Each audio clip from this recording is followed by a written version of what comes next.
pleasure, I would like to introduce you to the chair of our session today. It's Dr. Martha Chaklin, a historian and curator, and she is currently based in Maryland, United States of America. Thank you so much for joining us, and I hand it over to you now. Good morning, at least it's morning here, and I'm so glad you all could be here. So the third session is called Historic Intellectual Undercurrents. It will all be occurring online, and our first presenter, Dr. Niall Green, has sent in a recording. So Dr. Green is a professor of history at UCLA, or the University of California, Los Angeles, and he holds the Ibn Khaldun Endowed Chair in World History. His major publications include Bombay Islam, The Religious Economy of the West Indian Ocean, The Love of Strangers, What Six Muslim Students Learned in Jane Austen's London, and most recently, Global Islam, A Very Short Introduction, and How Asia Found Herself, A Story of Intercultural Understanding. Because Dr. Green is presenting by recording, we are sharing his email address for any questions. Unfortunately, we won't be able to have questions after his presentation. So you can reach him at Green, Green, @history.ucla.edu. You can please start the recording now. To meet all of you.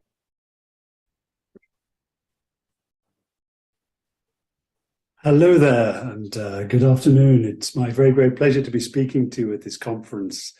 And my only regret is that I can't be there in Delhi to meet all of you and hear to your papers as well. So I'll be talking today about a case study, really, of what I've called the linguistic parameters of Indo-Japanese exchange. And it's a case study that comes out of a book I recently published called How Asia Found Herself, A Story of Intercultural Understanding. And in the book, I was broadly asking a couple of questions. How Asia found herself, a phrase that I took from a famous speech by Jawaharlal Nehru in 1947. Asia is finding herself again, he said at the famous Asia Relations Conference in Delhi, where you are today. And the questions I was asking in this book were how East and Southeast Asia was interpreted in West and South Asia, and vice versa, which is to say how Japan, China, and Burma, Myanmar today were understood in India and the Middle East. And I was particularly interested in the challenge of language, the challenge of the spread of cultural or indeed historical or even political and economic understanding between these different regions of Asia, which were in a sense divided by not only many different languages and language groups, but of course different scripts and indeed entirely different writing systems. One of the primary questions I began to ask was the term Asia itself. What were its origins? How did it travel across the continent it named? Well, as I'm sure we're all aware, Asia is an ancient Greek name that gradually spread across the continent it designates, initially in the early 1600s through the Jesuit Catholic missionaries to Ming China, and also by Jesuit missionaries to the Mughal Empire. But really its main shift, the introduction of the term and the concept of Asia to the continent itself, spread in the age of print, in the early 19th century in particular. We can see here a couple of important atlases and geographies which were moving, as it were, eastwards from the European origins of that term into, first of all, the Ottoman Empire and then Iran and South Asia. And indeed, that outsider quality of the term Asia, adopted as it was into so many different Asian languages, Asia in Japanese, Asia in various Indian languages, we see that with the name of Japan too. As I traced in this Latin map from the Dutch cartographer Mercator that was used in the very famous printed Ottoman geographical work, the Jahan Nama, the book of the world revealer, I suppose one would say, printed by the pioneering Ottoman printer Ibrahim Mutafarrika. We see here the Jazira Yapona, the islands of Japan. But what we note here is actually the name for Japan that gets introduced into West Asia, the Middle East, and then into South Asia, including India, of course, is not a version of Japan's own self-designation, Nippon or Nihon, but a version of in fact, the Latin name originally, Japonia, which had appeared in Mercator's map, which becomes here in the Ottoman version, Japonia.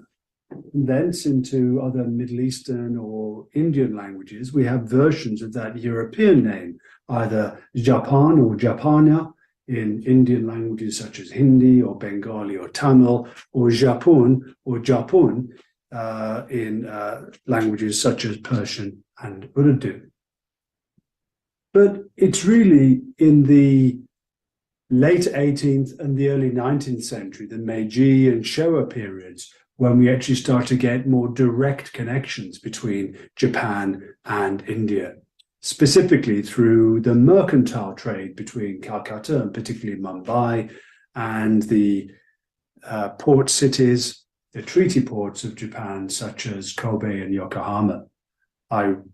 Following on the work of Claude Markowitz on Indian merchants in Japan, in my earlier book, Terrains of Exchange, I looked at the Indian merchants who were responsible for, among other things, the creation of the first mosque in Japan, which still survives to this day in Kobe.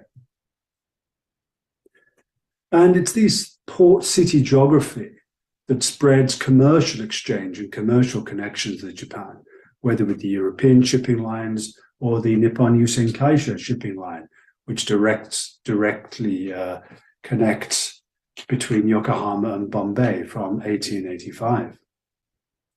There were, of course, a whole series of joint commercial projects that developed the export of Indian textiles and the exports of Japanese matchboxes with designs catering to the Indian and Middle Eastern marketplaces, as we can see in these matchboxes here. But it's text that I want to speak about today, and the transmission of written public knowledge, printed knowledge of Japan in Indian languages. The earliest text I was able to find was a translation of Lawrence Oliphant's account, which was translated and published by the great Hindu publisher Munshi Nawal Kishore of Lucknow in 1867 under the title Tarikh-i China Japan, the history of China and Japan. But we also have translations coming not only from English texts, but also translations coming from Arabic texts, such as the Urdu translation published in Lahore in 1908 of actually a text that only appeared a few months earlier in Cairo, an Arabic Safarname of Japan, an Arabic travelogue about Japan, describing eyewitness conditions seen by the Egyptian journalist Ali Ahmed Jadjawi. It's also from this port city geography I mentioned a moment ago that we start to see overlaps between trade connections and the publishing of accounts of Japan. There are two famous Persian newspapers that operate out of Calcutta, Habl al-Matin and Azad. And we know that these actually had not only accounts of Japan, largely taken from sources such as the London newspapers, the Times of London or the Illustrated London News, which were available then to the editors of these Persian newspapers. We also know that the newspapers in turn circulated out to Japan. And indeed, I found one travelogue from the early 1900s, which described a group of Indian students reading the Habl al-Matin while they were in Japan, with its calls for modernization of Iran and indeed India. In Bombay, there was a very interesting text that I talk about in my book, the mirror of the time through the history of China, Greater China and Japan, which was published by a famous exiled Iranian publisher in 1893. And this account, in fact, combined the much earlier account of China by Matteo Ricci, the Jesuit missionary to China, and a somewhat later mid-19th century English account of Japan. And here we can see from that text that we actually see there an image on the right using the lithographic technology then that was available. And there was the mainstay of Indian language publishing in the latter part of the 19th century. We see there and the image, the Padshah Halye Qin, the current emperor of China, and the Padshah Halye Japan, the current emperor of Japan. But of course, by this time, these were actually not quite contemporary images at all by the later 1890s, when of course we were well into the Meiji period of reforms. But it was in India, as in the Middle East and Southeast Asia and many other regions of the continent. It was in 1905, in the wake of the Japanese defeat of Russia in the Russo-Japanese War, that the real explosion of interest in a range of Indian languages takes place. We see a series of texts written in Urdu, some of them truly dramatic, such as the one I illustrate here, Zafar Ali Khan's play, his early Urdu drama, The War of Russia and Japan. And we see here, Tisra Act, Pehla Scene, third act, of course, first scene. There are also poetic works, such as the other ones I've listed here on the page, that were again published just as the war was going on, or indeed with the defeat of Imperial Russia. We also have other texts that were inspired by various Indian nationalist Muslim freedom fighters, as it were, of the pen, if not more actively, such as Khadim Hussein's Mikado Nama, the Book of the Mikado, the Book of the Japanese Emperor, written or published in 1907 and written in Urdu. And we can see there on the right the lithographic illustration, the Shahanshah Japan, the more modernized, more up-to-date image of the Emperor of Japan there in that lithographic image. And here, another text, this time in Persian, but published from Calcutta in 1907, another Mikado Nama, another poetic, heroic account of the Japanese victories here, with images we can see here with on the bottom right, Bose written, of course, a Bengali name, the name of the Bengali illustrator. But I managed to determine that the source of this image was actually an image by Wilhelm Kirkuk, a Dutch war correspondent and illustrator who worked for the Illustrated London News, where this image was taken along with the news reports to furnish the inspiration then for poets such as Hussein Ali Shirazi, who, as far as we know, didn't actually visit Japan himself. And again, we see Hermanus Wilhelm Kirkuk's illustrations again in the Mikado Nama published in Calcutta in 1907. Well, speaking of Calcutta, of course, we know famously of Rabindranath Tagore's meetings with Japanese intellectuals in Calcutta, most famously Okakura Kazuko, and then his eventual journey to Japan in 1916, leading to his 1919 Japanese work, Japanyatri in Bengali.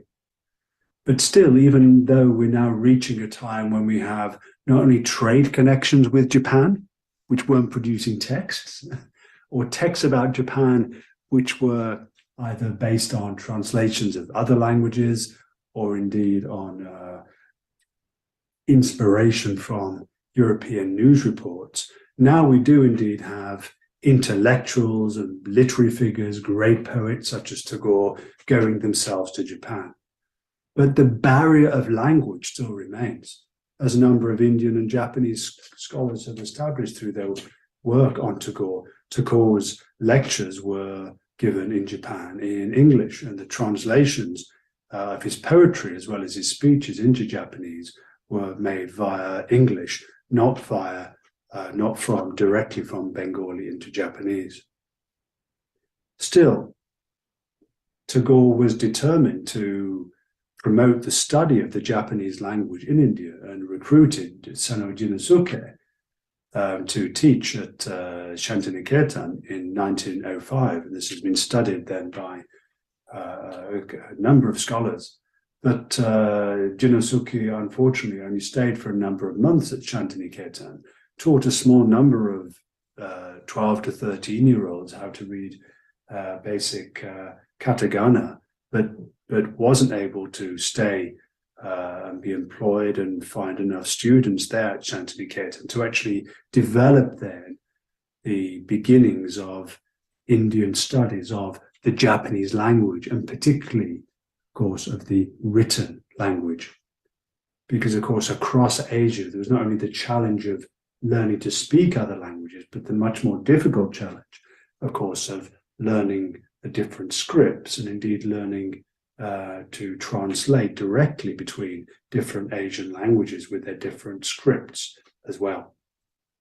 I did in my research manage to find a number of phrase books, including this fascinating Gujarati Japanese phrase book. There are a number of such Japanese phrase books in Indian languages. Most of them were, as you can see here, just via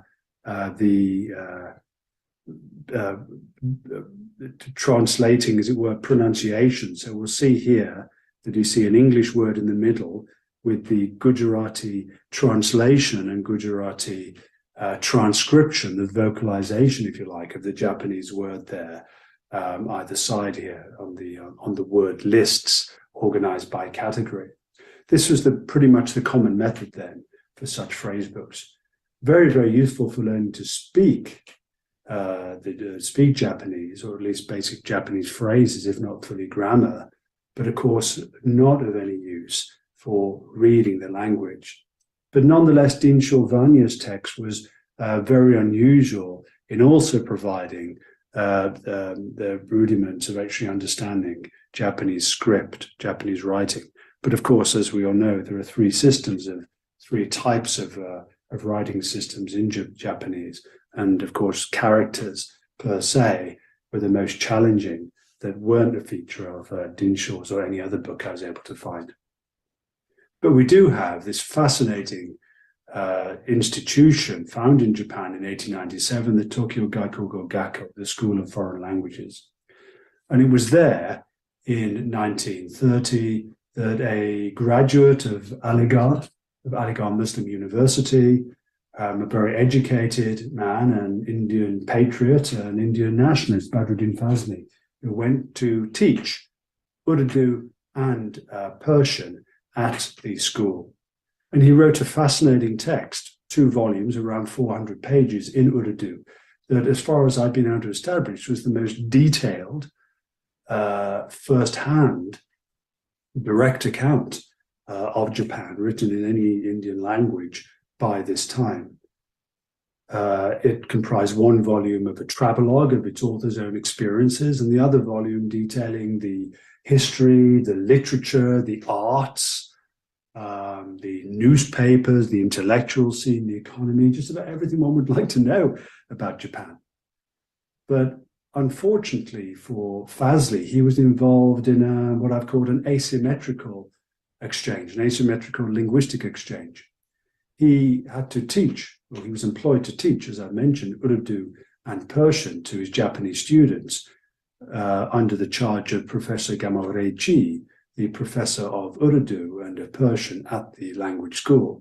But he wasn't allowed to try to speak Japanese to either his students or his employer, Professor Gamo.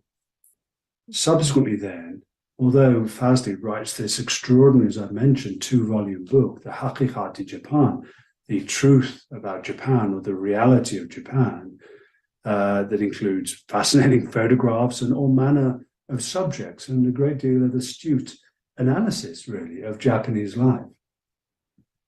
Nonetheless, as far as I was able to glean from his working conditions, from his own account, his 200-page travelogue, and indeed from such clues as the vocabulary list that's given in the back of the text, but again given just in terms of the transliteration of a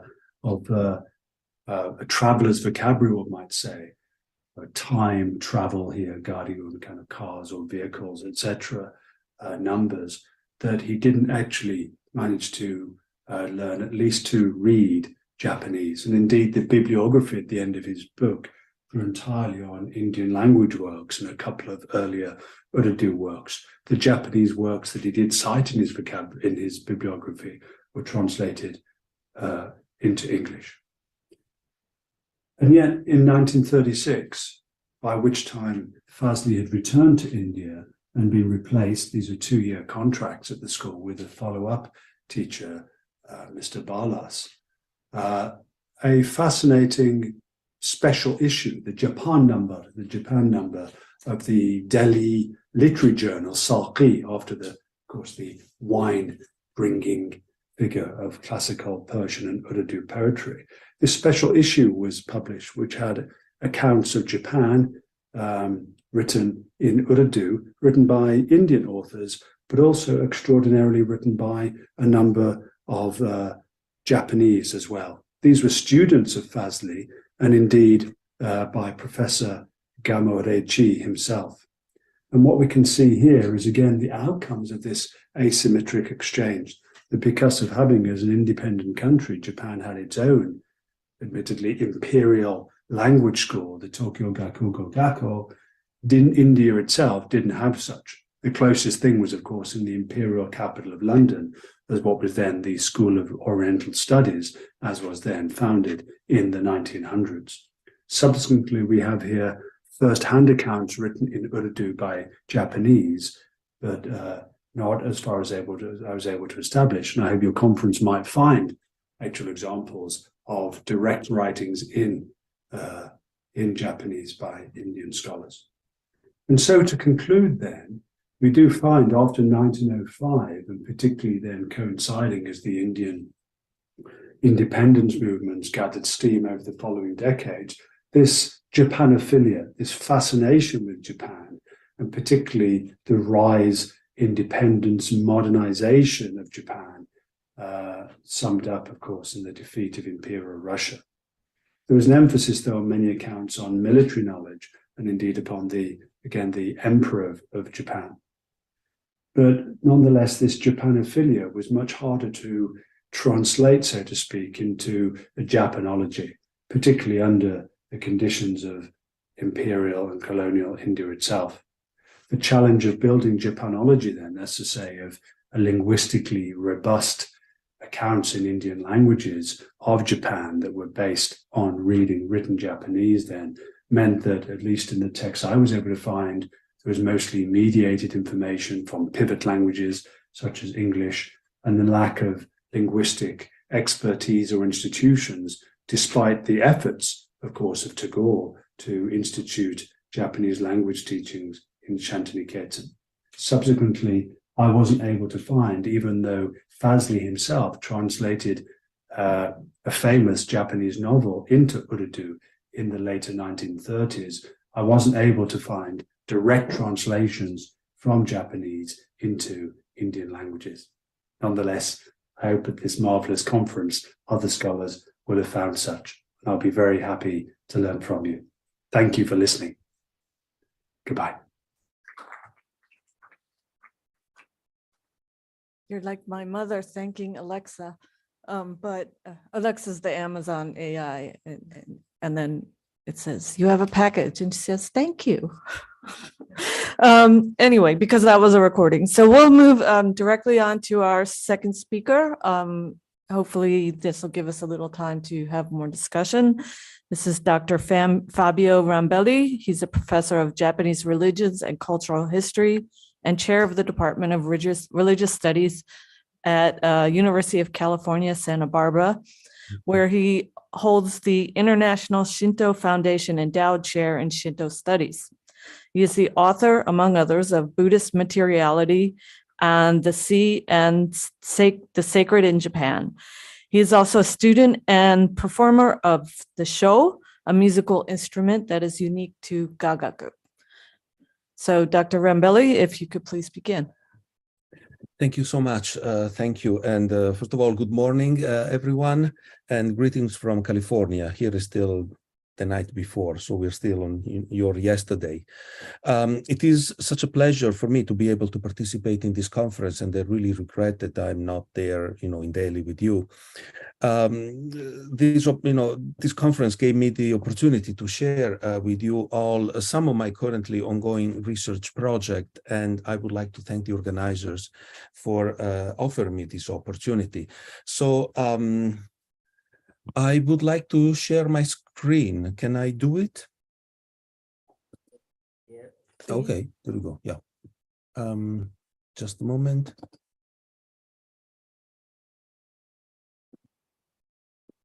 Can you see it? Yes. Okay, so this is my is a PowerPoint. I just have a few concepts that I would like to highlight and share with you, and hopefully we can have a a brief conversation about that.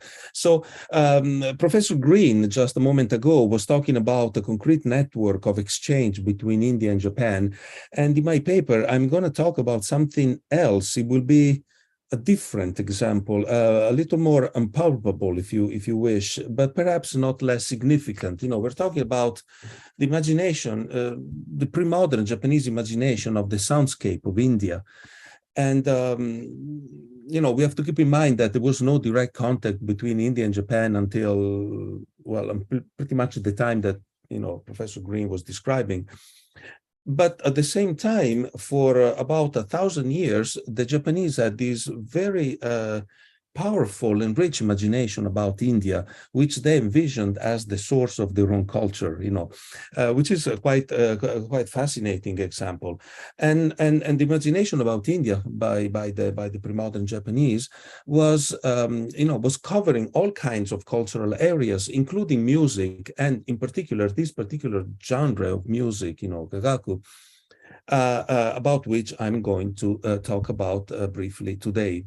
Here there are a couple of masks. I chose them because these are the masks that are used in dance compositions that were supposedly originated in India, and they were brought to Japan in the 700s, so like 13 centuries ago, and they're still performed. They're still part of the repertoire of the genre. So I guess all of you are familiar with Gagaku, but just to make sure, this is the standard ensemble. This is a picture of the current ensemble at the Imperial Court in Tokyo, which is how can I put it, the most orthodox and legitimate form of Gagaku, because it is performed by musicians who are descendants of families who have been handed down the arts of these various instruments for about 12, 13 centuries in an uninterrupted line that continues until today. In fact, my own teacher, for example, is the 44th generation of a family that plays that particular instrument. He traces his family origin to the late 600s, just to give you an idea. So this is an example of bugaku, the type of dances that are associated with particular kind of music, again from the Imperial Palace in Tokyo. This is an image from I believe it's the 12th century, in which you see pretty much the same instruments, the same shape and the same repertoire, basically, which hasn't changed in more than a year. And again, keeps being, is still being performed today by the same musicians. Now, as you can see, none of these instruments is in fact originally India. Perhaps, the drum here at the center, which is a double drum, which is similar to the mridangam in southern India, is a double drum. But all the other instruments come from the Middle East, from China, from Southeast Asia, and other parts of the Asian world. So that was a very general outline of what Gagaku is. But I also I think I would like to provide a larger cultural context to better situate my talk, and that will be the cultural imagination or the geopolitical imagination of pre-modern Japan, especially in the Middle Ages, from the 11th until the 16th, 17th centuries, and then things begin to change. But Japan basically saw itself as part of a network of three large countries. So Japan itself, which Japanese texts normally call Honcho, which is this dynasty, literally, and that refers to Japan. Then there is Shintan, which is a transliteration of the Sanskrit Chinistan, literally. So they don't use the contemporary word Chugoku. They use this particular Buddhist terminology. And then there is Tenjiku, which is a transformation of the ancient pronunciation of Sindhu, which refers to India. And according to a lot of sources from this particular period of time in Japan, Tenjiku is really the origin of a lot of things that are happening or were happening at the time in Japan. Not only Buddhism, of course, and not only the cosmology and the ethical system and all that comes with Buddhism, the epistemology and so forth that comes with Buddhism, but also, and particularly for this particular purpose, a lot of arts and crafts, for example. You have a lot of professional guilds from medieval Japan that claim that their origin is in India. The tools that they use were invented in India. You have Shinto gods who claim to be reincarnations of Indian divinities. You have cultural heroes from Japan who are reincarnations of Indian kings, rulers, or saints, or important figures in the past. So this is not just a few Buddhist monks who are writing this. This is something that you find all over the place in a lot of different sources, mostly in medieval Japan. That's why I like to use this highly contested term, I understand, the concept of Indianization of medieval Japan, and contested because, again, in this case, it's not a group of people from India going into Japan and forcing, the adoption of Indian models or Indian representations. This is something that the Japanese freely did by themselves, and also as a way to bypass the overwhelming influence of China. And they saw India, like I said before a minute ago, India as really the source of a lot of things that were happening in Japan at the same time, including the Japanese language, which medieval Japanese saw as a transformation of Sanskrit. In fact, you all know that the order of the kana syllable, the order of the vowels and the consonant, aka, sata, nahara, that is based on the order of the Sanskrit alphabet. And that was developed in the 11th, 12th centuries by Buddhist monks in Japan. So, as in many other cultural fields, music was also envisioned as an aspect, a transformation, Japanese transformation of an Indian phenomenon, and Gagaku is particularly representative of this. Now, Gagaku, I have a couple of caveats here to further clarify where I'm going. Gagaku is normally understood today as the ceremonial music of the Imperial Court of Japan, which is true because it has always been performed at the Imperial Court since the beginning. But at the same time, since the very beginning and until today, Gagaku is also the Buddhist ceremonial music of Japan. Since the very beginning, in the 6th century, Gagaku orchestras were housed at Buddhist temples. And the most important ones were Kofukuji in Nara and Shitennoji in Osaka. And so Gagaku is a Buddhist music genre in itself. It was used in Buddhist ceremonies, and that also induced, the Japanese to see a deep connection between that particular kind of music and India, as Buddhist ceremonial music par excellence. Another caveat is that, by the way, something that is important. Gagaku itself, the term itself, comes from China. It's a Chinese word that refers to the ceremonial music for Confucian rituals at the imperial court of China.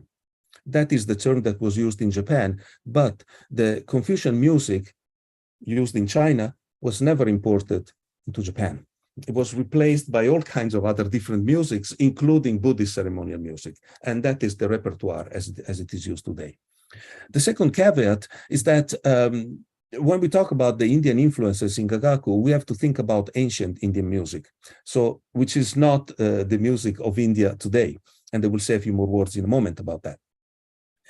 Another problem that we have, is what makes a music element Indian. When we talk about rhythms and scales, you can have the same scale pretty much in many different cultures. What makes that particular scale an Indian one or an Indian element in Gagaku? And ultimately, I think we also have the issue, what is, the ethics of comparison. Basically, why are we looking for Indian elements in this particular phenomenon, which ostensibly has no direct relations to India? And this is something that I'll go back in the conclusions. Now, the most common Indian elements in Gagaku are here. These four or five elements here. A recent paper by Inoue Takako, which was presented one of the conferences organized there in India about these exchanges between India and Japan. Professor Inoue made this list, basically. So the fact that an Indian monk, Bodhisattva in Japanese, together with a musician from what is now central Vietnam, Buttetsu in Japanese, went to Japan in the mid-700s and brought a repertoire of compositions and dances, which is still performed today. So this is, kind of historical element. We have traces of so-called gigaku performances. This is a genre of performing arts, very ancient, 600s, 700s, 800s, which later disappeared, but we still have the masks that were used in those performances. And some of these elements were incorporated into what is now gigaku. And gigaku is written with the terms, with characters that are used in Buddhist texts translated in Chinese to refer to music in Sanskrit. So there is a more or less direct connection there between the music performances that were held in India at Buddhist temples, and apparently this type of music moved across, the Silk Road, went into China and then into Japan. So this is another kind of tenuous but historical phenomenon. Then we have exotic musical instruments. All the instruments that are used in Gagaku in the photograph that I showed before are only used in that particular genre. No other genre of Japanese music uses the same instruments. But again, perhaps only the double drum, as I mentioned before, probably is of Indian origin. All the others come from Persia, the Middle East, Southeast Asia, China, and so forth. Other Indian elements that have been pointed out is the aspects of music theory, particular scales and rhythm, and I will say a few words about that in a moment in the next slide. Now, something that we have to keep in mind is that no matter what elements from India we find in Gagaku, Gagaku does not sound like Indian music at all. So again, so this is, I think, is an important problem to highlight, because then it complicates the issue. So today I would like to present a different look at possible Indian elements. So some of them have already been highlighted, but I would like to look at them in a different way. Others are kind of new. And like I said before, ancient Indian music is not contemporary Indian music. For many of us, especially here in the West, Indian music is Hindustani music, with the sitar and the tabla.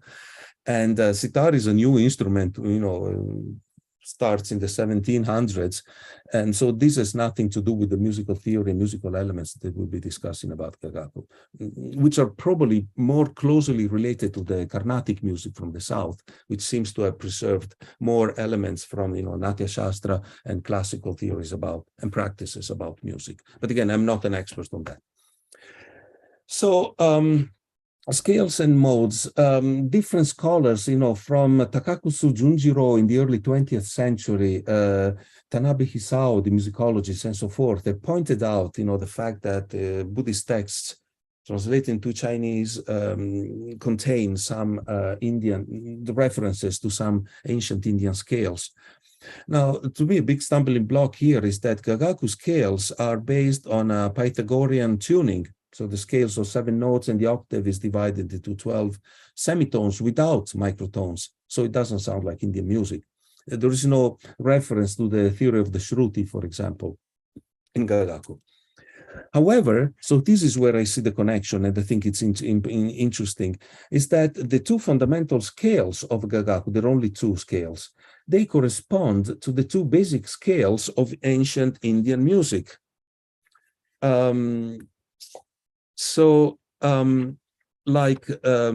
Sadji, which corresponds to the Dorian mode, is a minor scale in the Western theory, and Madhyama, which corresponds to the Mixolydian mode, which is a major scale in the Western theory.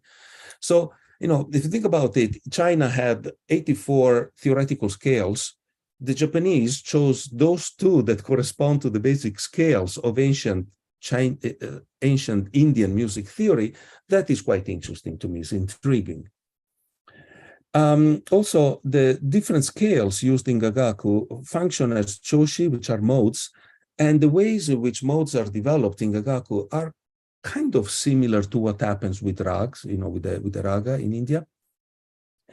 They set the mood of a composition, they have specific melodic patterns, melodic centers, performance techniques, and so forth. However, the theory of raga was not transmitted to East Asia and to Japan.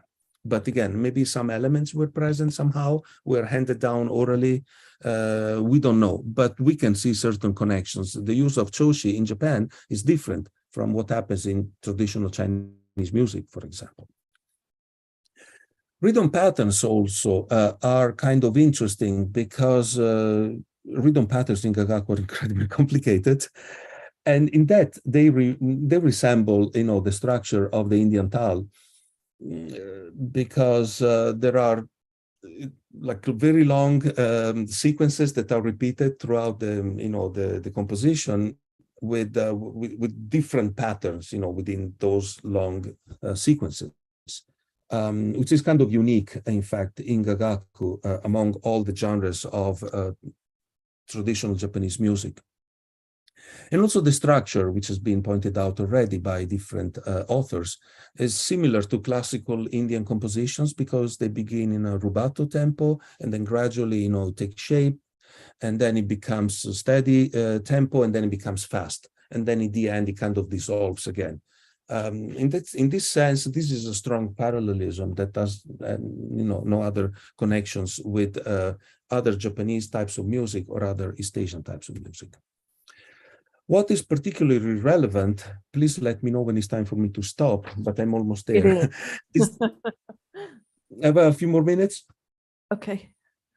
Yeah, so the Indian metaphysics of music, this is present in a number of texts that were translated into Chinese, and the Japanese treasured, and they built up entire, commentaries on those. So the pervasive cosmic sound, for example, medieval musicians of Gagaku point out to that. The unconditioned origin or the divine origin of sound, the fact that that was the music played by divine beings in paradisiacal realms.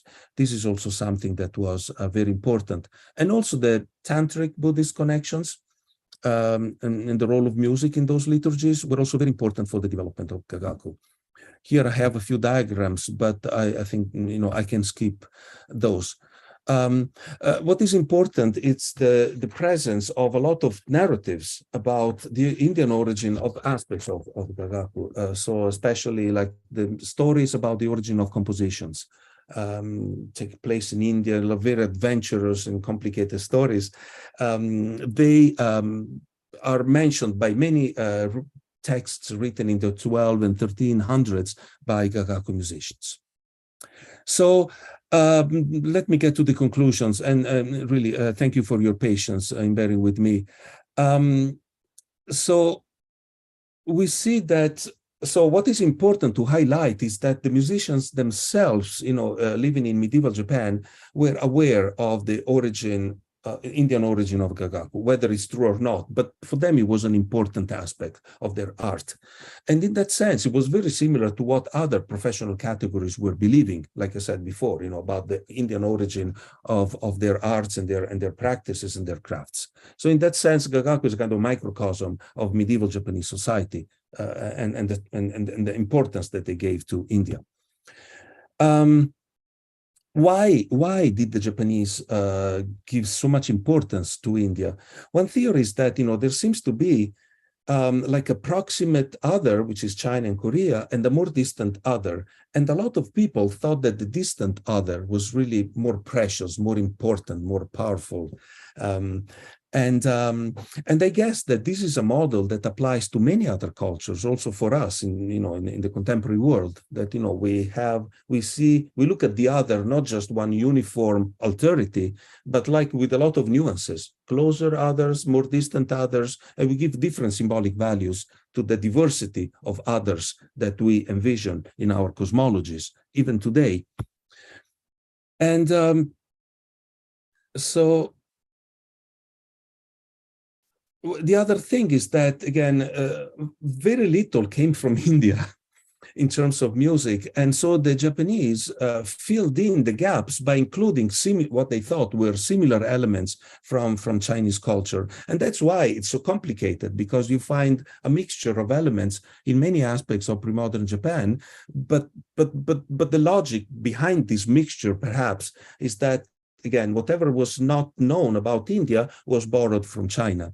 But this is an interesting way to combine cultures and create new cultures in a very creative and original way, which is not exclusivistic. It doesn't shut off the doors to other cultures, but it incorporates them and expands them.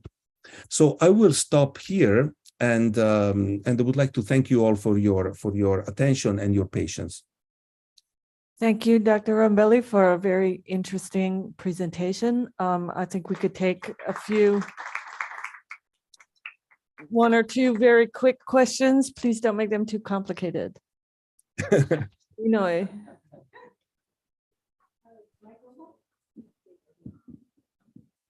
Thank you very much for your presentation. I'm very interested in, I'm Takako Inoue. Nice to meet you. Nice to meet you. In this evening, I'm going to show about the raga system and gagaku scale and theory also, what you have pointed out. Okay. So it was not completely off. And actually, I'm looking at that and gagaku music from Indian side, not actually from Japanese side, actually. Even I am a Japanese. Yes, and that's why in my Indian side, I just want to find out that how it is connecting.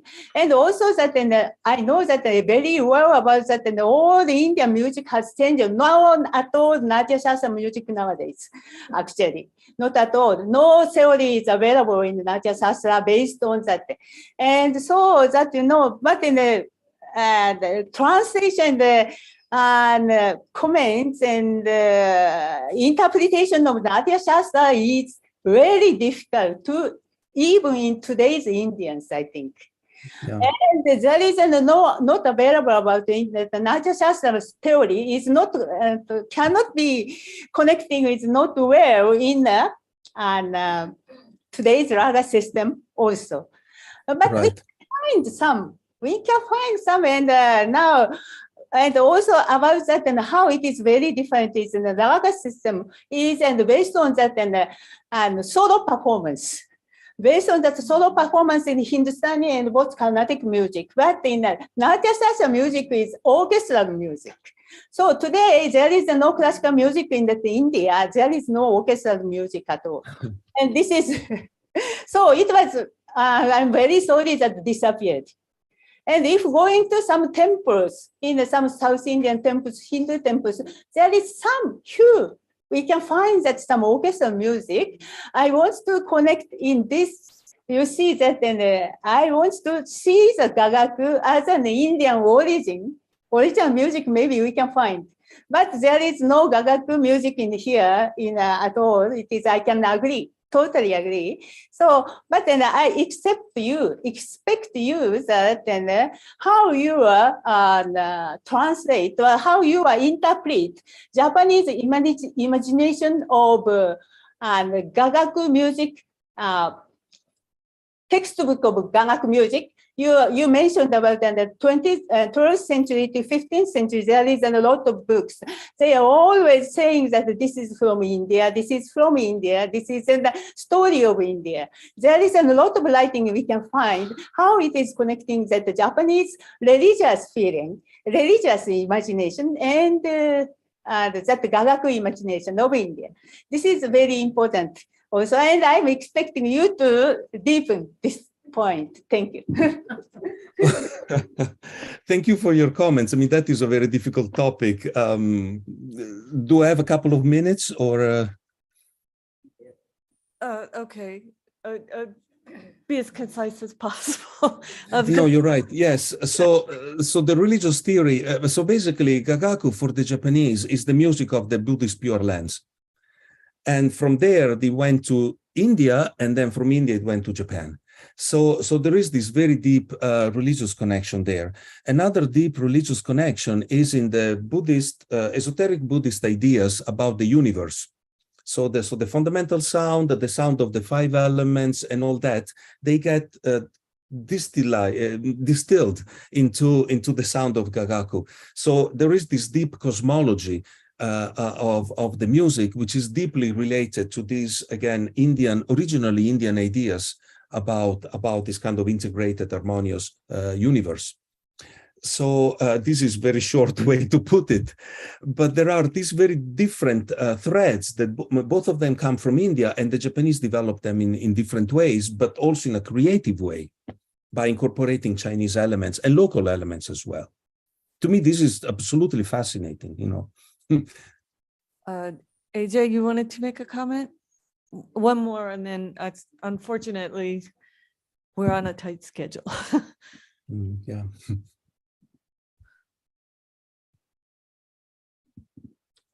Thank you. Professor, my name is Anupam Joshi. I'm a Hindustani classical Indian musician. I just wanted to ask that you mentioned about the contemporary Indian music form, the sitar and the tabla, which probably developed from the 12th to the 16th century. However, from the 4th century, the style of Drupad, which is the ancient Indian music, was already present. Is there any reason you see that the exchange of either the Drupad style of music or instruments or the contemporary style of music or instruments, this exchange between India and Japan stopped suddenly? Oh, that's a fantastic question. The exchange between India and Japan, again, was never, so it was always mediated by Central Asia and China, and was motivated by Buddhism, basically. When Buddhism disappears, then this connection also disappears. And that is quite interesting also. In fact, pretty much everything we know about Indian Buddhism dates back to the 600s, 700s, 800s, and something from a little later. But so in Tibet, for example, they have a later wave, right? That never came to Japan. So that's why whatever elements from ancient India in music, you know, exist, it's really from that particular historical period. It's kind of frozen in time. And there was no other connection afterwards, or if there was, the musicians were not interested in it. Okay, thank you.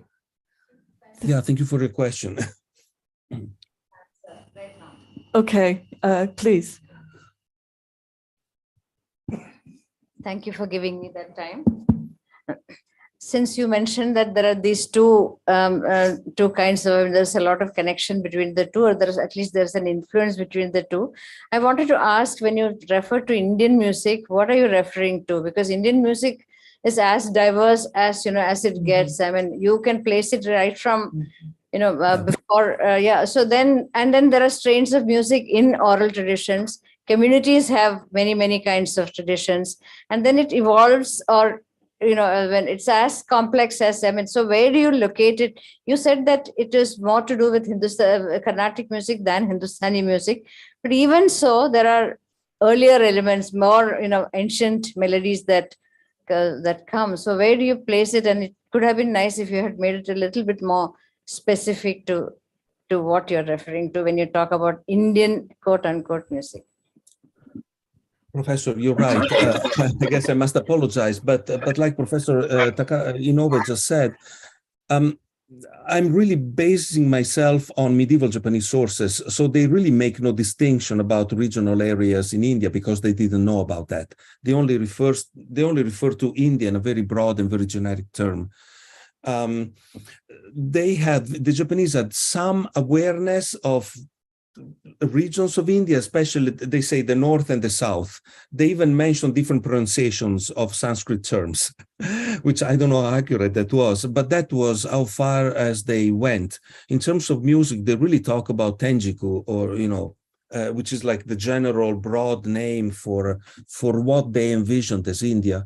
So this is as far as I can go. I mean, I'm really just trying to find out what they might have thought about India. I'm not making any particular statement myself. I'm not trying to reify, the Indian musical tradition in any way. Thank you. Okay, thank you very much again. We appreciate your participation, and I'd like to move on to the third speaker, Dr. Takahiko Ishizaki from Tokyo University of Foreign Studies. He's currently a research fellow there. He got his PhD in 2017 from Tokyo University of Foreign Studies, and he did his master's in international scholarly history of India and Japan. He also holds the venerable position of being a Shinsoku or Shinto priest at Hitachi no Kuni Soshogu Shrine in Sosha, Ishioka, Ibaraki Prefecture, where he conducts all the shrine ceremonies. So, Dr. Ishizaki, thank you. Hi, can you hear me? Yes. Yes. Yeah, good morning, everyone. My name is Takahiko Ishizaki from Tokyo University of Foreign Studies, and I'm doing Shinto priest in Hitachi no Kuni Soshagu Shrine, Ibaraki Prefecture. It is great honor to be here again, and I really appreciate the invitation, especially from Tsushura Sensei. Now I'd like to start my presentation. Just a minute.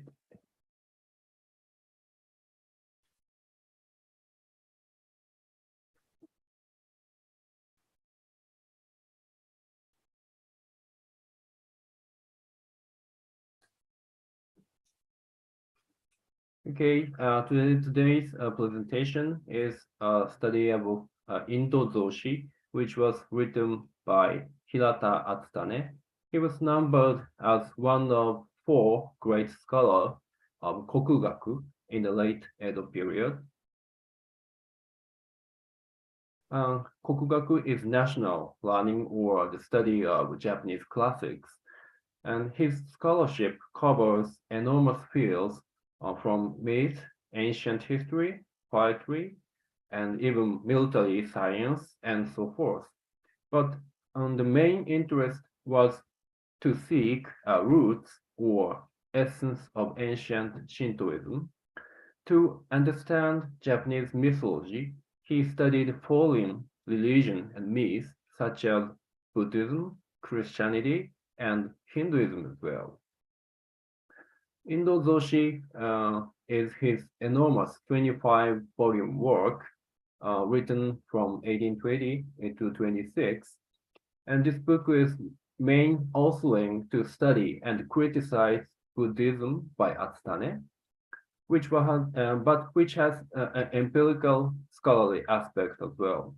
The notable point is that Atsutane made detailed study about Indo, India, Tenjiku, as well as examining huge amount of Buddhist texts. By quoting the newest knowledge about geography through Western-oriented information, Atsutane deconstructed the image of previously imagined Tenjiku and redefined the place as real India. The outline is like this. First, I would like to mention about Tenjiku, Indo, India. And second, I would pick up an example described in Indo-Zoshi, particularly about Mughal Empire. And third, I introduce important source of Indo-Zoshi, the scholar named Asahina Atsunari and his work, Bukkoku Kosho. And fourth, a comparison between Hinduism and Shintoism will be examined. And finally, I will state brief conclusion.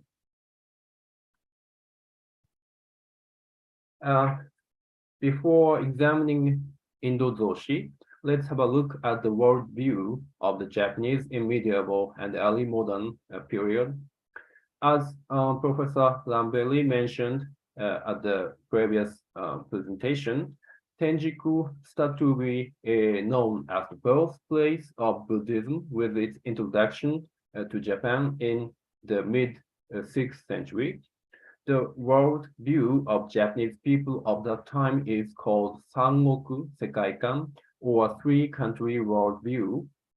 In this framework, the whole world consisted of three countries, Honcho, Japan, and China, Shintan, and Tenjiku, and which this is generally considered as the old name of India.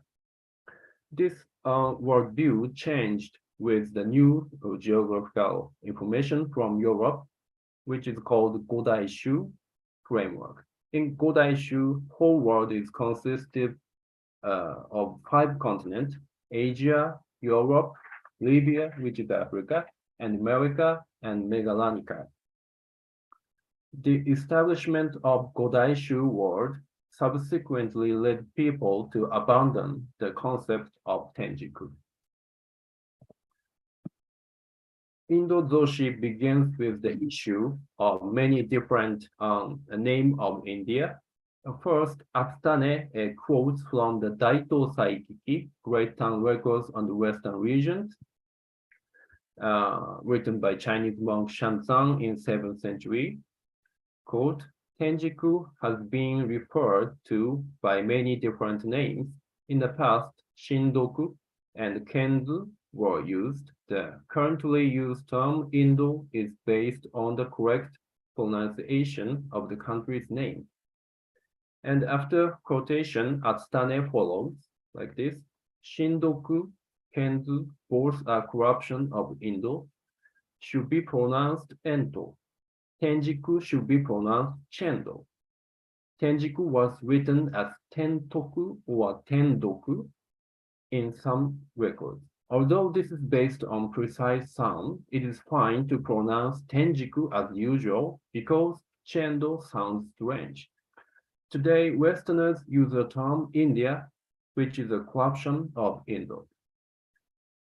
According to Daito Saikiki, Tenjiku, Shindoku, Kenzu, Indo are all same, but pronunciation is different. The term Tenjiku has been most commonly used since the Middle Ages, while the term Indo was restricted mostly exclusively to Buddhist texts. We can see that Atsutane precisely understood this kind of situation. Atsutane understood that the location referred to as India by Westerners was the same place indicated by the term Tenjiku and Indo, and wrote like this. Particularly our country, no one have sailed from our country to Tenjiku since ancient times. It was roughly written in some books like Sairan Igen that someone sailed to Siam in Genna period. It was also Siam that a merchant called Sumikura Beniya sailed to Tenjiku in Kan'ei period. When I examined the travel report by Soshin Toten, he sailed to Siam as well. Soshin is so-called Tenjiku Tokubei. He wrote that Siam was Magadha. Ryojusen existed in that country. This report is coherent because he misunderstood that he sailed to Naka-Tenjiku. Even the intellectuals like Nishikawa Joken or Arai Hakuseki in 18th century, Tenjiku was used to refer to an extremely expansive area that includes present-day Southeast Asia as well. And India and Tenjiku are treated as different concepts. As can be seen from the case of Tenjiku Tokubei, Thailand in particular was known as Mid-Tenjiku, and as a result, it was considered Tenjiku itself. Atsutane considered this an incoherent view and pointed out as fallacy. Then he attempted to rectify this sort of geographical understanding so that the Tenjiku and Siam would rightly be considered separate countries. According to Atsutane, when Buddhists depicted Tenjiku, they embellished the facts and showed its holy place bigger and more splendid in order to protect their faith. That is why Tenjiku became a huge concept which include enormous area. In Indo-Zoshi, Atsutane referred to Mughal Empire. The existence of Mughal Empire was recognized among intellectuals since 17th century in Japan. Quote, Go-Indo is a name for that a whole country divided into 5 regions, east, west, north, south, and central. When we considered major western maps, topographies, only South Tenjiku of Go-Tenjiku is called India. The rest of 4 was mostly gradually occupied by Mongol. According to Indo-Zoshi, within the region referred to as Go-Tenjiku, 5 Tenjiku, only South Tenjiku indicated present-day India. The remaining 4 Tenjiku were described as a single country known as Mongol. This is the Mughal Empire.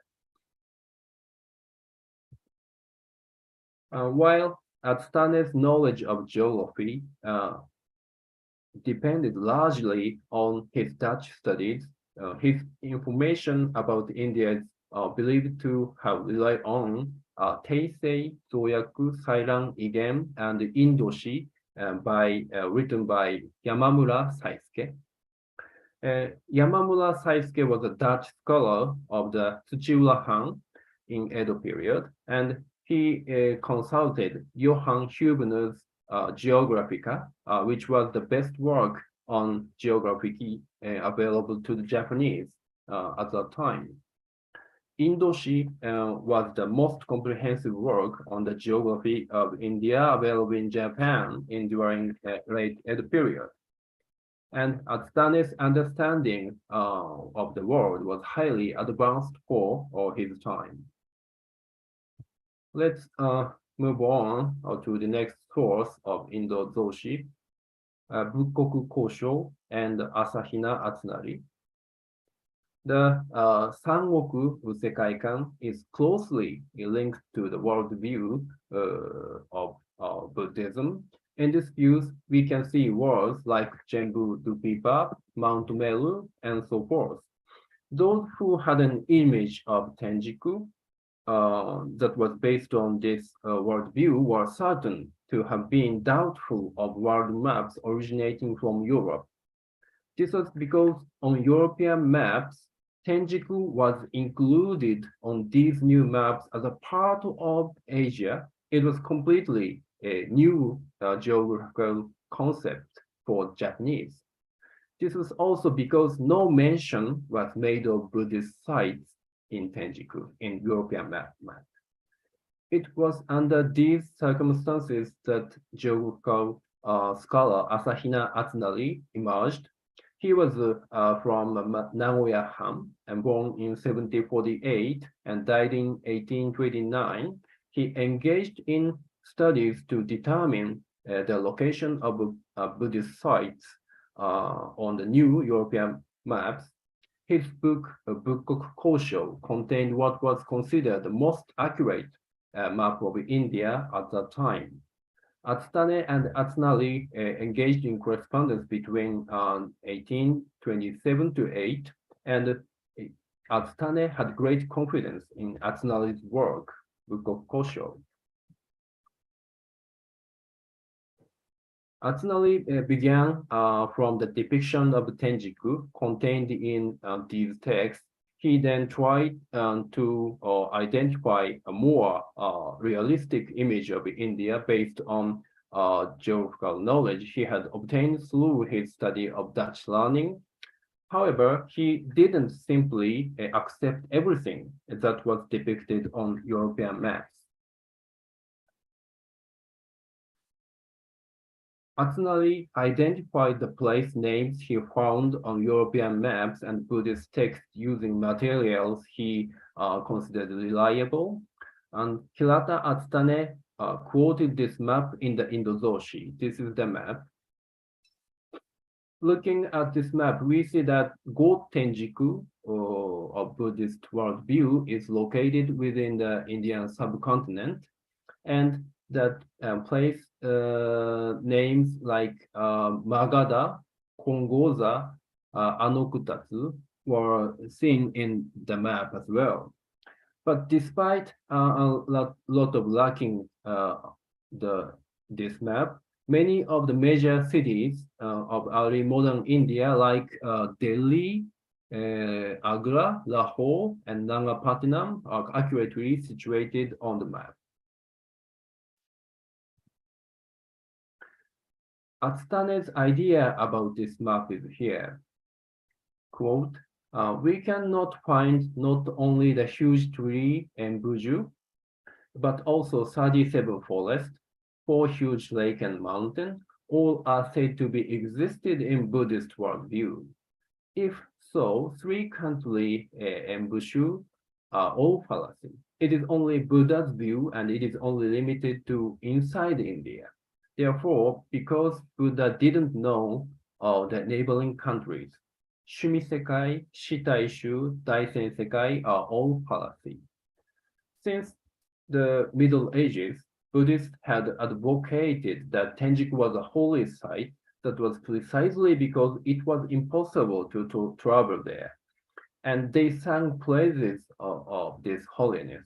However, if the Tenjiku were to simply be the country known in the West at that time, India, if there were European intruders who had actually been there, then it would cease to be something admired and yearned for.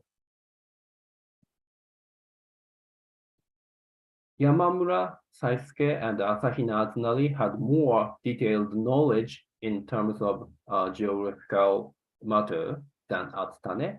However, the most important point of Hirata Atsutane's Indology is related to the study of Koden, or legend of Brahmanism or Hinduism, and Japanese Shintoism.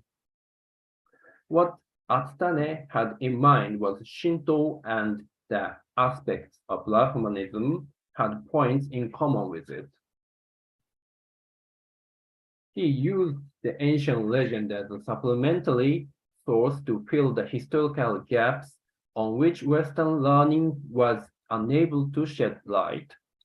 Atsutane attempts to compare Brahmanism to Shinto. For example, he states about Sunan, or ablution, in the Ganges River as described in Shatastra.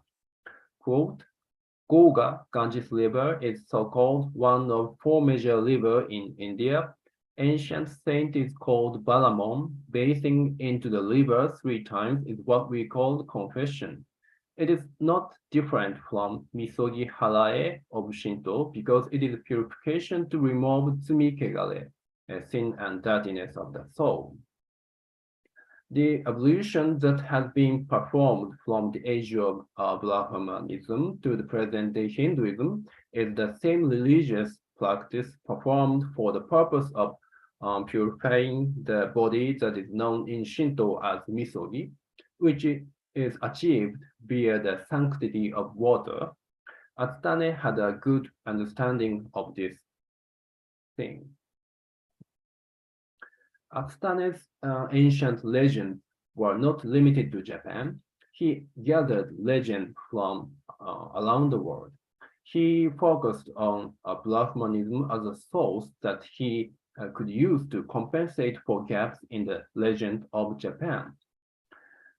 Atsutane concluded that the exaggerated wonder glorified by Buddhists was preposterous and unfounded.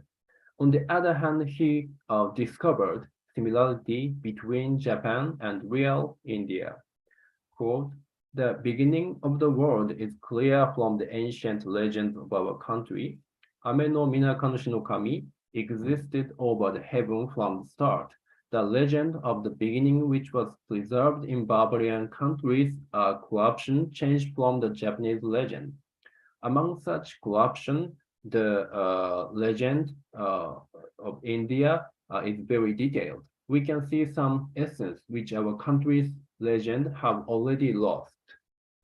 The information obtained via Western geography not only enable him to dissect Tenjiku as the birthplace of Buddhism and thereby redefine it as actual place called India, but also he can position it as a country that preserved the ancient legend of Japan. In this sense, it can be said that he wrote the Indozoshi in order to identify the holy Tenjiku as real India. Could you please? Okay, I'm now finishing. Okay. As I have argued, the Indozoshi is not simply a work of Buddhist criticism. He developed a perception of Tenjiku as a place known as India that was part of the real world. And Atsutane didn't conceive of India simply as Tenjiku, the birthplace of Buddhism, as told in the three-country worldview. The main objective of the Indozoshi was to verify the ancient legends of the Japan. He linked the Brahmanism to Shinto by finding similarities with the ancient legends and tradition of Japan, and which he considered the origin of the world. Atsutane attempted to see whether real India could withstand the common conception of Tenjiku as an abstract place for which people long, and Tenjiku, which continued to be glorified by Buddhists, was neither the enormous country they believed it to be. India now be considered nothing more than a small part of the new geographical Asia, rather than one of three major countries in the three-country worldview. This knowledge made it difficult for the people of Japan to continue thinking of Tenjiku as a place they admired. Just as Europeans defined themselves in opposition to the other in the form of Orient or India, the Japanese defined themselves in opposition to Tenjiku, which is the most significant the other for them. This presentation is mostly based on my book, chapter 7, 日本における天竺認識の歴史的考察. Thank you for your attention.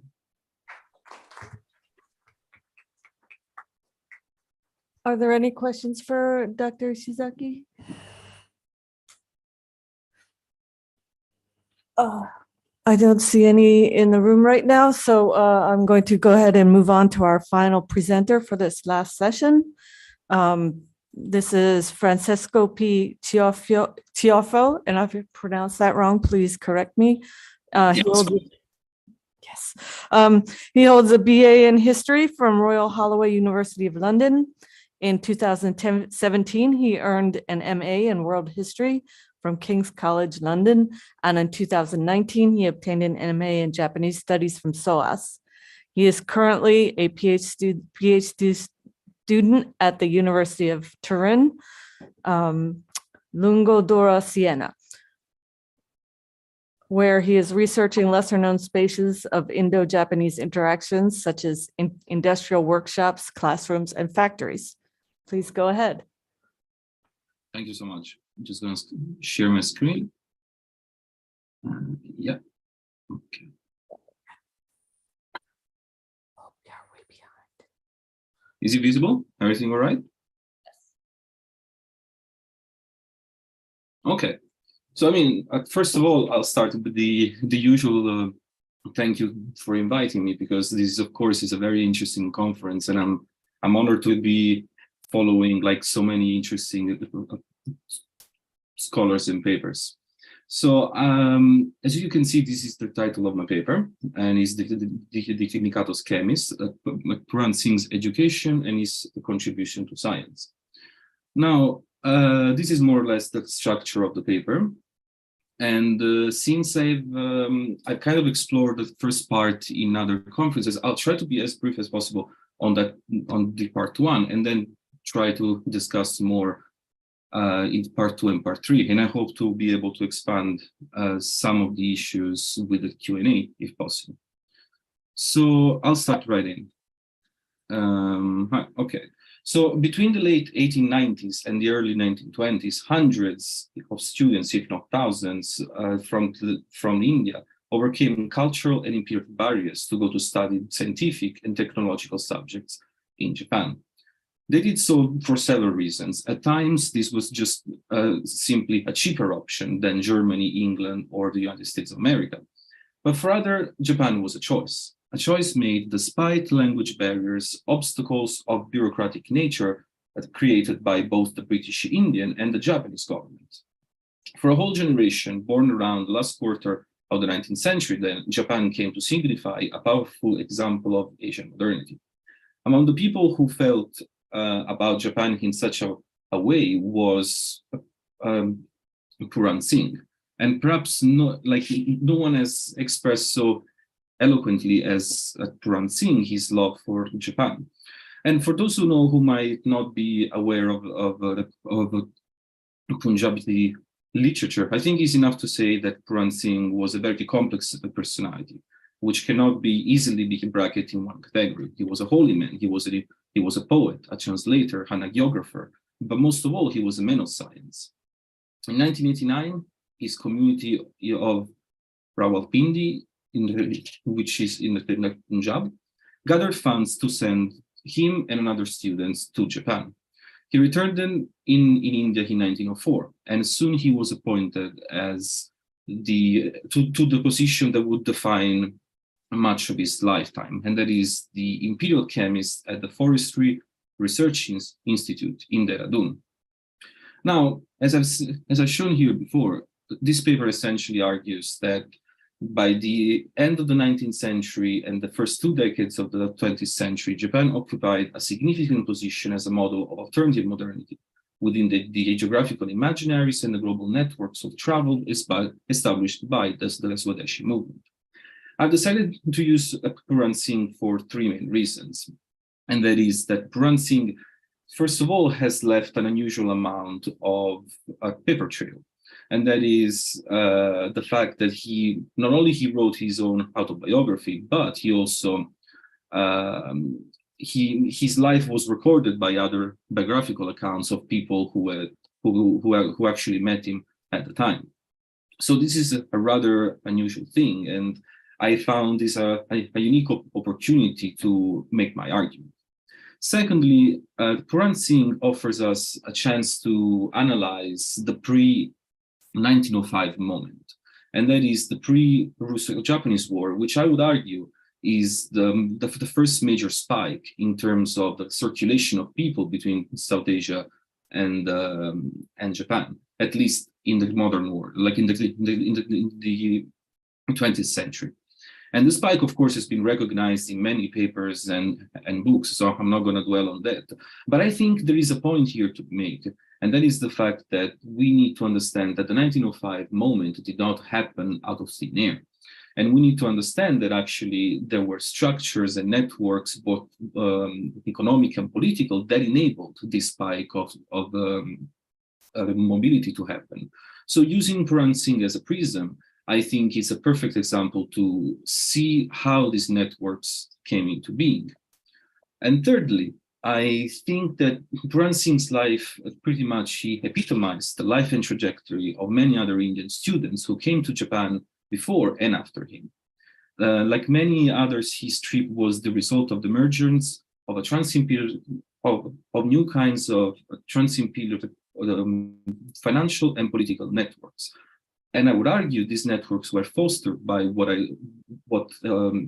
Manjabra has called as Swadeshi knowledge internationalism, and that is the desire to seek alternative circuits of knowledge production beyond the British Empire. So Puran Singh is kind of like epitomizes the life of the Japan returned Indians, which were trained in Japan and then they return to work with the princely states, with imperial institution, or they start their own factories. Now, the first question that I want to explore then is how exactly did Indian students go to Japan in the first place? And I think, again, there's a lot to be said here, but I think that the most important points to be made here is that towards the end of the 19th century, the revolution in in the long distance travel and communication brought a new kind of interest in South Asia about Japan. But this was a kind of like a mix of global phenomenon and also local phenomenon. And I think in this time, three major systems of fundings actually came to be in South Asia to enable Indian students to go in Japan. And the first article and the first system was based essentially in the grassroots effort of local notables and wealthy families, such as is the case of Puran Singh.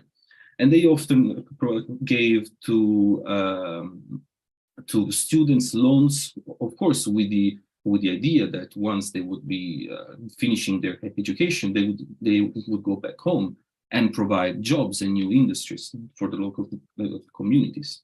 Of course, this kind of networks did not happen by themselves. There was a whole system behind it of educators and political connections that were able to negotiate also the travels from Punjab all the way to Japan.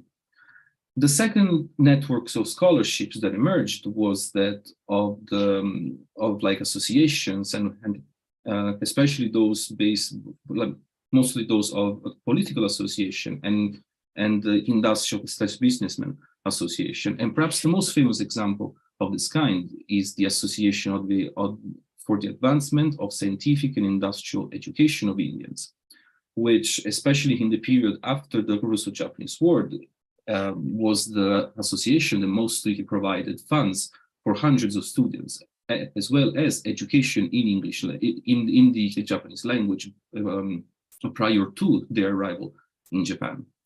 Now, and thirdly, and I think this is perhaps my most favorite one, at least the one that I found most interesting, is the fact that princely states and the heads of this princely state came to provide finances, funds and loans to students. And this is the case especially for the first recorded student in Japan, Mr. K.D. Kulkarni, who was who received funds. Well, he applied to receive funds first from the Maharaja of Baroda, but then ultimately managed to receive funds from the Darbar of Kolhapur.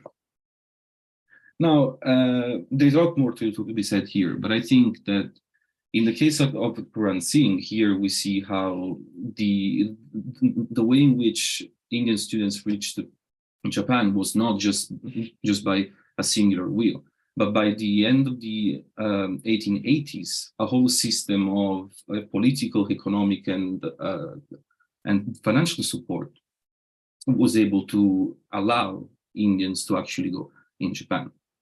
But then I would say that the second question that I want to address here is how did Japan actually, or like how the experience of Puran Singh in Japan actually shaped it. And I think that overall, as a main point here to be made, I think that the experience of traveling and studying in Japan was a moment of radicalization for many Indians who actually managed to escape both the physical boundaries of surveillance and the more ephemeral circuits of knowledge production. And they were actually able to find in Japan a fertile environment to both find new knowledge, but also making new kind of intra-Asian networks of exchange and collaboration. So while in 1900, Puran Singh left India as a Sikh student who was like of good reputation, actually when he returned back from Japan, he became back as a Buddhist monk with a degree in industrial chemistry, ready to contribute both spiritually and also politically to the advancement of India. And I think here the most important, I think like so far in the literature, the experience of the Puran Singh has been analyzed, especially in terms of his interactions with the Indian community in Japan. And I think that looking at the numbers of the Indian community in Japan, especially in the first kind of batch, as well as the post-1905 batch of Indian students, we see that students coming to Japan were located actually all over the country. Of course, there was a major focus in Tokyo as the capital, and also the place where more industries and more universities were available. But overall, Indians who arrived in Japan were able to go in many cities, from Osaka to Kyoto and Kobe, as well as Sapporo, applying and studying to several kinds of factories and workshops, such as rubber making or glass making, and so on and so forth.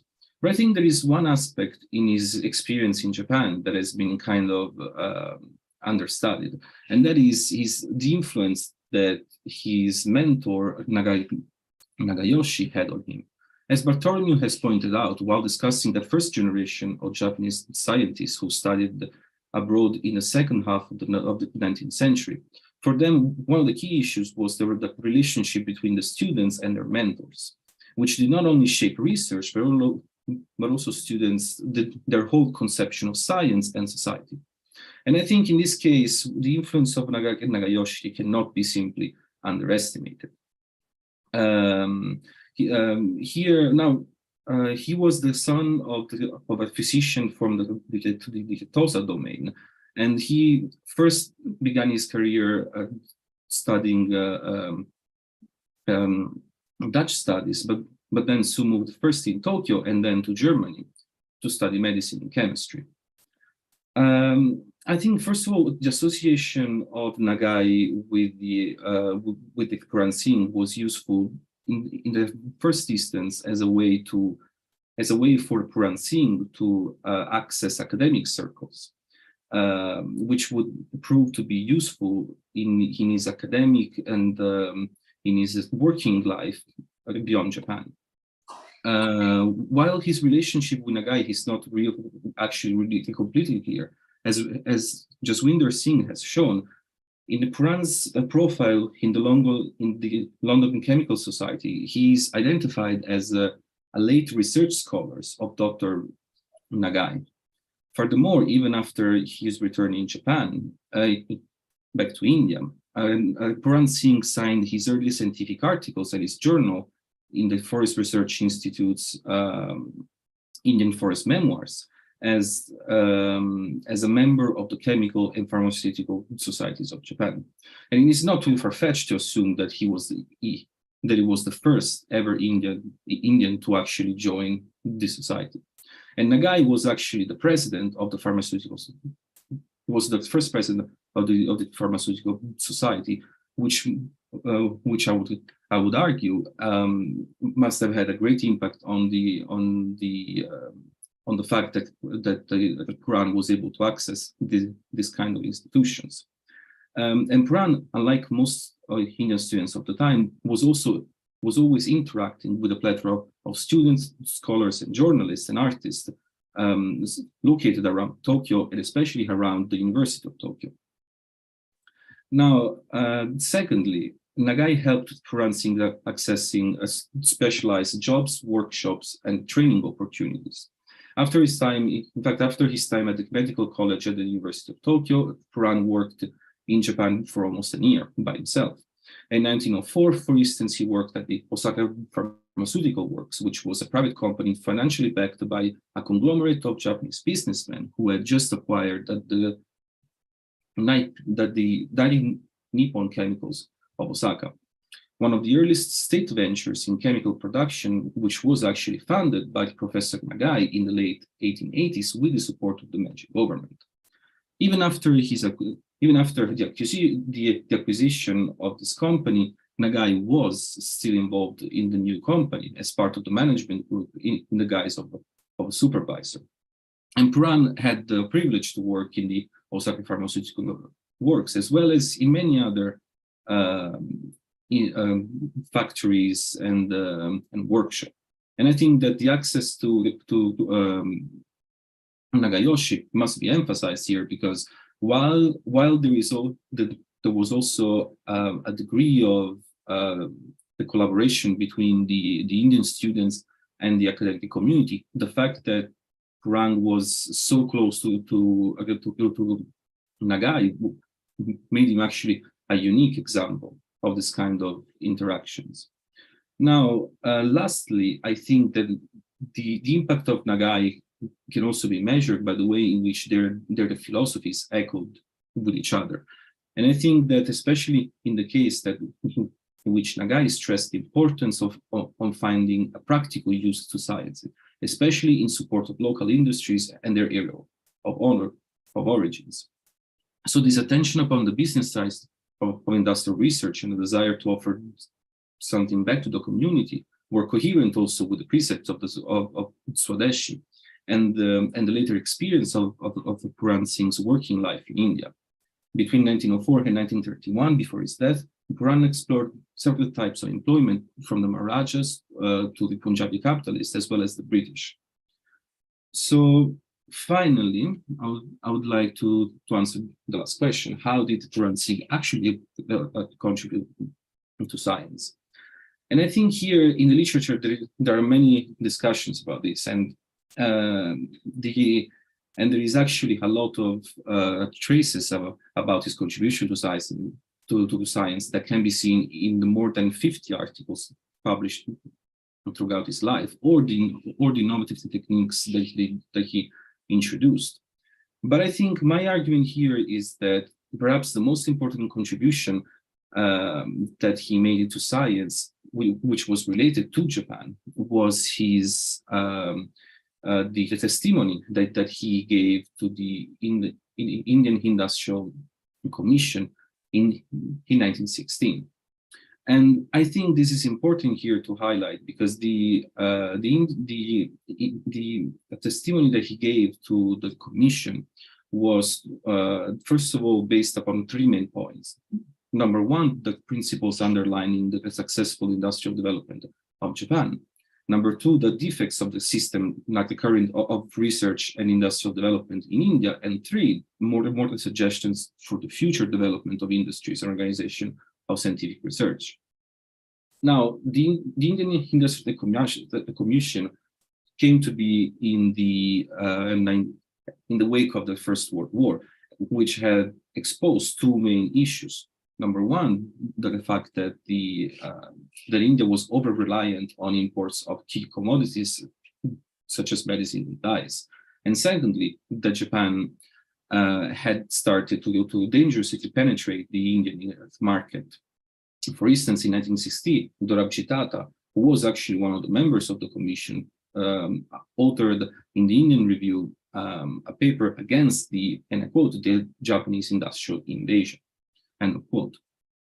So while this commission was not directed directly against Japan, it was actually seen as one of the major efforts by the British official to listen to the Indian nationalist discourse that had been going on in the previous 2 decades, which had actually praised Japan industrialization. Furthermore, apart from the Puran Singh, Japan was a certain part also of another member of the commission, and that was Madan Mohan Malaviya. Although, again, here I don't have the time to explore that. Coupled with this kind of commission reports, there was also, of course, the 1905 volume on the educational system of Japan, written by W.H. Sharp, which could be argued there was, again, another case of the British Empire trying to use Japan for a model of reforms for India. Yes. So eventually, what actually the contribution that he actually made during his witness, during his testimony to the commission, was that essentially Japan had to follow the example that India had to follow the example of Japan, especially in setting up industrialization from beginning with import of machinery and expertise, not only from Britain but from all over the world. And this kind of like selection was to be made, like following expressly the Japanese model. And I think that furthermore, more of his recommendation were essentially related to the fact that expertise should be given like priority in this kind of movements of industrialization, and then a kind of like bureaucratic or like bureaucratic perspective on industrialization would only slow down the whole process. Now, to conclude pretty much, although unfortunately I think I should have had more time, but that's okay for this time. I think that essentially the life of Puran Singh has proven that Japan was a model for Indians beyond the classical understanding of just vague and empty discourses. I think there were several projects which helped Japan more as an example, which tried to translate into concrete plans and idealization. Thank you for listening. Are there any questions for this speaker?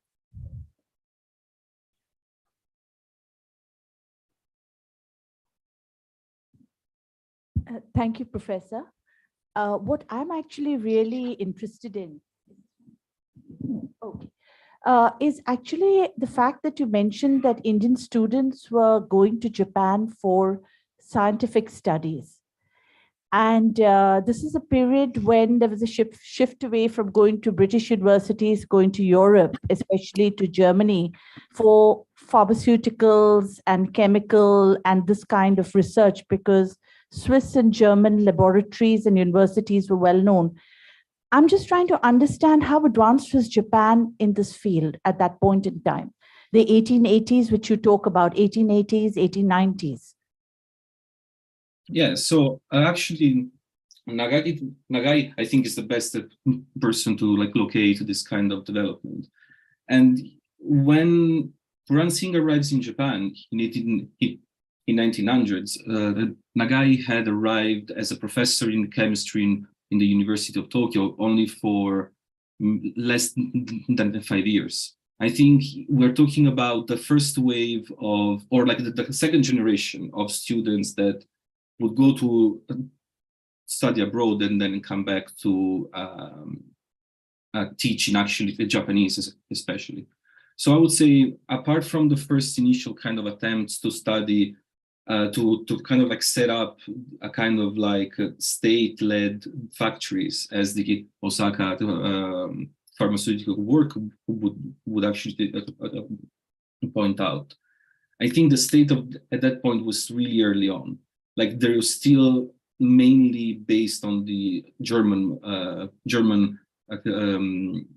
chemistry. Like there was especially in the field of like the pharmaceutical chemistry. Pharmaceutical chemistry especially, I think by that point there was not a lot done, especially when Puran Singh arrives in Japan. Then of course this would change, I think, in a decade or so, but at that point, yeah, that would be the situation. Okay, just another related question, just out of interest, is was Japan following the German model in the connection between universities and industry? I think I would need to double check that, but there was kind of like with the Nagai that there was the first kind of attempt to establish this kind of connections. Okay. So like I think before him there wasn't really much that I know at least there wasn't really much happening at the time, but we're talking here really of the first stages as well. Like while Indians were going there, I think what is interesting about this is that they go there and they actually experience those first moments. Like they actually experience that kind of emerging, like emergence of like a Japanese science, if you want to call it like that, or like a Japanese understanding of science. Right. Okay. Thank you, Professor. It's your tea.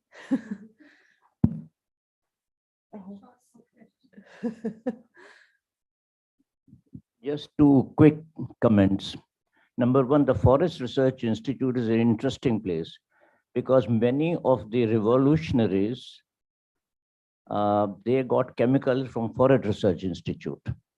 So there was a connection of the revolutionaries with Forest Research Institute that might have influenced Puran Singh. Number two, about the other question, very quickly, Japan during the initial periods of modernization of education very selectively sent students abroad for chemical sciences because chemical industry had to answer Germany, for shipbuilding and that kind of engineering, Britain. So they had a very selective policy of sending students to countries. Thank you.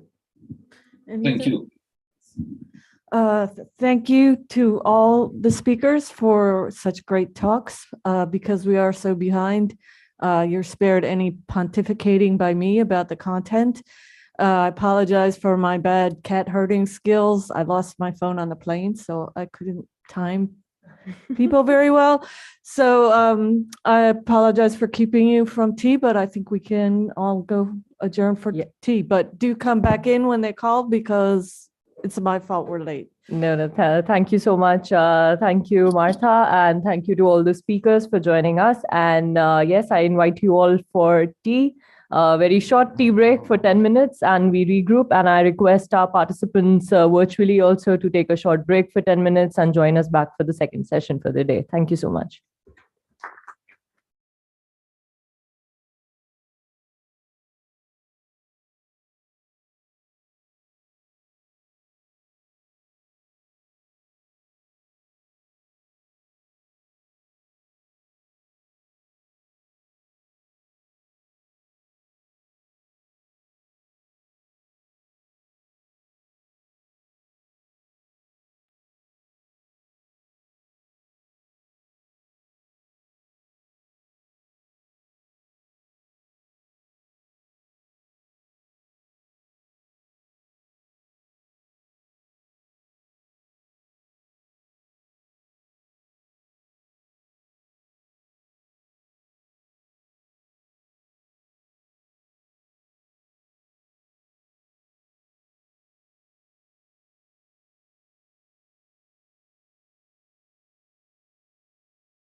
Good afternoon, everyone.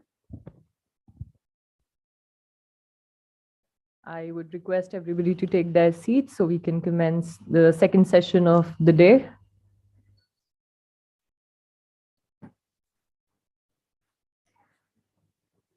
So the second session of the day and the third session of the conference is titled An Artful Amalgamation of Culture.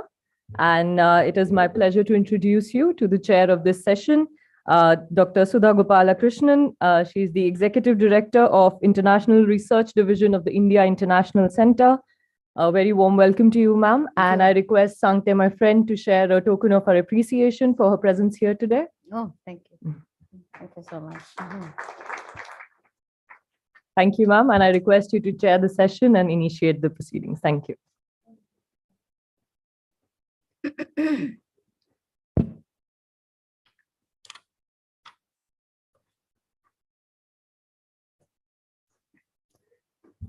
First of all, it's a great privilege for me to be participating in this important conference on discovering India, Japan, civilizational ties and Southeast Asia connectivities, organized by the Kizuna India-Japan Study Forum in collaboration with the IIC, of which I'm part of. So thank you so much for that.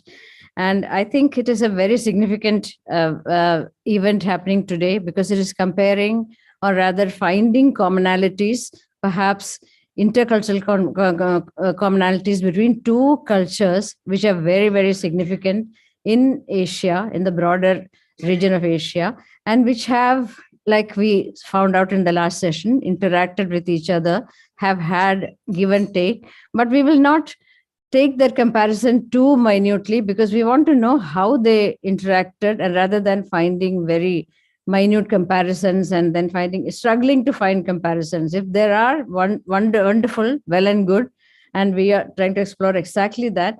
But the aim of this conference, in my understanding, is not to make those comparisons and then fix them but rather explore how we traveled together or separately and then came together in certain areas and not. So that is what I understand as the topic of this conference. And in today's session, we have 5 presentations in this session of called An Artful Amalgamation of Cultures. We speak about the diversity of what we are going to address today. These are ranging from different aspects of craft traditions and cross-cultural influences, craftsmanship, textile painting. So in the first session in the morning, I think we have 3 sessions and 2 spread over to the afternoon. So from that point, we take off. We could draw comparison between some aspects of the arts of India and Japan as belonging to a broader Asian tradition.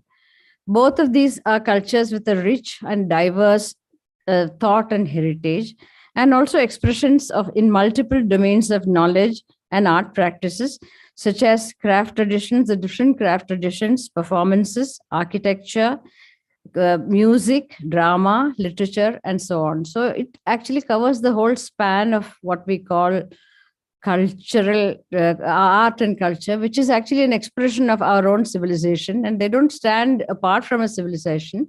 They come as a unified thought system, of which these are, I would call them as expressions. But having said that, there are tremendous regional variations within this, what we call as a tradition. They could be chronological, they could be regional, language-based, community-based.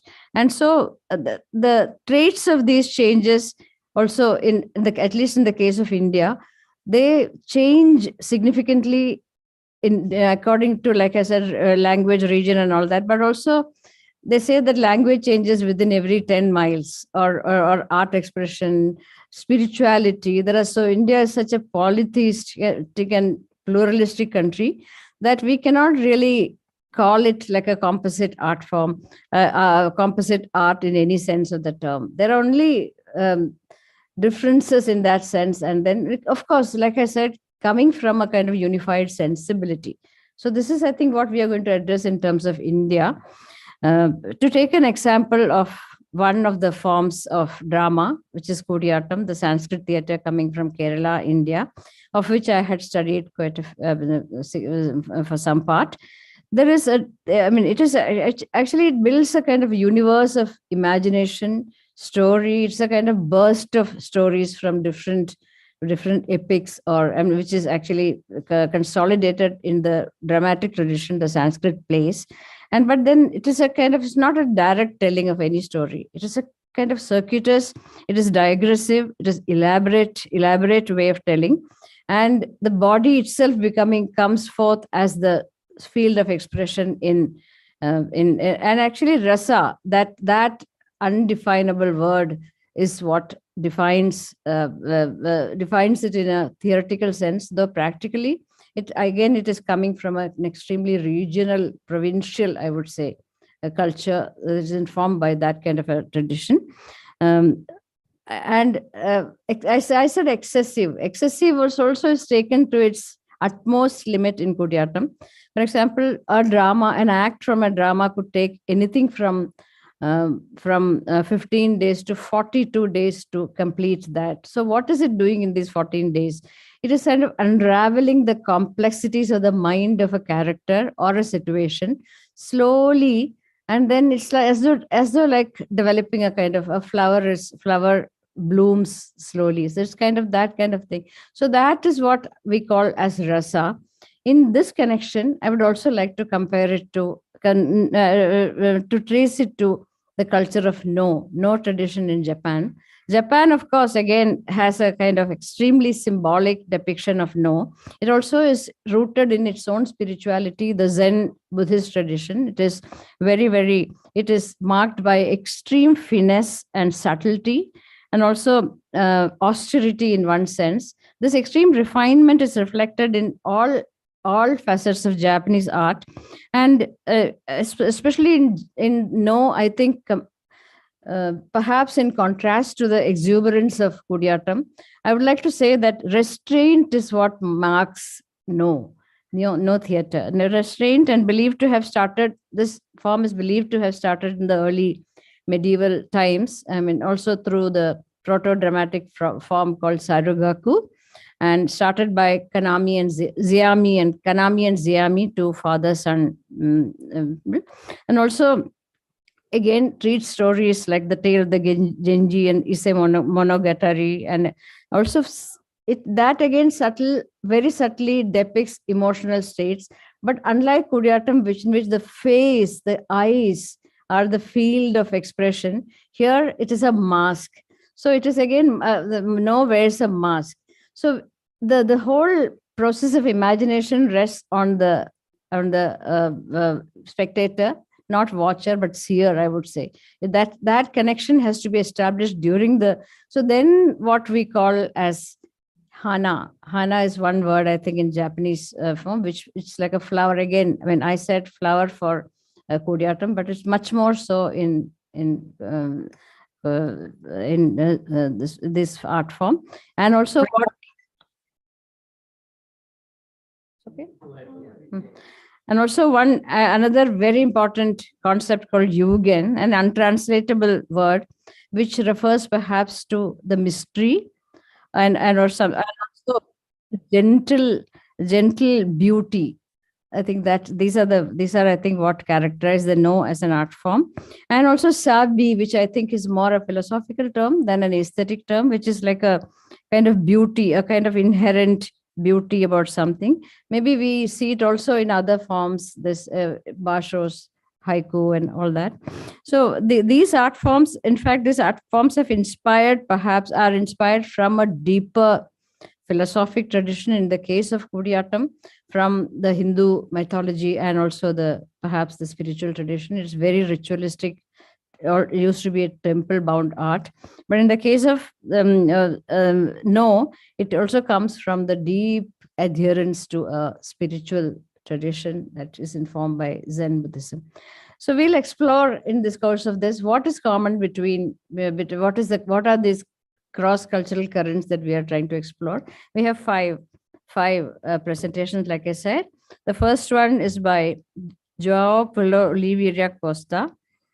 He obtained his PhD in history from FCSH Nova University, Lisbon, Portugal. He's professor of history, Department of Nova Lisbon and coordinator of the UNESCO chair, the Oceans Heritage.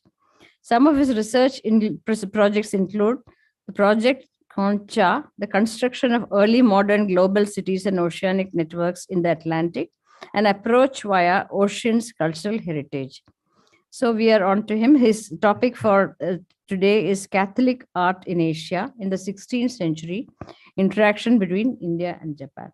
So over to you. So thank you. I hope you are listening me well now. Yes.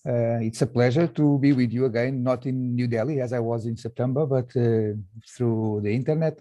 So first word to thank you the invitation for participating in this so interesting conference, and to my greetings, particularly to all my friends I met personally a few months ago there in the Indian International Center precisely, which is always a nice place that I see again. It's for your facilities because I visit them since 1989, and I've been there for several times, always very well welcomed.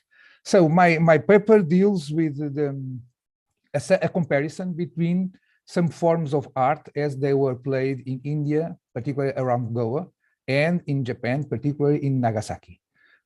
It's not, for example, yesterday, my colleague Alexandra Curvelo presented to you which was a direct influence of India to Japan through the Portuguese, because she was talking about the tissues, particularly the cotton tissues that were introduced by the Portuguese in big quantities in Japan. Now, what I'm going to show you is a little bit different, because it's more how two different Asian civilizations, one Hindu, another Shinto and Buddhist, with a very syncretic terms of religion, reacted to the same religion that was coming. Of course, that in India there were already Christians since the beginning of the religion, while in Japan there were no kind of knowledge about Christianity. But in both cases, it was the first time that Catholic Church appeared, and that Catholic Church appeared with a maritime network of traders, and in India also of soldiers. So it's a very specific situation, and what we are going to see, it's not how Indians and Japanese interacted or interfered one with the others, but how both reacted to the Portuguese and to the Catholicism that the Portuguese were bringing with them. So I'm going to share now my PowerPoint. I hope you are seeing it already. And now in full screen. So these first two images will help you to start my point. We are on the left. You have the cathedral of Goa, which is a Western building. It is very similar in the facade to several of the cathedrals that were built in Portugal in the same period, the second half of the 16th century. It's the same model. And on your right, taking from the Namban Biombo, the drawing of what was one of the churches of Nagasaki, and it is like a Buddhist temple, but with a cross, because this is a major difference between what was one of the major differences between Goa and Nagasaki. At the same time, it seems because in Goa we are aware that the rulers were Christians and Catholics, but that there was still a Hindu population that kept living there under the rule of the Portuguese and some Muslims. While in Nagasaki, and I will come back to this point, despite to be a Japanese city, it was inhabited until 1614, mostly only by Christians, but I mean baptized people. So the Portuguese arrived to India in 1498, and they arrived to China very soon in 15 years, but then they lasted more 30 years to arrive to Japan. And because Japan was out of all these trading system of the Indian Ocean and the West Pacific, and so even the Portuguese, only when they got some capacity to stay in the Chinese coast, they had possibilities to wait for a new monsoon and then to sail to Japan. This was the ship that then moved. They did this interesting, speaking about India and Japan, because this ship, the Kurofune, as it was called by the Japanese, it was the first, it means the first direct connection between India and Japan, because this voyage started in Goa and ended in the Japanese shores since 1570 in the ports of Nagasaki. So this was the ship that made the connection and the first direct connection between India and Japan. So this is a view of Goa by the end of the 16th century, drawn by Linschoten, a Dutch traveler who was Catholic and who was even servant of the bishop of, or Archbishop of Goa, and who published the first great report about the Portuguese Estado de India, written not in Portuguese, but in Dutch, and then translated into different languages.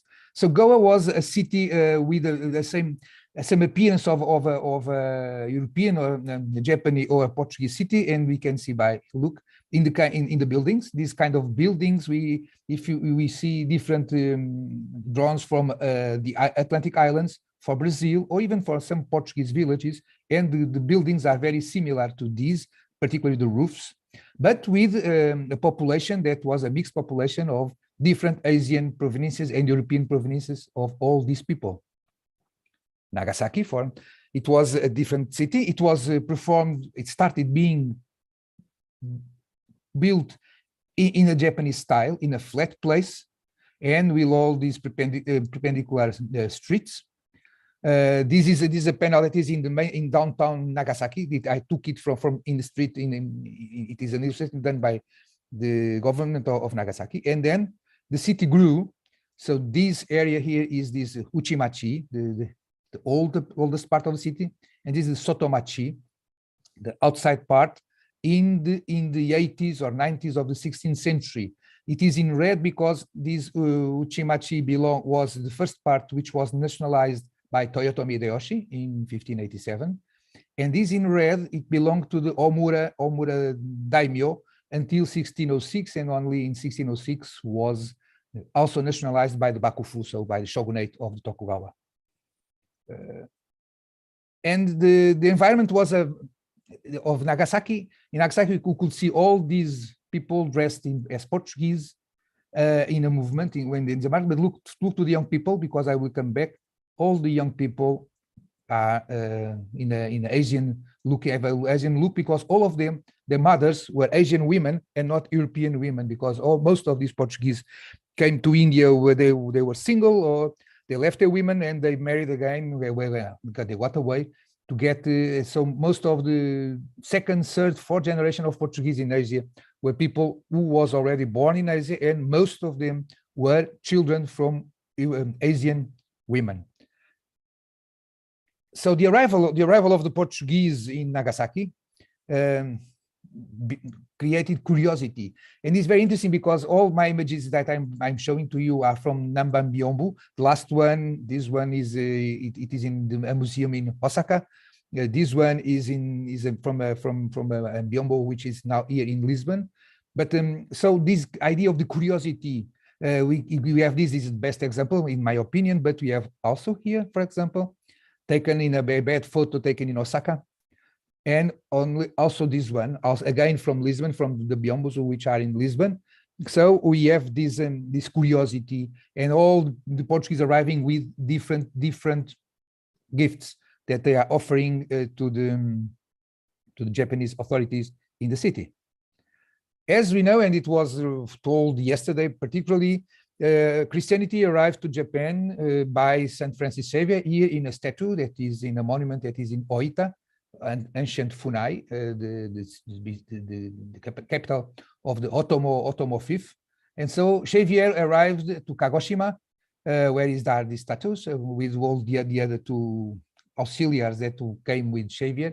So he arrived in August 1549, introduced the Christianity, and through the Portuguese were introduced many other ideas, techniques from the West. This is a statue also in Oita, remembering Luís de Almeida, a trader from Macau who was also a medicine and who became a Jesuit later. And here he is remembered here as the introductor of Western medicine in Japan. In Oita, nowadays, there is a Luís de Almeida hospital that is a memorial for these achievements and for this introduction. So the Portuguese were also bringing to Japan some Indian original, not only tissues, but also animals like peacock, which is from India, and now here the Japanese also admire. Don't forget that these Nambam Byombu are kind of photos. They were painted by Japanese artists without any pressure from the Portuguese who were there. The authorities over the city were always the Japanese themselves. There was a moment between 1580 and 1588 that Omura Sumitada, the daimyo, offered the city to the Jesuits, who officially were ruling it, but through Japanese officers, and never by the Portuguese themselves. Look here, and as I told you, it was a Christian city, which is remembered even nowadays. For example, this is a memorial which is placed in Nagasaki, in the very place where there was first the Misericordia, Misericordia, so the headquarters of the Misericordia. Misericordia is a charity institution that the Portuguese developed since 1498 in Portugal, and which was spread through over all the empire of the Portuguese, as well as in the other places under its influence, as it was in Nagasaki in Japan. And it again, coming to the Nambam Byombu, again here, so the mass. And look at here to emphasize that what could be coming from India were the objects for the cult, which were also from European influence. But then look, as I told you before, that the church, even with tatami, is a Japanese style building, where the Christians as well as the servants of the priest are in a Japanese position over their knees, and not in the usual European position. So there was an assimilation very clear and stronger in Japan, because Japan was outside. Don't forget, Japan was outside what was the military empire of the Portuguese, in contrast with Goa, which was the headquarters of the Portuguese military presence in Asia, and a city which had been conquered by the Portuguese to Bijapur, the Sultanate of Bijapur, in 1510. So here, more clearly, this and look for the clergy. This is a Japanese, and we'll come back to that, because even in the clergy, but that it happened also in Goa. So Goa and Nagasaki were the two cities of all the missionary world in the 16th century, where more native priests existed. We have a few in Goa reported since the 50s of the 16th century, and there were 14 Japanese priests in 1614 when the Tokugawa issued the ban against the church, and the missionaries were expelled. You can ask me, oh, only 14, but I will answer you, already 14, because except Goa, in the other parts of the world, even of the Spanish influence, there were none, or almost none, and that's very important. For example, in the case of Goa, I'm speaking about diocesan clergy, because even the Jesuits in Japan in 1590, in 140 Jesuits, 70 were Japanese, while in India only there was one Indian, Brahman. So about this idea of how important was the Christianity in Nagasaki, I published about 25 years ago this book about the annual letters of the College of Macau. And in the College of Macau, since 1594, when it was founded, until 1627. And when in these reports, the Jesuits say that they are baptizing some dozens of adults every year in Macau. But the annual letters of the same Jesuits in Nagasaki in the same years report hundreds of adult baptisms every year. What is the meaning of that? Is meaning that Nagasaki was a growing town, because it was a trade town in the late 16th century and in the beginning of the 17th century. So it means that many people was coming to become inhabitants of the city, and it looks like, we have no evidences in the documentation, but the figures allowed us to believe that most of the people arriving to Nagasaki, it was baptized, accepted baptism as a way to be introduced to a Christian, the sole Christian city of Japan. And this Christian city that was also growing with, it looked like Japanese, because of course the old people, the olders could be Europeans, like in this, look, I insist, this painting was made by a Japanese artist who was not engaged with the Portuguese or with the Portuguese Empire, but he draws the Portuguese as 3 European adults, 2 African slaves, maybe, probably, but 2 African, and 3 other people, young and Asian looking like, and all dressed in the same. So this means that these are the Portuguese by the way they are dressed, by the way they have the hats there, they have the crosses and so on, the swords, but at the same time being clear that there is a new generation that is Japanese. It means that most of the people that in our written sources we see the Portuguese arriving to any harbor of Asia, it could look like this young guy and not like this old guy. And so it was, and look, even is the same Japanese who are painting. Look at these Jesuits. This is supposed to be famous and almost legendary Brother Lourenço, who was one of the founders of the mission and a young Japanese as a brother of the society, maybe later a priest. So now for my part and final part of my presentation, some comparisons of how Indian people and how Japanese people assimilated, but made some nativization of Christianity. Look, this is a church in the territory of Goa, Santana Talaulim. It's a church of the 18th century.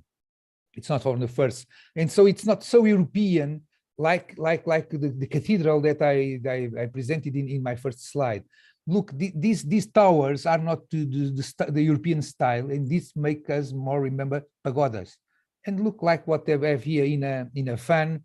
This is a representation of a church, of the Jesuit church in Kyoto, so in Miyako at that time, just before the civil war that took to the death of Oda Nobunaga. Oda Nobunaga was the great warrior. He was who started the reunification, political reunification of Japan since the 60s of the 16th century, and he became a real friend and admirer of the Jesuits, and particularly of one who was Luís Freud. And we know from Freud how Nobunaga was a protector of the church, since that the church also would helping them. Don't forget that in 1578 there was the city of Kuchinotsu, not very far from Kyoto, was besieged by the army of Nobunaga, and the captain of the fortress was a Christian, Takayama Ukon. Instead of attacking the city, Nobunaga called Father Argentino and asked him, please say to your Christian that is in charge of that city that if he comes to my side, I honor him. If he don't come, I ban the church. And Father Argentino was able to convince Takayama Ukon to change of side. And Takayama Ukon then was a servant of Nobunaga, later a general of Hideyoshi, but then he pursued in his faith, and then he was exiled to Manila, and nowadays he's a saint of the church. But so the similarity, this solution in this kind of solution, architectonic solution that we find in India and also in Japan, where we have many towers as Buddhist temples too. And the most interesting for me, theologically speaking, from a religion speaking, is the Christ, how the Christ is represented, because mostly here in Europe, the Christ is representing in the cross, of course, suffering. And we, the Catholics particularly, emphasize very much the Latin Catholicism, so Southern European countries. Here is very common to emphasize the suffering of Christ, and almost the most important moment of our faith is postponed, is looking to the cross and not to the resurrection of Christ 3 days later. But look at the face here. This is a European style painting made in Nagasaki by a Japanese. And look the face of the Christ. And he's not suffering. He's just in a kind of enlightenment, like the Buddha. And this is very important because I think this is one of the most important reactions of AZ, not to accept the suffering of God. And so what happens through over Asia, because now I go to Indian ivory and look at it is not in the open eyes, but the same serenity, not so the idea of sufferance. And even coming back to Japan and to the Western style painting school that existed in Nagasaki by the end of the 16th century and beginning of the 17th century, this Christ with well, it was the spines in his head, but it's not dying. So it's, and also how this it was spread. And look, coming to the end, this in this case, this is a Japanese painting with the representation of Our Lady of the Rosary. But we in Europe, we have not this kind of draws and of representations, but in India we have. And one is made in silk, the other is made in ivory, but both with, and look at here, the Our Lady Mary here is already in a Japanese looking face. Here in the colonial city of Goa, it was different. But look, the similarity, and I insist, we don't have this kind of images in Europe. So this was an Asian adoption of and reinterpretation of the representation of the Virgin, and it's possible. It's much possible that this image in Japan was. This is maybe here clearly an influence coming from those Christians. Alexandre Corville talked with you about that yesterday. How in the Kurofne, the Greek ship that I showed in the first of this presentation, a part of the crew were Indian people. I told you when I was there in my lecture of September that one of the first reports of the use of artillery in Japan, it was in the Battle of Okinawate in 1584, when the forces of Satsuma and Harima defeated Ryosuji Takanobu, who was invading the region. And according to Freud, there was some cannons from ships.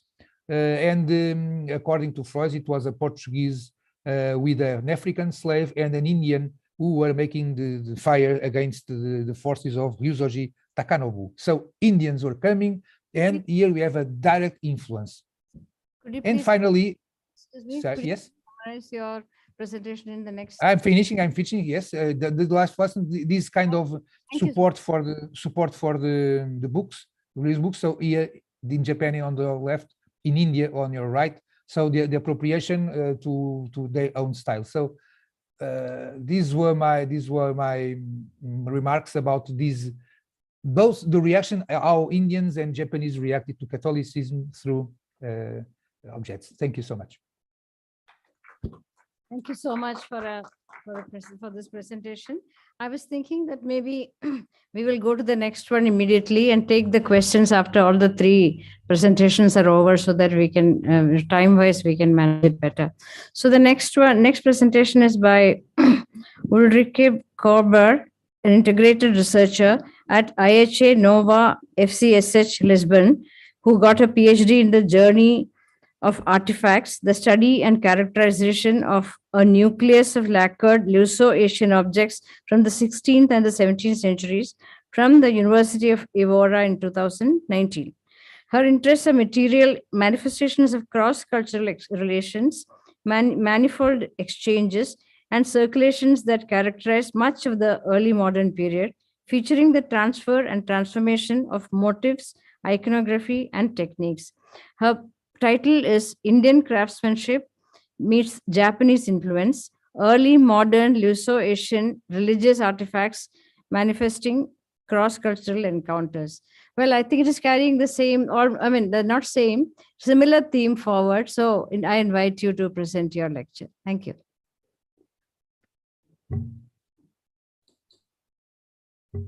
You are not audible. I think if you're muted. Yes, now. Thank you very much. And greetings from Singapore to everybody. And thanks for inviting me to contribute to this conference. I tried to share my screen.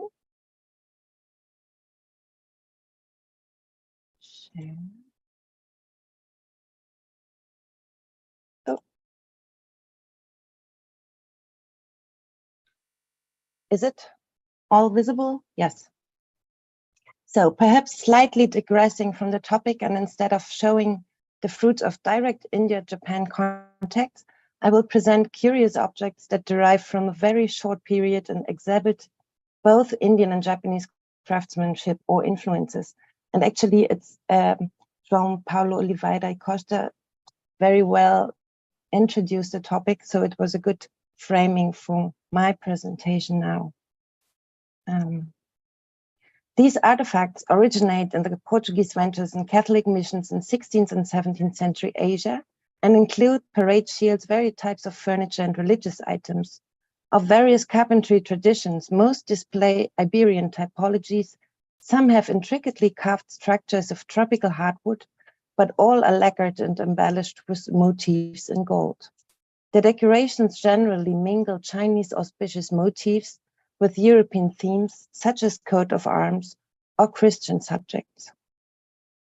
I first came across some of these specimens in the scope of conservation projects.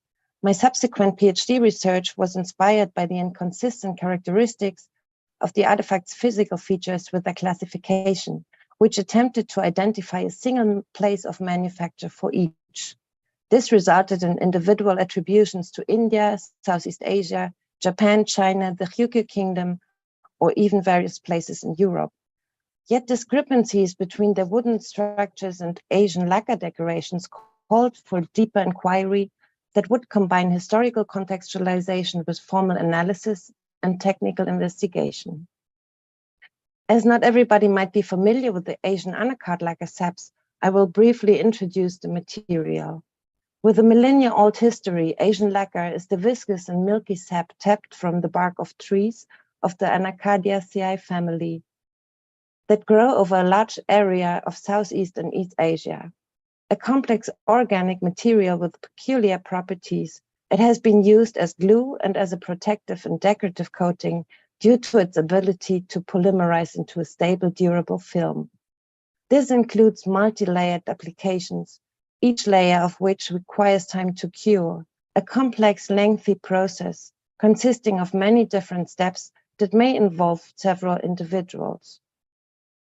A variety of decorative options can produce impressive artifacts. Across Asia, unique lacquer craft traditions have developed. Chemically, a water and oil emulsion, the lacquer sap's main components are catechol and their derivatives, generally dubbed urushiol, lacquer, and thitziol, which can be distinguished using scientific analysis. The sap of Toxicodendron veniciflum, native to China, Korea, and Japan, contains urushiol. The sap of Toxicodendron succedanea, that occurs mainly in Vietnam, Laos, Cambodia, and southern China, contains lacquer. The sap of Melanohoria usitata, native to the Southeast Asian regions of today's Myanmar and Thailand, contains thitziol. Though this slide shows their approximate geographical distribution, it does not reveal that these may overlap. Oh.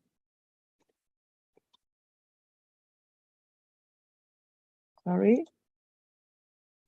Distinguish specific lacquering traditions, the technical study aimed to identify lacquer type and detect organic and inorganic materials mixed in lacquer formulations. For not being too technical, this slide shows only an overview of the methodology applied to the lacquer samples. Identifying precise formulations, assessing layer sequence, and classifying decorative techniques allowed the attribution to specific lacquer traditions. Our results revealed ground layers composed of iron-rich clay mixed with drying oil, such as tung or perilla, and protein, often identified as blood. The lacquer coatings mainly consisted of lacquer lacquer mixed with drying oil, with urushi present in only a few finishing or bowl layers, typical of Chinese conventions. Yet, whatever their typology, wood type, or carpentry tradition, secular or religious use, all specimens share these same Chinese characteristics in their lacquer coating. but also the decorations display Chinese auspicious flora and fauna motifs.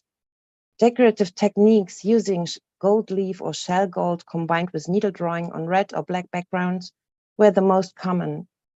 But incised gilded lines, mother of pearl application, and oil litharge painting also appear. All are typical of traditional Chinese conventions and mentioned in the 16th century Ming Chinese treatise on lacquer, Xiuxi Lu, thus presenting contemporary craft traditions. This treatise also mentions the differences in quality and the use of simplified techniques and substitute materials, such as drying oil or animal blood, that were practiced by Chinese artisans on inferior objects for everyday use. And indeed, common to all specimens are layer structures and compositions indicative of cheaper and faster production methods. With this brief overview, I'll focus on those objects that link to the Catholic missions of the Society of Jesus. These liturgical artifacts proved fruitful sources as they are easily attributable to a certain time frame, geographical area, and historical context. Striking especially on Jesuit objects is the combination of mother of pearl and motifs in gold. Presenting black surfaces profusely filled with plant and animal motifs. Because they resemble the characteristic decorative scheme of Japanese Namban lacquerware, many are still classified as such.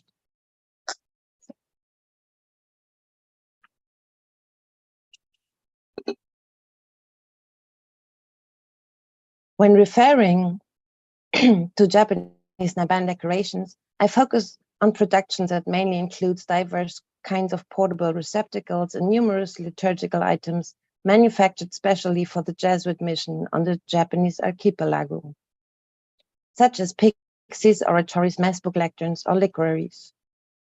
An impressive number of liturgical Namban pieces embellished with the Jesuits' emblem illustrate their practice of utilizing objects to spread their faith. Many of these pieces survive in Iberian or New Spanish churches, monasteries, or convents, and in museum and private collections around the world, attesting to the extent of the Jesuit network.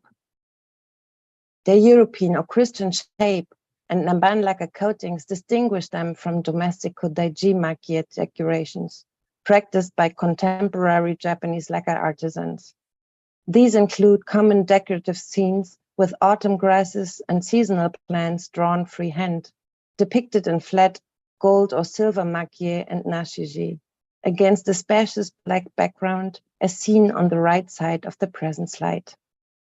In contrast to the Japanese domestic wear, Namban lacquer pieces commissioned by the Catholic Europeans featured black surfaces completely covered with these contrasting flora and fauna motifs in 3 different hues: gold and silver makie and mother of pearl.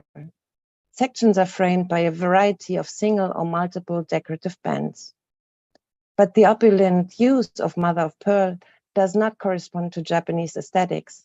This new exotic style may derive from the quiet European taste through influences of Korean or Thai lacquer art or Portuguese commissions from the Indian Gujarat. Yet techniques and motifs were traditional Japanese and derived from the style developed in Kyoto. Here, these were adapted to Catholic European preference. The newly founded Society of Jesus arrived in India in 1542 and soon became the most active Catholic congregation in Asia. It reached Japan in 1549, where it monopolized missionary work until 1593. In the mid-16th century, Macau became the most lucrative center of Portuguese trade between China and Japan, Jesuit headquarters of both missions, and a place of interest for other missionaries. Across this vast region, numerous Jesuit missions educated Indian, Japanese, Chinese, and European students and prepared missionaries for their work. Far from Europe and the already established industry for devotional items centered in Goa, missionaries in East Asia required all kinds of furniture, imagery, religious utensils, and other supplies. Records and several objects attest that they sated the increasing demand also with works from India. Embroidered silk textiles, porcelain, sculptured ivory sands, enclosed in wooden oratories circulated among missions in India, Japan, and China. 16th and 17th century Christian art produced in Asia echoes the distinctive backgrounds of the hosting cultures. Above all, the Jesuits tailored the evangelization to the societies they wished to convert, taking advantage of compatible imagery and conventions already present. By borrowing symbols from local beliefs, they established connections between domestic and Christian imagery to express their optimistic message of salvation, resulting in a combined visual vocabulary. In India, church fittings, altar pieces, and devotional items display intricately carved surfaces. In Japan and China, they adapted lacquer traditions closely associated with spiritual beliefs and rituals since antiquity. Motifs rich in Chinese symbolism, styled and understood by East Asian craftsmen according to their own conventions, mimicking the decorative scheme of Japanese Namban lacquer, created exotic renderings of a wholly different emblematic vocabulary. Such ambiguity appears as material evidence of direct European influence in commissioning them. Furniture type or the use of carved tropical hardwoods such as teak often point to Goa in India, from the mid-16th century onward Jesuit headquarters and a primary production center for devotional items. Some of these pieces then received lacquer decoration locally. For example, the typology and assemblage of this carved oratory destined to house a religious sculpture, identical to other examples manufactured on the Indian subcontinent. Yet it obviously has received its lacquer decoration in Japan according to Namban aesthetics. Thus, this oratory combines Indian and Japanese craftsmanship adapted to European commission and manifests the circulation of objects in that time. Similarly,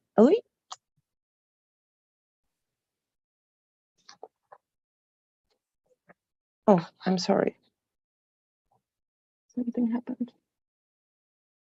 Similarly, suggesting the circulation of objects among Catholic missions, this polygonal teak wood oratory, now missing its dome, once housed a religious figure typical of liturgical artifacts produced for the Catholic missions in Goa. The gilded surfaces of its richly carved segmented doors featured the Jesuit monogram and the intertwined letters A and M for Auspicious Maria. Their black lacquered interiors retain traces of Chinese Namban-style ornamentation, foliage and gold leaf, and vestiges of a decorative band of lozenges of shell, etched by a double line of gold. This mixing of craft traditions highlights the travels of the oratory itself. Analysis identifying Southeast Asian Fitzi lacquer in the exterior coating also revealed the circulation of Southeast Asian raw materials. This shows that Chinese artisans serving the Jesuits met the demand for religious implements by utilizing this imported sap, a detail already detected in Japanese Namban lacquerware. Obviously, Namban liturgical items circulated within Luso-Asian and Jesuit networks inspired the lacquering of religious items used in Macau and perhaps the China mission. But for their Jesuit clients, Chinese craftsmen clearly employed simpler and faster technologies and stylistically adjusted a variety of local auspicious designs to the Japanese Namban models. Southern Chinese Namban-style decorations feature various combinations, either gold leaf painting and shell application, a combination of gold leaf, mother of pearl, and red lacquer, gold leaf combined only with red lacquer. Can you please summarize your observations to the next 5 minutes, please? Or gold leaf using shell gold combined with mother of pearl. Surfaces are framed by very different but also manifold varieties of decorative bands of straight and very wavy gold lines with spirals or stylized flowers. These assorted combinations may indicate distinct time frames, locations, workshops, or even an evolution of style.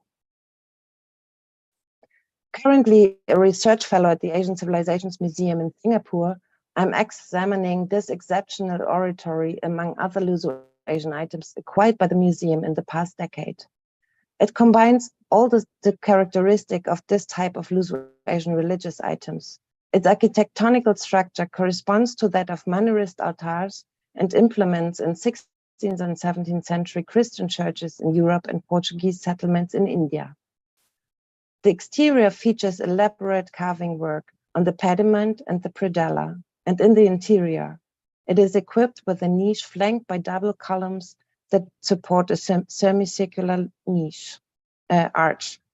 This interior space was also destined to house a religious figure like the Virgin and Child, now missing, as is the case with contemporary oratories produced in India. But in contrast to Jesuit items, it depicts the emblem of the Augustinians, a crowned double-headed eagle with a flamed heart pierced with arrows. When I previously said that all pieces are portable, I have been surprised by this shrine that stands out for its dimension. But also, its intricate decoration in the carved areas is remarkable, with gold leaf decorated individual elements using distinct textures. In comparable portable objects like chests or oratories, the carvings are usually completely gilded. Its extraordinary size and the presence of an inventory number indicate it has been used in an institutional context, equipping a chapel or church. And indeed, in 1589, Spanish Augustinian friars from the Philippines founded the monastery of St. Augustine in Macau, being later substituted by Portuguese friars. Even though not being a Jesuit commission, but obviously destined to the order of St. Augustine, this oratory again displays Namban-style decoration on its exterior carcass sides and doors. Though very much worn, Chinese auspicious flora and fauna motifs of tree, peonies, plum, and magpies, pheasants, peacocks, or cranes are still visible, here in a combination of gold leaf and red lacquer. The analysis of its lacquer coating revealed the same formulations commonly present on these pieces. But surprisingly, and in contrast to its rich and virtuous decoration, the coating consists of only one single body lacquer layer. This item raises new questions and adds to the wider phenomenon of these pieces. In this way, portable implements requested by the Jesuits on Japanese soil undoubtedly influenced these religious artifacts intended for Chinese converts. In adapting native features to Jesuit taste and preference, Japanese Namban lacquer decorations adapted contemporary Kodaiji style, while Chinese Namban style lacquerware and use traditional Chinese techniques and motifs. They point to the Portuguese enclave of Macau in southern China, the Jesuit strategic center from the late 1560s onward, strongly interlinked with the Japanese mission. Jesuit institutions train students of various backgrounds, and Christians who fled Japan between 1614 and 1639 found refuge. The question of Macau as the locale of lacquer manufacture remains unsolved. Though its close link to Nagasaki by a maritime trade, its role as a refuge for Christians from Japan, and the shortage of Namban liturgical objects strongly suggest Macau to have some concrete role, whether in commissioning of objects, the social mingling of artisans and refugees, and its position as the nerve center of Catholic presence in East Asia. The fascinating amalgamation of Indian carving work with Japanese Namban or Chinese Namban style decoration most probably results from that. No export production yet. They were employed locally as evidenced by their extreme individuality. Though generally neglected or considered of low quality and no great artistic value, Luso-Asian lacquers document a very short period of scarce concrete knowledge and limited documental evidence. They deserve appropriate appreciation and preservation. Thank you.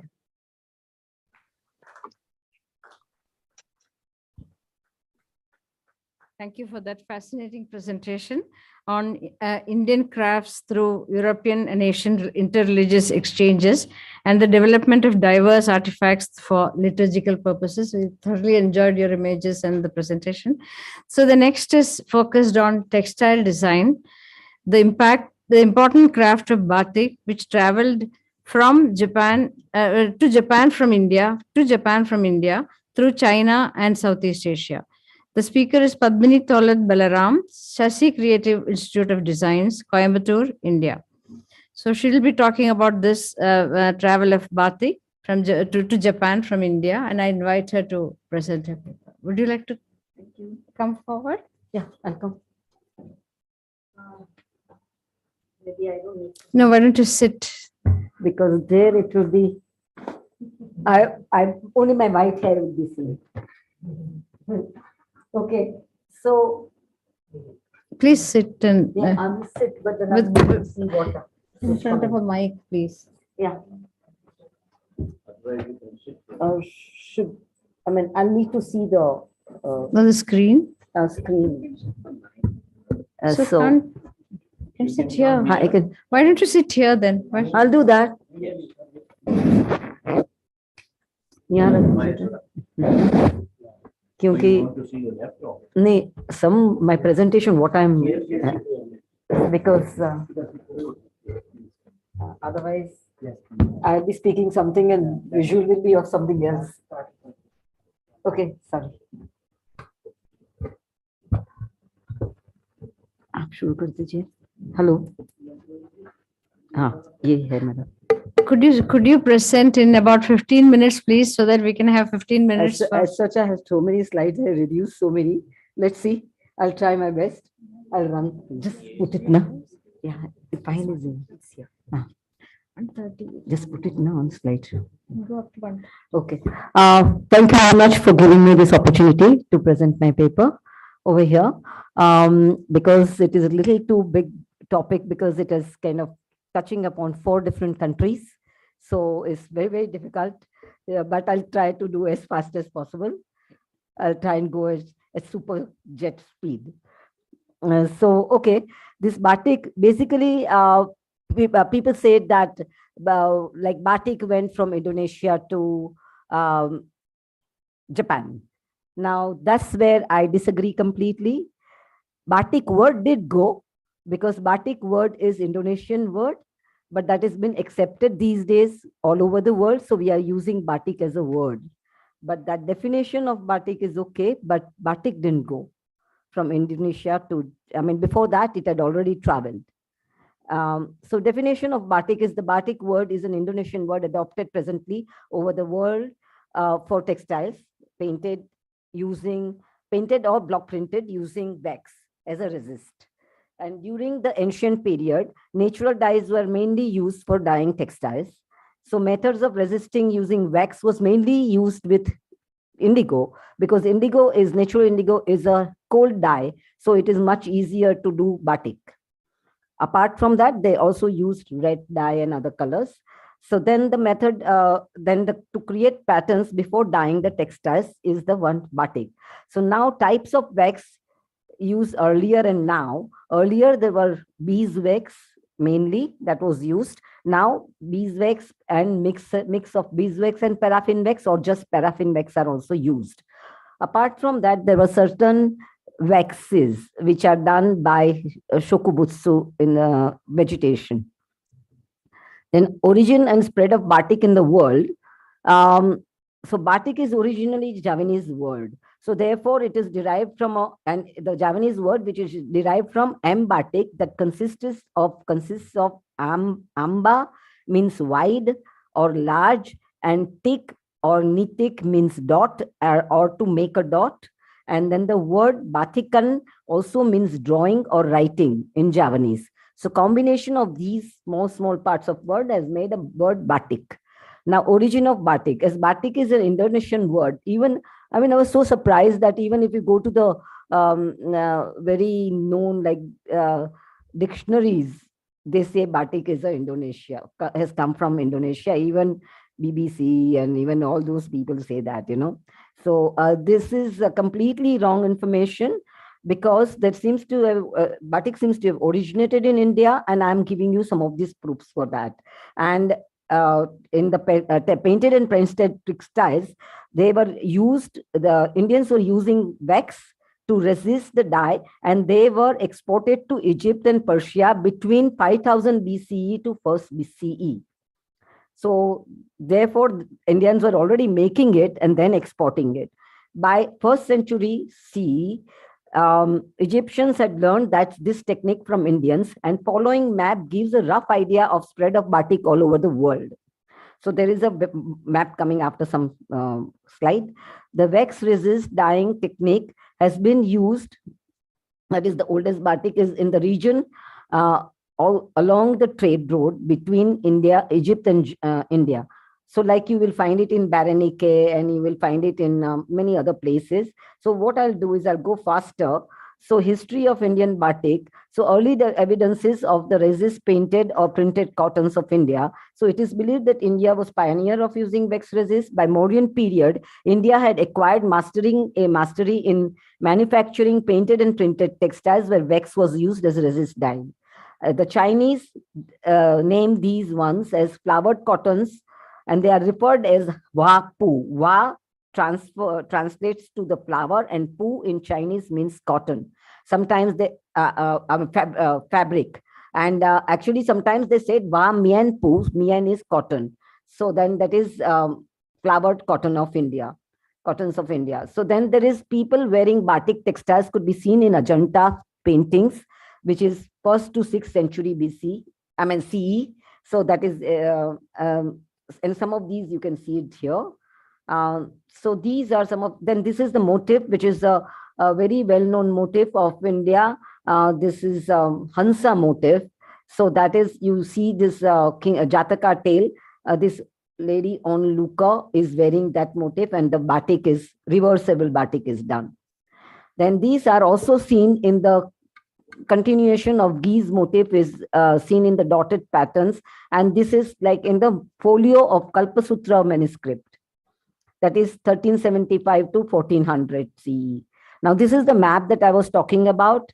So there is, it very clearly shows the 5 different phases of the batik's travel, and these phases are like phase number 1 is India to Egypt and other centers in Middle East on its way to Egypt. So that is 5000 BC to 1st century CE. And then second phase is India to China during Sui dynasty, 8th century CE period, and China to Japan during Nara dynasty. Actually, sometimes some people say it started with Asuka dynasty, but in Nara dynasty, it really got hold of it. I mean, then the phase 3 and 4 are India to Malacca Strait, that is Indonesia. And so it has reached Indonesia much later, even later than Japan. So it certainly couldn't have gone to via Indonesia to Japan. And then, one second. So then there is, this is, and the last stage is, and also the maritime Silk Road and colonial trade route. And then the last phase is batik spread from Southeast Asia to Africa and Europe. Because it went to Europe via Southeast Asia, they thought batik has come from Southeast Asia. That is Indonesia. So India to Egypt and other centers in Middle East on its way to Egypt. So that is, I will say, exports of Indian batiks. And I already told you about the Vapu and all that. So the Greek physician Cassian has said in 400 BCE, he writes of flower cotton emblazed with glowing colors, which reminds us of modern chins and which are coveted by the fair Persian women in the harems of Susa and Ektabana. So there are, and then Chandragupta Maurya's capital, the people who came, they were, I mean, their robes were worked with gold, and then they were all wearing precious stones, and these were all also painted with batik. So textiles trade of Indus Valley. Now one sees that during Indus Valley civilization, already we were making these kind of textiles, and I mean, natural dyed textiles, and they were exported. And some of these things that I will show you. So that is the very early exchanges that took place. Indus Valley trade was at its peak between 2600 BCE and contained till 1800 BCE. And the Chins were also like known at that time. So that is the early, I mean, the chins are one of the fabrics which have kind of a largest lifespan. It started with Mohenjo-daro and we have it here till today, still alive. So this is why I'll just go very fast so that I'm escaping some slides. So this is Indian batik exported to Berenike, a Red Sea port in Egypt. Now that was a Roman, Roman had already by that time taken over parts of Egypt, and that is Roman port it was. And this is the batik, very clearly seen piece from Indian batik. It is trying to, the design is believed to be of lotus. This is just part of the fabric, and you can see the spots, white spots, which happens when you are trying to paint batik sometimes. And these are Indian batiks found in Fustat, Old Cairo, Egypt. So this is, you start getting these kind of textiles, which are from 1st century to 12th, 15th, 16th centuries. And then these are indigo dyed. And there you see three kind of categories of these textiles, which went from Gujarat mainly. And this is, one is white and blue, indigo dyed batik. This is red and white, madar dyed batik. Then there is a red, black, and this batik also, red and black batik. That is also madar dyed batik. And then there is resist print, red, black, and blue, where madar and combination of indigo is done. So these are some of the batiks that you can see. And amazingly, same design goes in fashion for centuries together and to different places in the world. You can see the same design found in Red Sea trade in 1340 CE, and it is housed in Ashmolean Museum. And the same pattern of Hansa and Lotus pattern, you can see it in Egypt, Fustat, made in Gujarat for Indonesian market, 15th century, from Calico Museum. So now these are the Indian batik found in China and Chinese batik I will talk about now. So this is Indian batik cotton excavated from Nia. Now, when I went to, in 2005, I was invited by Tongwa Tashwe, that is University of Tongwa, which was supposed to be earlier called as Textile University, to give lectures and all. PhD students come and shows me this particular fabric and says, who is Kinnara? Because this particular person at the corner is supposed to, he said, it's written, it is Kinnara. So what do you mean in India by Kinnara? So if he is Kinnara and it is entirely painted with batik, that had gone, and Nia was a halting station in Taklaman Desert on the China route. So it has gone from India.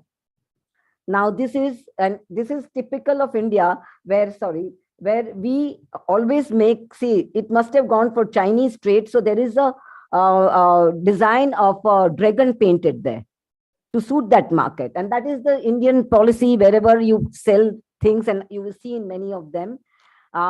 And these are some, like, I'm not reading about, these are the tools which were used, wax knives and all, in China later. And these are the, now amazing thing is, one book, which the sensei from there, who gave me from China, and it showed me same pattern saying it is Chinese batik. And I see the same design, if you see same textile from Nara and from Soshoin collection of 8th century. And this is exactly, I have seen this particular one. And actually the director of that museum, Soshoin Museum, who was, now he's no more director because he's retired, Professor Ogata showed me these. And so this is then, so it shows like maybe it has gone from India, China to Japan and preserved there, or was it made in Japan at that time again? I don't know. Now this is Indian batik painted chins, because Sushila-san said, no, don't touch chins much. I've just put just this one to show you that this is Chinese, for Chinese market, India had made these chins, which later on became so popular as chinosaries in USA and Europe. And then this is batik among Chinese minorities. Now, this is my research for Asia Scholarship Foundation in 2003. And then again, I had gone to those places on my own. And these are batiks of Chinese minorities, because China, they say batik came from minorities. And it was not the Han dynasty or any other dynasty which was is not originated by them. So that's the reason I'm showing you this. And this is by Miao Chinese, and they are excellent in batik. The skirt is made using batik, and she's wearing it. Even the headdress is made by batik. And this is, I don't know why this came. It is from another previous this.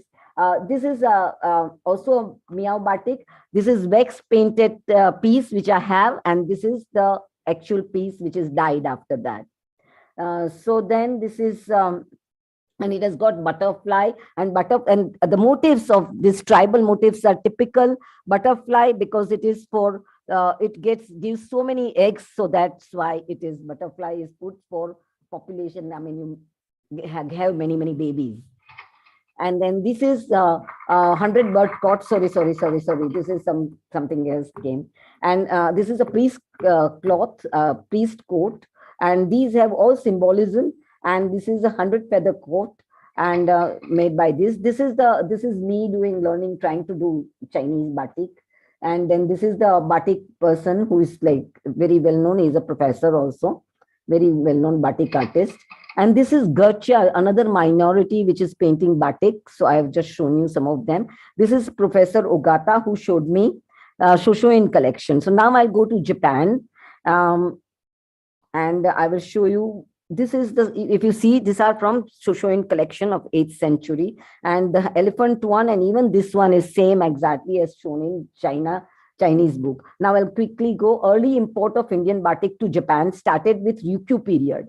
And it is 14th to 16th century when Ryukyuans went to Malacca and many other Southeast Asian countries. And then they kind of were gifted Indian textiles by even Chinese emperors and even all these places emperors. In Indian textiles are always a gifting commodity. Only people who are very good, they will give it to them. And then this is Indian textiles exported to different markets. This is Indian textiles made for Japanese, especially with Japanese motifs, made in India.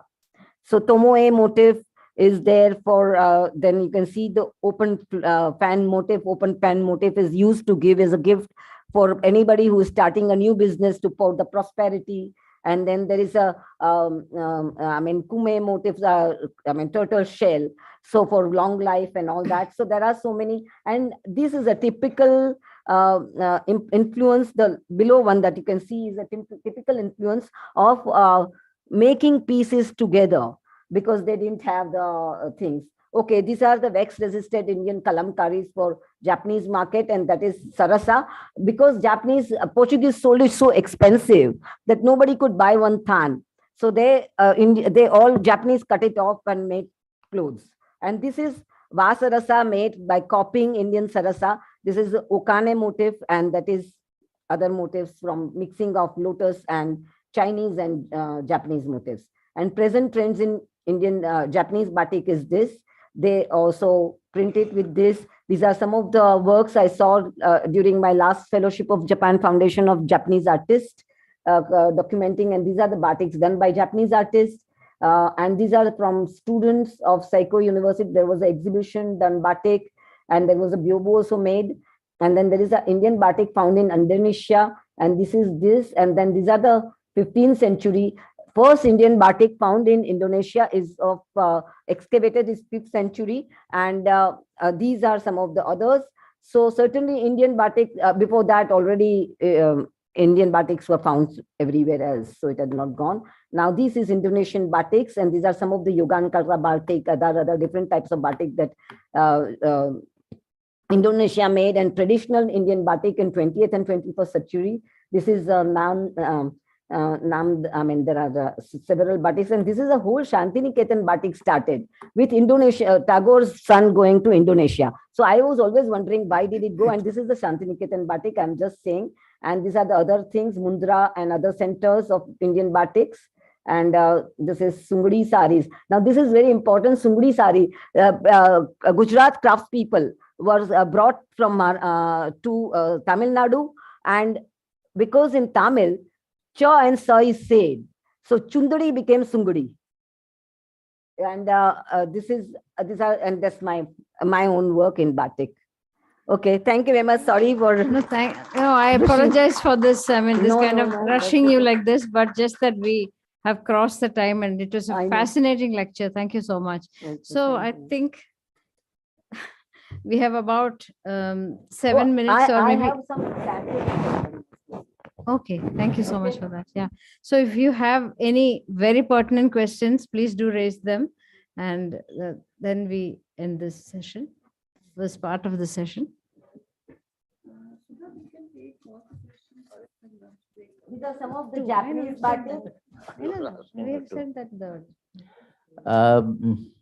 May I make a sort of general comment on all the presentations this morning? I think what we are noticing, again, in the case of batik, we have difficulty in understanding the terminology. Batik word may have come from Indonesia, but the inner technique came from India. Yeah. Now, similarly, Tenshiku. I mean, Tenshiku origin referred to a worldview which is very different from the worldview of cartography. So we are trying to negotiate between the two worldviews in a sense, but terms are confusing. Yeah. So I think there is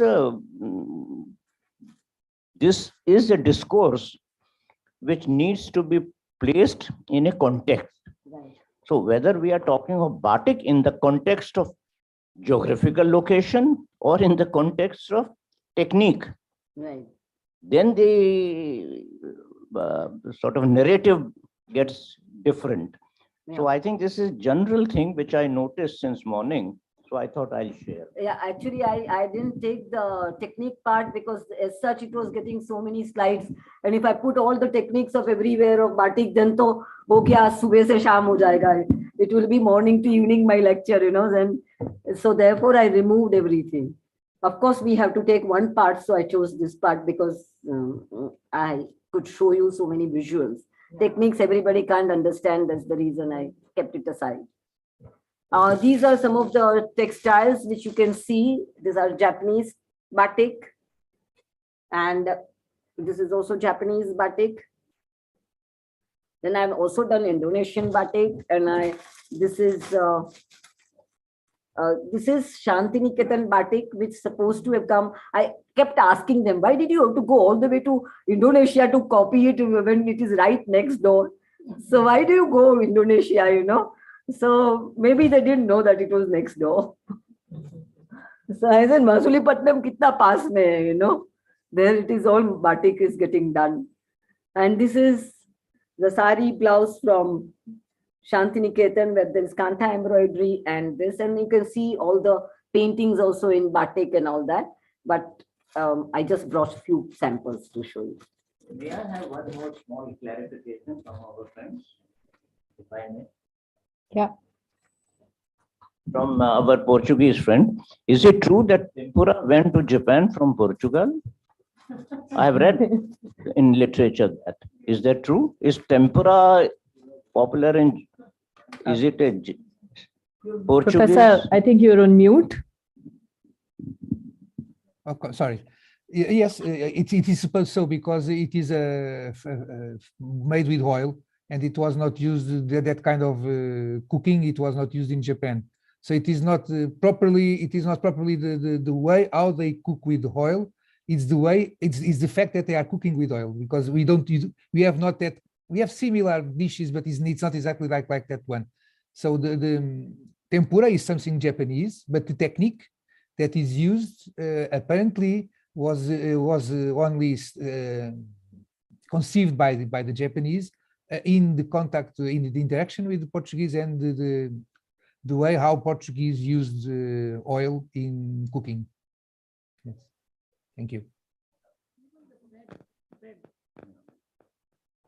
Okay, I'm sorry to put on hold the artful food for thought, but I think with Dr. Jain's last question, everybody has been reminded that it's lunchtime.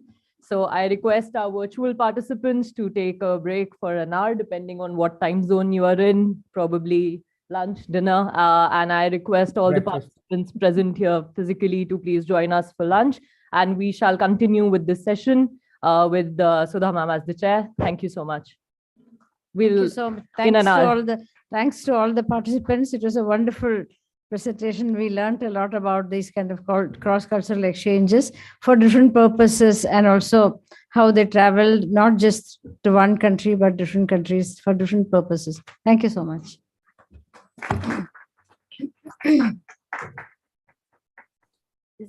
This one is called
Good afternoon, everyone. I hope you guys enjoyed the lunch, and now we can get back to our session. And I request Sudha ma'am to please continue and invite the speakers. Yeah, thank you.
So good afternoon to everyone. So after this hearty lunch, we are restarting the session.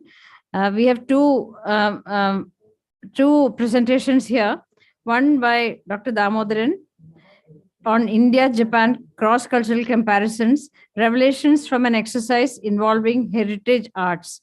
Dr. Damodaran is of course, is a PhD in economics.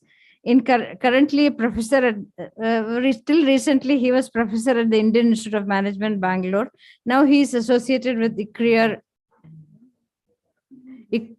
Yeah, a career in Delhi. He was awarded the Homi Bhabha Fellowship in 2004 to 7 to work on global commons. In 2012, he was appointed visiting fellow at the United Nations University in Japan. He is deeply involved with Japanese society and culture. And his latest book, a very significant book at that, Managing Arts in Pandemic Times and Beyond, which was published last year in 2022, is on performing arts organizations of several countries, including India and Japan. So, Dr. Damodaran. Thank you, Chair. There is a conspiracy, I should tell you. I engineered Dr. Sudha as the chair, because we know each other for many years. So people, if somebody says that I engineered this, I will not be surprised. And actually, Sushila engineered the whole thing. So I basically, yeah, thank you. I'll do it. Okay. Don't worry. Thank you. So the reason is Dr. Sudha has been a kind of, I have been reading her books. I have been trying to follow arts through her lens, but I understood that I have my own way of looking at things. But to say the least, she has been a source of scholarship for me in my work on managing arts. At Japan, it is not just the United Nations University stint. I was in Japan in IDE, Institute of Developing Economies. My good friend Sato-san, he's also, his name is Hajime Sato. He used to run an amateur school there. And I realized that when I went to perform, he used to show me the fan and walk in a particular way. And I realized that I was too much of a giant to be performing You need very stately people, which I was not. But still I tried. And from there, I think it got kindled, some interest in But I knew that my expertise would only come from management side. I can't be a performatics expert. I'm not an expert on aesthetics. So I worked on it and I put out a paper in IIM Bangalore. We have an India-Japan Study Center. So I was the only one who wrote something about arts. And others were writing about competitiveness, industry, and all that, my colleagues. So Sushila has this, I realize now, has this habit of rummaging the internet and looking for odd people, and she spotted me. And here I am. Here I am. I compared Kudiyatam with No. And fully, at the same time, I put a disclaimer that comparisons are for mediocre people. They sit and compare. But I realized that when I went through the literature on comparative methods, I realized that people don't have an understanding of other people unless they compare. So comparisons are odious, but inevitable. So this is the way I look at it. And that paper is there in the website. And here I am presenting something, and not from my book, not from the paper, but something which I am now preoccupied with. It is about nature, technology, and arts in Japan. So I have this bad habit of putting out some abstract and then presenting something totally different, because I get wiser after I write the abstract. And here I am trying to put a few points. I will not take much time, even if it means that the other speaker is not there. I think she's not there, right? Yeah, she's still not good. So I can be a little more liberal about time, but let me tell you what exactly I'm going to present. My thesis is this. This is the main proposition. So you have to read it like this way, right? Clockwise. So what I am trying to say is, which has come out from the previous presentations, Japan has borrowed, Japan has lent, right? And it has borrowed cultural expressions, it has borrowed technology, it has borrowed knowledge. And this is the point I am trying to highlight. Ambassador Deepa Wadhwa is also here. Diplomacy and cultural exchange were the key tools. So in my IAMB paper also, I have touched upon cultural understanding and diplomacy. But from my own point of view, I'm not seeing it as a person, I'm an academic, so I'm seeing it from an outsider, as an outsider. So borrowed ideas, which we saw in yesterday's presentations and today's presentations, were always adapted and then put in. Deng Xiaoping is supposed to have said about Chinese characteristics, but Japan always did it. They brought in a stamp of Japanese characteristics. Yesterday's presentation on style, and much earlier in the inaugural session, the Mitsui CEO talked about his version of curry.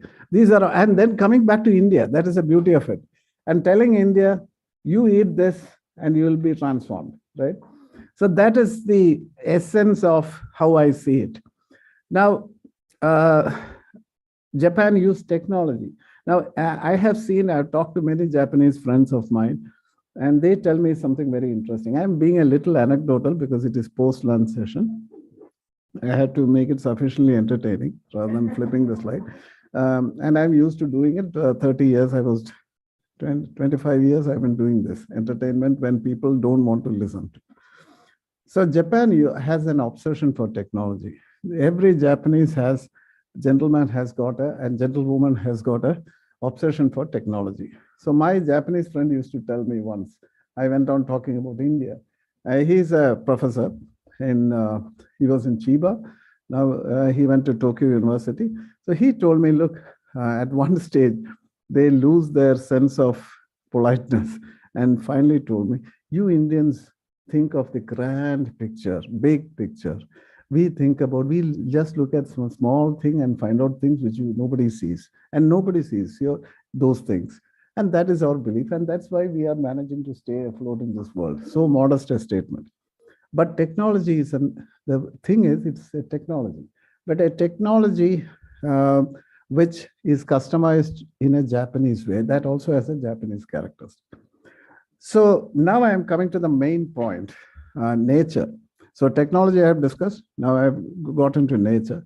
Nature, I was associated with the CBD, the Convention on Biological Diversity. I was fortunate to be part of the Indian delegation to COP11, as well as the expert committees of the CBD. I always interact with the Japanese diplomats. And this was a time when Aichi Nagoya in 2010, Japan hosted the Conference of Parties in Aichi Nagoya. I happened to go there. Now so we went to Hokkaido and we saw the other side of Japan, the northernmost part of Japan. There, the Japanese diplomats introduced the idea of Satoyama. Satoyama, Sato, village. Yama, basically mountain.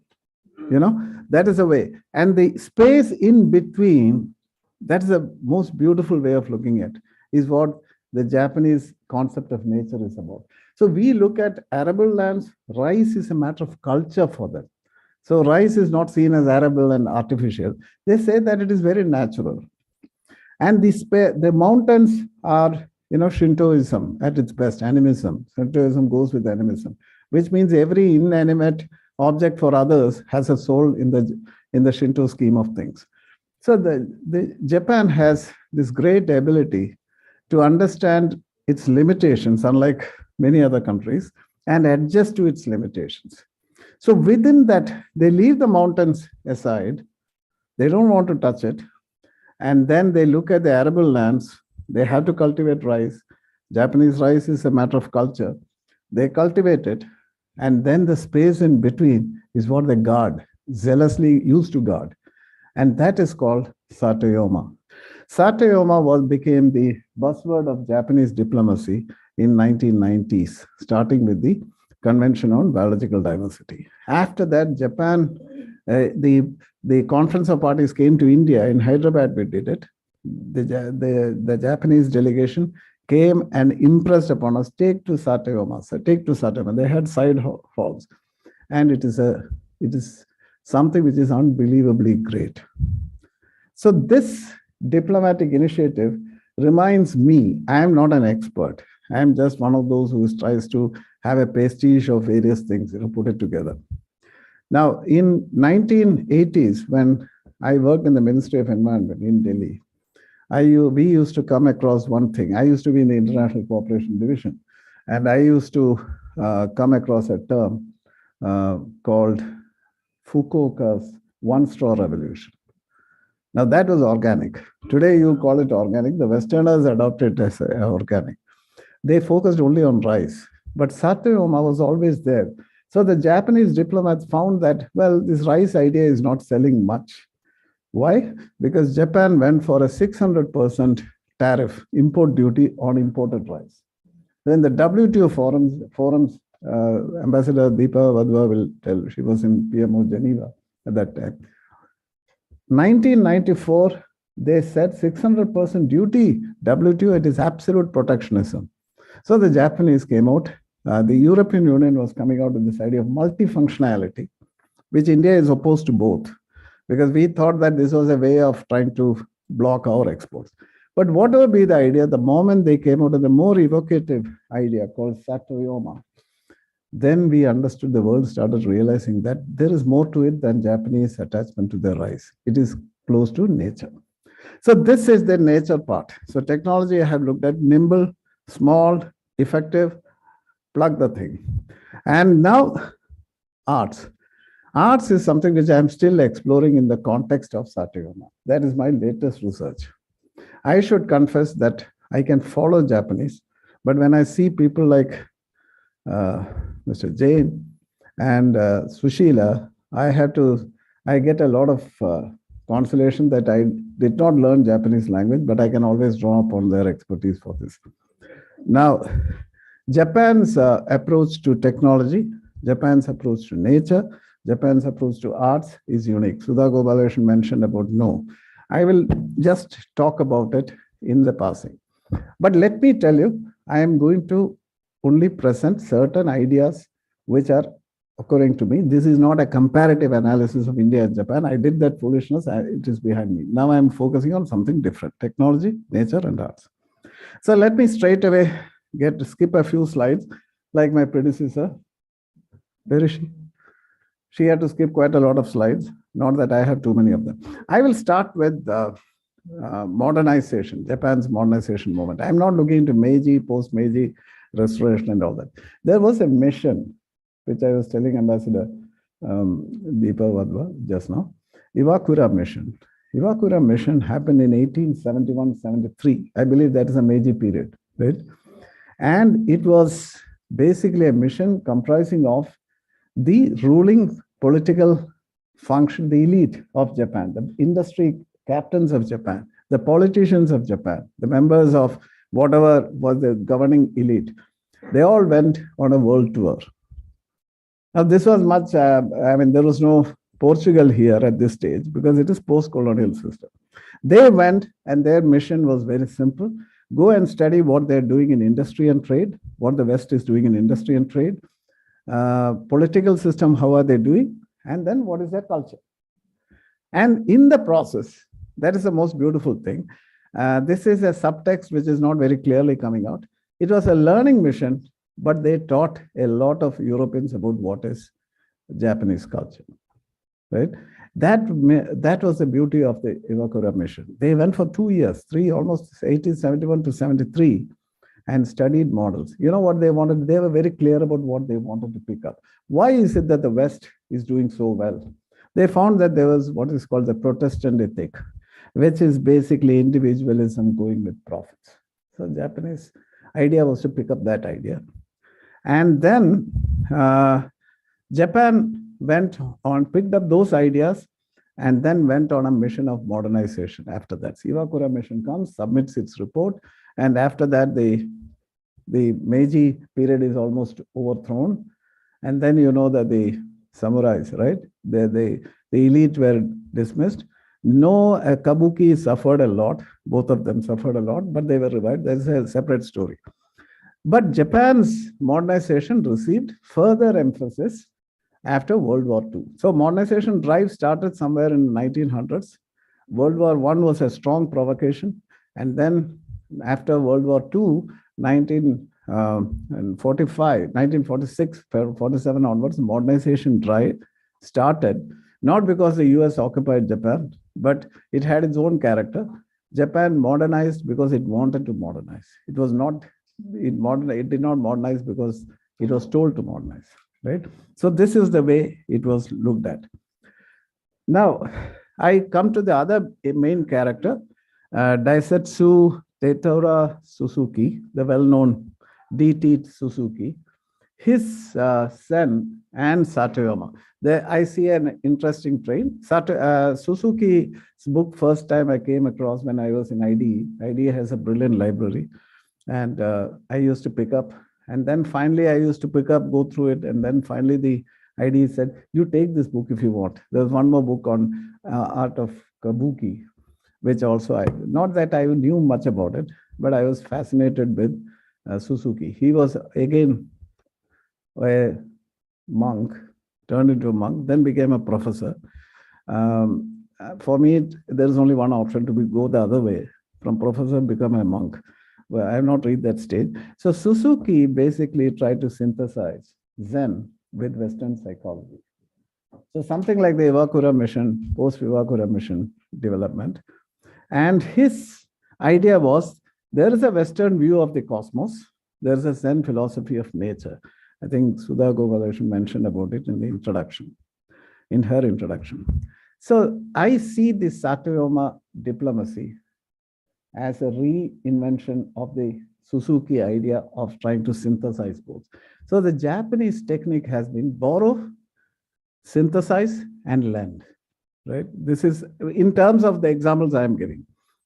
So the Satoyama diplomacy, as I told you, came up in CBD. They found one-straw revolution and the sanctity of rice will not be established unless ecology and nature is proved. It had Zen influence. It went beyond Zen also in certain respects. I'll come to it.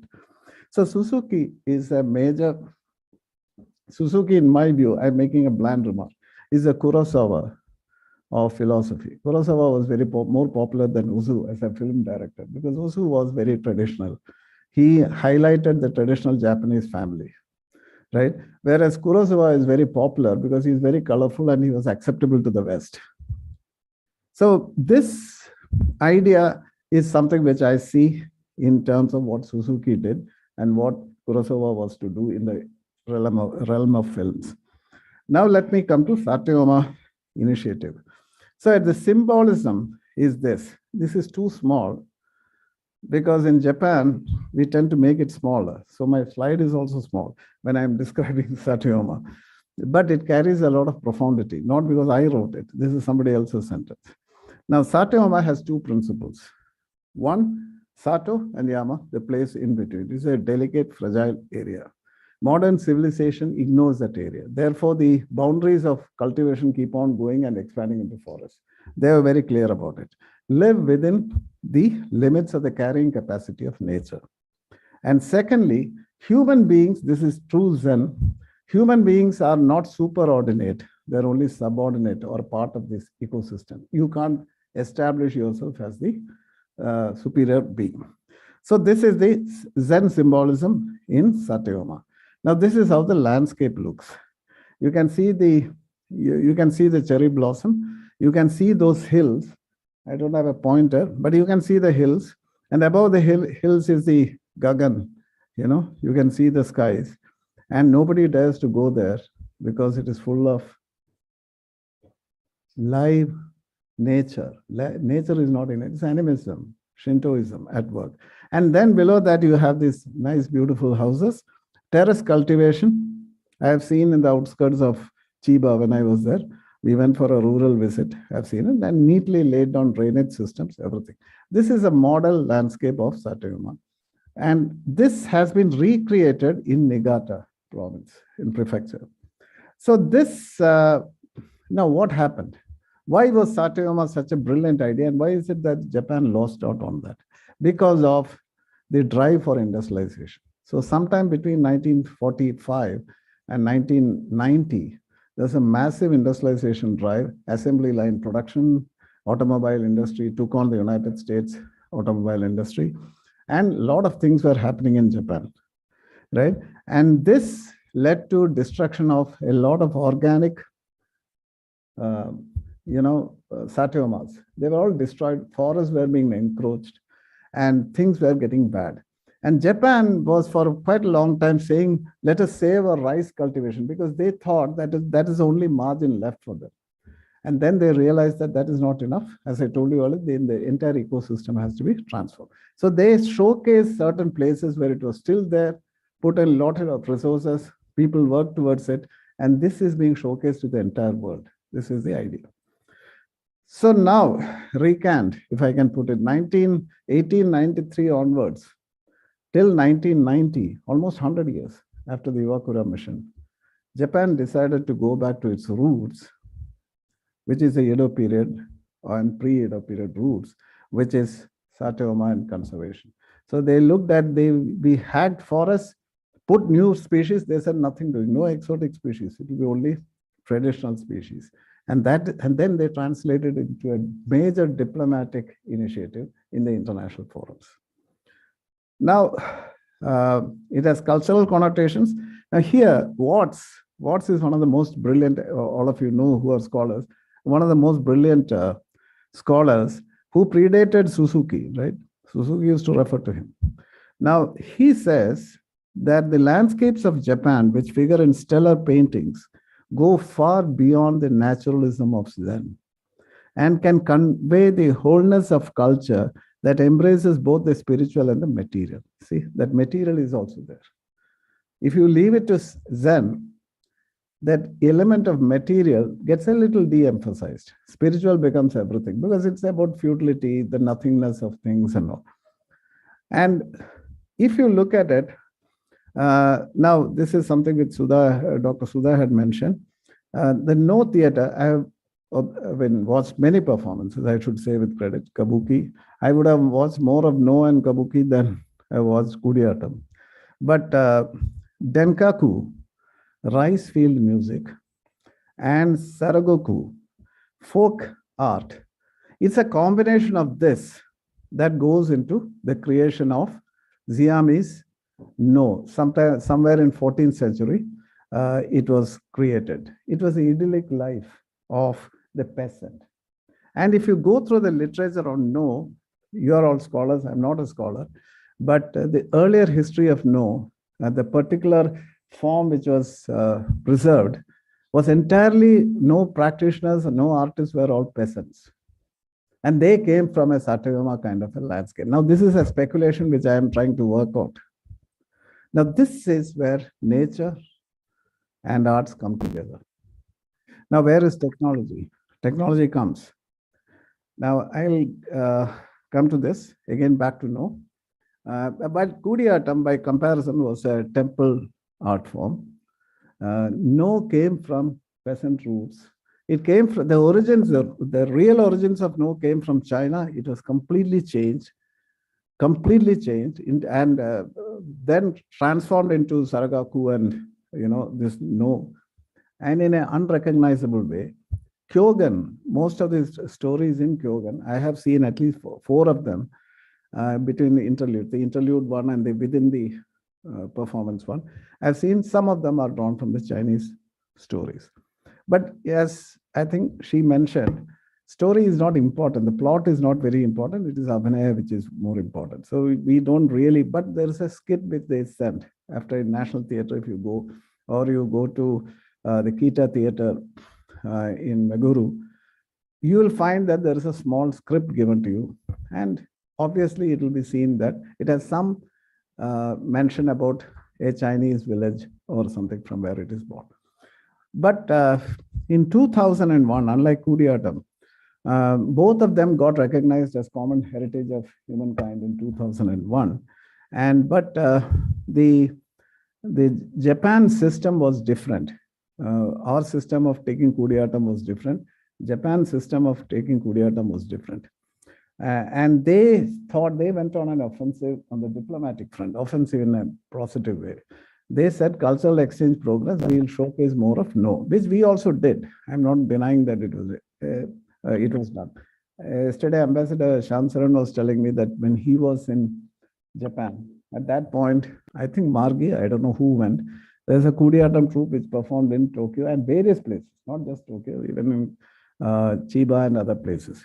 So we also did it. But the cultural exchange program of for No was very noticeable and very regular. So then the other beautiful thing which happened, this was told to me by my friend, and then I found out a source. It is called the Shinsaku version of No. Now this aspect I have touched upon in my book. Basically, that's a traditional technique which was being revived after 2001 recognition into the contemporary thing. So these are the things that on the No front they did. So No, my surmise is its roots are, I know you're showing the time is up, but No could have peasantry roots. No, to begin with, that is a matter for investigation. It needs much more rigorous investigation. And that is something which is preoccupying me in the days to come. Now I come to, from No, I shift to, from classical arts, I'm shifting to contemporary arts. Now this is another obsession with me these days, and that is something to do with technology. Everywhere you see technology. Now, how has technology influenced Japan? Every person is a technologist. Even a small boy has got a technology orientation. Now, you know what is technology? It's technology or jujitsu. Jujitsu means skill, right? Know-how is jujitsu, rough translation. Technology is technology and innovation. Now, why on earth should it get into arts? It is getting into arts. Now, if you go to Hosei University, the brilliant scholar of No, I have been interacting with her, Raiko Yamanaka.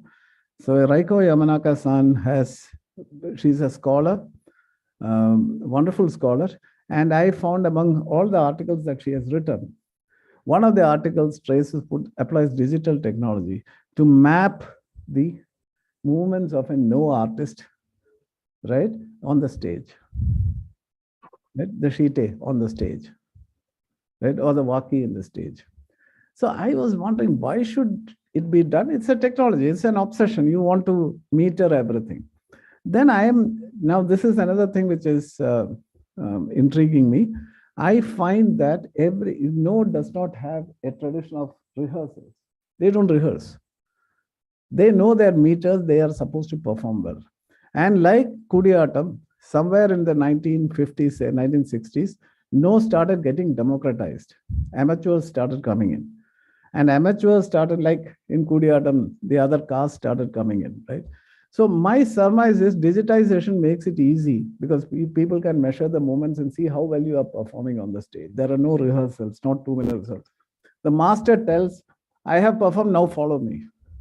There's no teaching in that. Now, this is something which technology is trying to achieve. In performing arts, it's happening. Now, let me come to the other obsession. It's called mono. Mono means material, natural material. It can be extended. Now, that is something that Yamaguchi is a great scholar. He says, anything which is invisible, I will give a material form to it, and I will apply my technology to it. This is their approach, the broad philosophical approach. Then the other thing is, if you see something which is very large and big, and you find it is good, there should be a compulsive need for us to refabricate it. So again, it is technology, skill at work. But it is for an aesthetic cause. It is not meant to create artifacts. It is meant for an aesthetic cause. So look at Satayama. Current research says edge density we are estimating. After all the Zenism that goes with it, we are trying to see how biotic pressures are happening in the edge. They are completely digitizing the whole thing. Whereas conventionally, Indians are made to think, we Indians, we think that you bring technology into arts, it destroys arts. So this is the kind of thing that is happening. And this is Miyajima, one of the greatest painters. I have been following him mainly because I saw an image of his work called Mega Death, 1999, Venice Biennale, 48th edition. The Japanese pavilion is supposed, I got some pictures of that. I found that this was put up. It is contemporary art. Biennales are mostly 99% contemporary art. And it was about 2,400 blue LED lamps, right? Representing, it will keep beeping and going out. Very dark passage. Contemporary art, technology. And it represents 167 million lives lost due to war and strife. Miyajima is a wonderful artist, one of the greatest, very evocative artists in terms of work. In 1993, he did something even better from a technology point of view. He put up the trajectory of 3 or 4 cars moving up and down, and then he viewed a pattern and said it is an art form. Now look at the way Yamanaka-san put that, Sansei, put that image of that, no artist movement. There is an obsession to create new. So technology is imported first as an expression of art. You're using technology. Sometimes technology is used to improve art. This is the way the Japanese things are. So I was sitting and comparing as an aside, Simon Sharma's brilliant book. Simon Sharma, is one of the leading natural historians. He has a brilliant book called Landscape and Memory. It talks about the Romans, the Roman period. The Romans always called it forest. The word forest came from forest, which means the Roman laws do not run there, right? This is exactly what the Japanese society is also, our culture is also talking about. Satayama will deal with the rice fields, but not the animate hills. It should be left to to nature. So I sum up, but whatever I have discussed, I was trying to see the congruence of technology, nature, and arts. And this is still work in progress. But this is another version of an artist in Satayama. I picked it up from Kyoto. It is all based on paper cutting and paper art, right? It has come from Italy. Right? This is a kind, but it is an imaginary Satayama. And you can see the bridges where the railways go into it. Then this is contemporary art. This is the famous Miyajima's 1993 U-car paths, right? LED batteries. You can see the yellow line. One digital battery is going, one car is going. It has weaved a pattern and it's a work of art. So they have converted a technology into an aesthetic, a product of aesthetics. So this is the other one. And this is the famous, which characterized the Japanese pavilion, 2,400 blue LED lights with numbers 1 to 9 twinkling. And it is not a very hard imagination. You can see lights going off coming back, lives lost, lives gained. This kind of a thing. So this tells you that it can create new expressions, technology to create new expressions, technology to improve the expressions of heritage, arts, and performing arts. So with that, I come to this one. This is Yoshihara Jiro, another contemporary artist, 1972. Red circle in black, symbol of Zen Buddhism. If you look at the circle, it is oblong. It is not a perfect circle as in the West, right? Because reason is not important. So what I'm saying is, these are my books, because I have to sell my books also. So let me end with this. Thanks a lot. Thank you. If you have any questions, I'll be happy to take.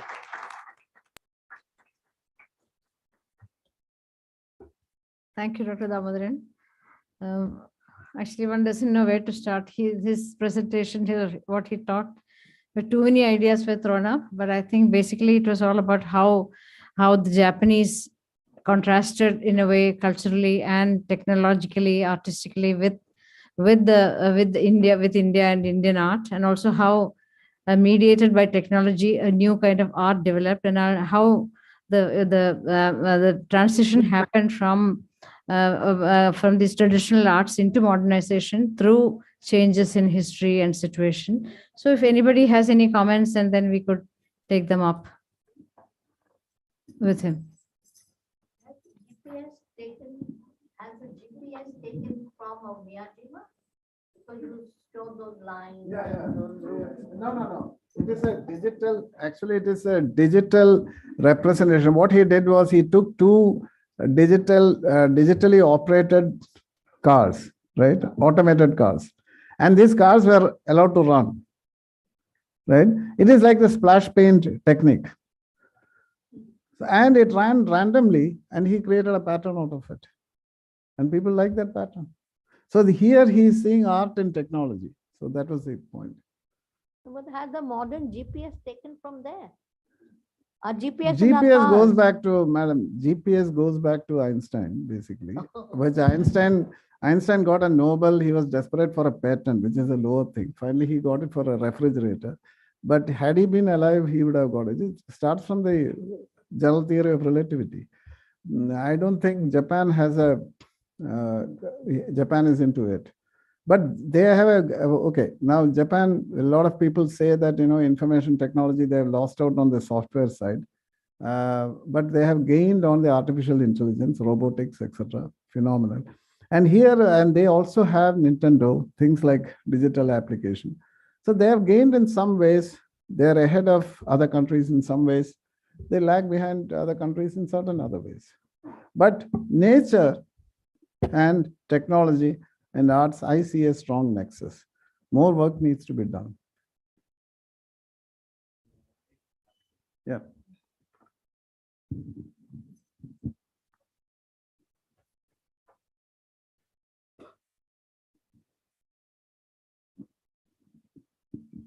Fascinating. I think that's the sort of insight that we were looking for. Thank you so much. In terms of vocabulary, this mono no aware, right? I think that also, in a sense, is a way of looking at nature and human beings, right? It's a complicated term, actually. Yes. Multiple meanings and yes, that's what I'm saying. It's a question of terminology. The other one is wakano yosai. So what you are saying, the internalization, the Japanese. So these two terms and shibui and things like that, they are not easily translatable. And I think this is where your way of sort of looking at these terms, Satoyama, in a wider context, makes a lot of sense. This manifestation requires and then translating everything to diplomacy. That, of course, is a different game altogether. But yes, you are able to connect that to diplomacy, which is something remarkable. Thanks very much for opening up the mind, so to say. Thank you so much. Thanks. Yes, Mr. Joshi, you had some question. Yes, please.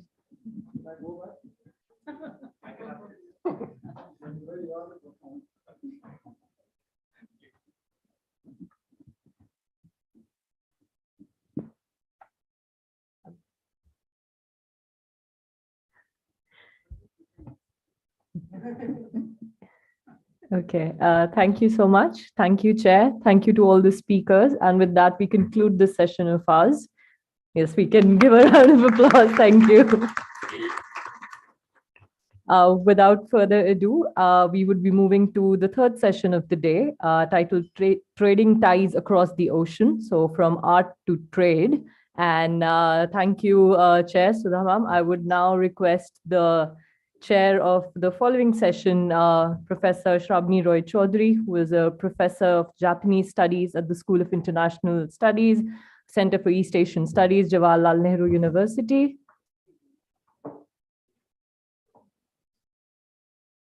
Thank you, ma'am. Welcome. And I request my friend Sangte to kindly share a token of appreciation from our end for your presence today, ma'am. Thank you. And I request the participants, the speakers who would be joining us virtually to kindly turn on their cameras. And I hand it over to you, Sensei.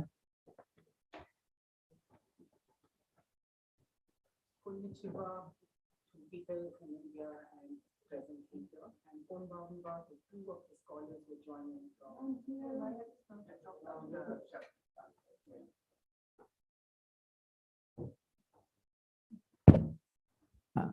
Konnichiwa and Konbamba to my scholars who are joining from Japan, and maybe Ohio gozaimasu to people from USA, if some of them are joining from there. Thank you, Dr. Jain and Sushila Sensei, for honoring me with this role and responsibility. As a chair, my responsibility is to ensure that I keep time. And I'm going to use this as a mode to the speakers to let them know that they have 5 minutes. Sorry for it, but well, as a chair, that's my duty. We come to a session, which is the last session, but essentially, when people-to-people connect happen, trade also happens. And any civilizational trade, civilizational ties is incomplete unless we look into trade. And this session is where scholars will explain, explore, and discuss how trade has impacted the civilizational story. Current and contemporary trade is essentially understanding it through data, through digital connections, but scholars who are looking at civilizational ties and trade essentially go back to digging out archival stories, anecdotal statements through which they build a tapestry which gives us an essential method of knowing how trade was carried on between countries. And as we saw right from the inaugural session, trade has encroached into understanding civilizational ties. Has the scholars from Japan joined?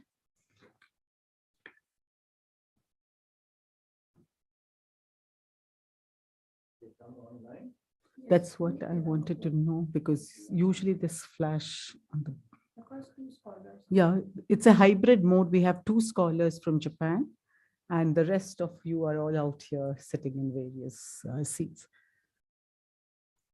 Or should we start with? Because the first speaker is Teramoto from. Yes, Professor Chaudhary. Yes. Good afternoon. Good afternoon. Oh, great to see you out there, and welcome to the conference. We've been having very engaging 2 days, and this is the last session. So you can all see on the screen Teramoto Sensei, who is teaches South Asian Area Studies at the Soka University and Japan-India Interactive History at Keio University, SFC. Her publications are many, including Expansion of Trade in Sindh Hindu Merchants in Modern Yokohama, a place which is known for lots of trading activity. Over to you, ma'am. And you have 20 minutes to talk on trading networks of Indian merchants in modern Japan. You can use slide presentation also. So over to you. Thank you very much, Professor Chaudhary, for the wonderful introduction. And good evening to you all, respected participants. I'd like to say thank you to the organizer, particularly Professor Igarashi, who's invited me here, and also Professor Narasimhan and her team for making this wonderful conference possible. I hope I am audible and my voice is clear to you all. Yes, and the visual slide is it visible? Slides, please. Let me maximize this screen for you. Just for a moment, please.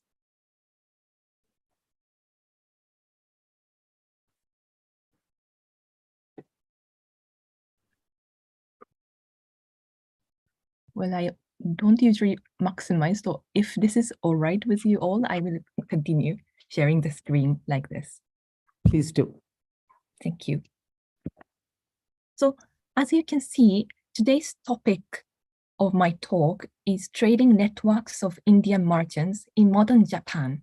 By modern Japan, I mean, in this presentation, I would see the period between 1858 to 1923. The outline for today's talk is partly I will share with you some background information about trade in Japan during this period as introduction, and move on to method, and mainly I would talk about Indian trading houses in Yokohama and Kobe in the section 3 and 4, which were the major importing and exporting ports in Japan during this time, and move on to my conclusion. In this paper, I'd like to argue that the British Indian merchants entered the niche trade in modern Japan by utilizing their multiple head office branches spanning South Asia, Southeast Asia, and East Asia. So let me begin by talking about the history, trade history in Japan, and also the transformation of Asian trade structure in modern times. For those, for many of you, I think this is known. However, I'd like to go through about it a little bit.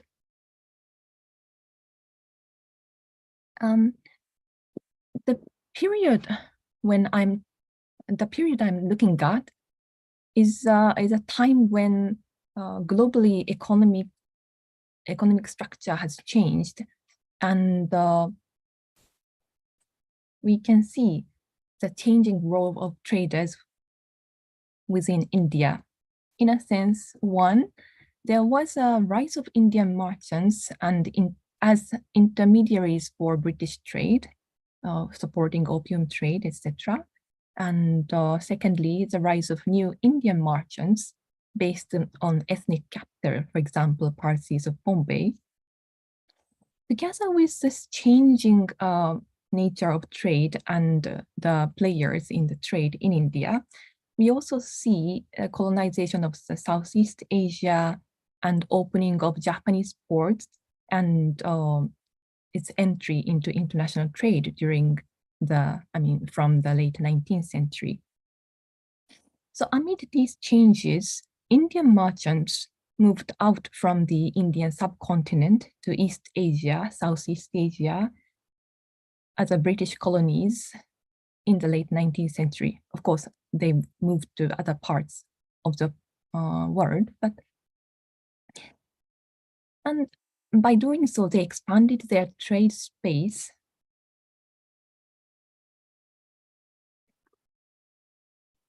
The picture on its right that you see is the picture taken in 1918. This is a street in Yokohama, Yamashita-cho, and this is a scene of Chinese New Year festival. As perhaps you could see, there are Chinese on the horse parading next to it, you could see some Japanese wearing happy traditional Japanese attire. And there are, I mean, on its left, there are a couple of Westerns who's looking at this parade. And at the back of this street here, we are looking at a trading house used by a Parsi merchant during this time. So as you could see in Japan, in Yokohama, Kobe settlements, there were lots of foreign traders came in and started new business between newly opened between the newly opened Yokohama Kobe ports and abroad.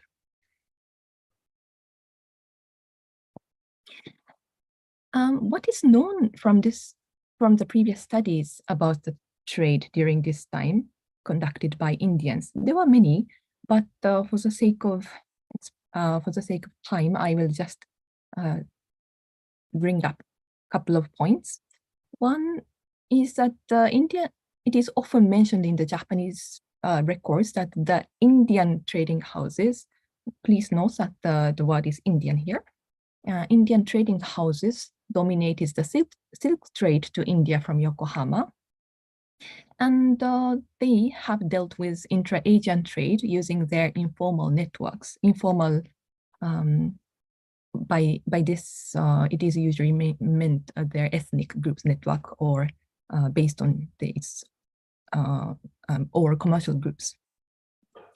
And with regards to Indian traders coming to Japan at this time, what we don't know, there are many.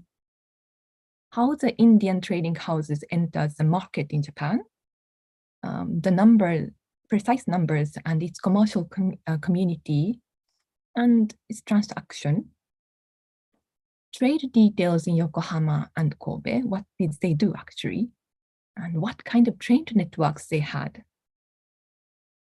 Also, we don't really know differences between the British trading house and British Indian trading house.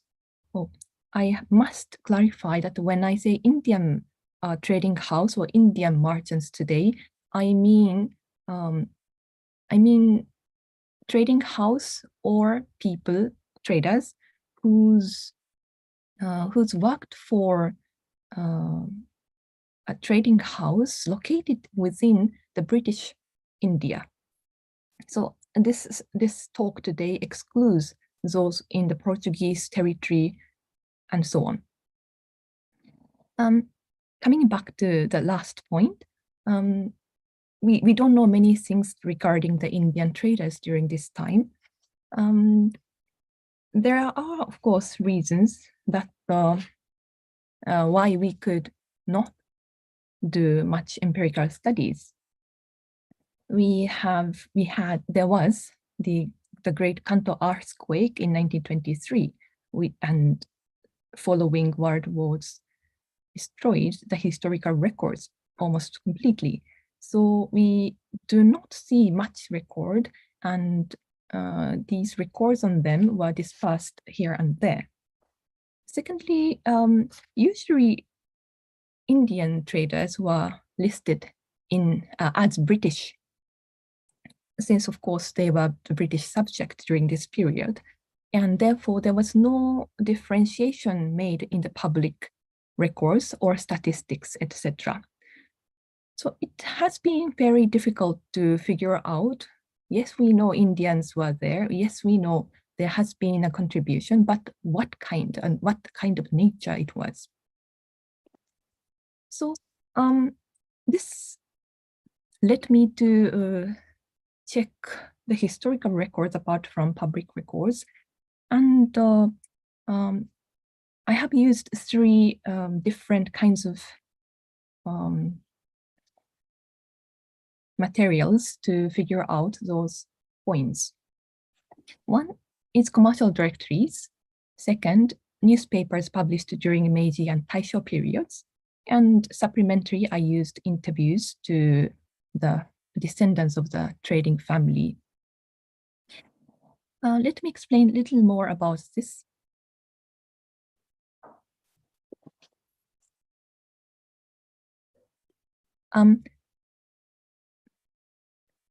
Excuse me, Mom, I just would like to make sure that I won't exceed 20 minutes. How many minutes do I have left? If I may. 13?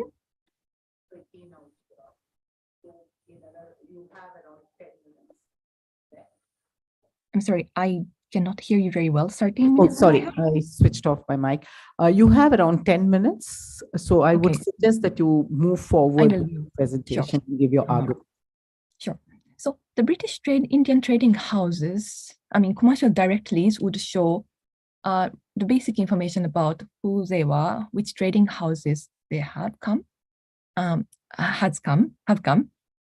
for the 55 years. And newspapers during this period showed us the trade details. Commercial directories would show different varieties of information, and the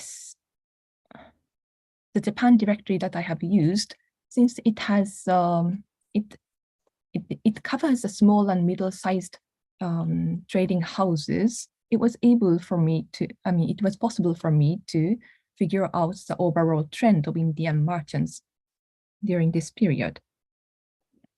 And also trade records, although there are a scarcity of information, I was able to figure out some of the trade trend in 1880s and 90s based on the trade records.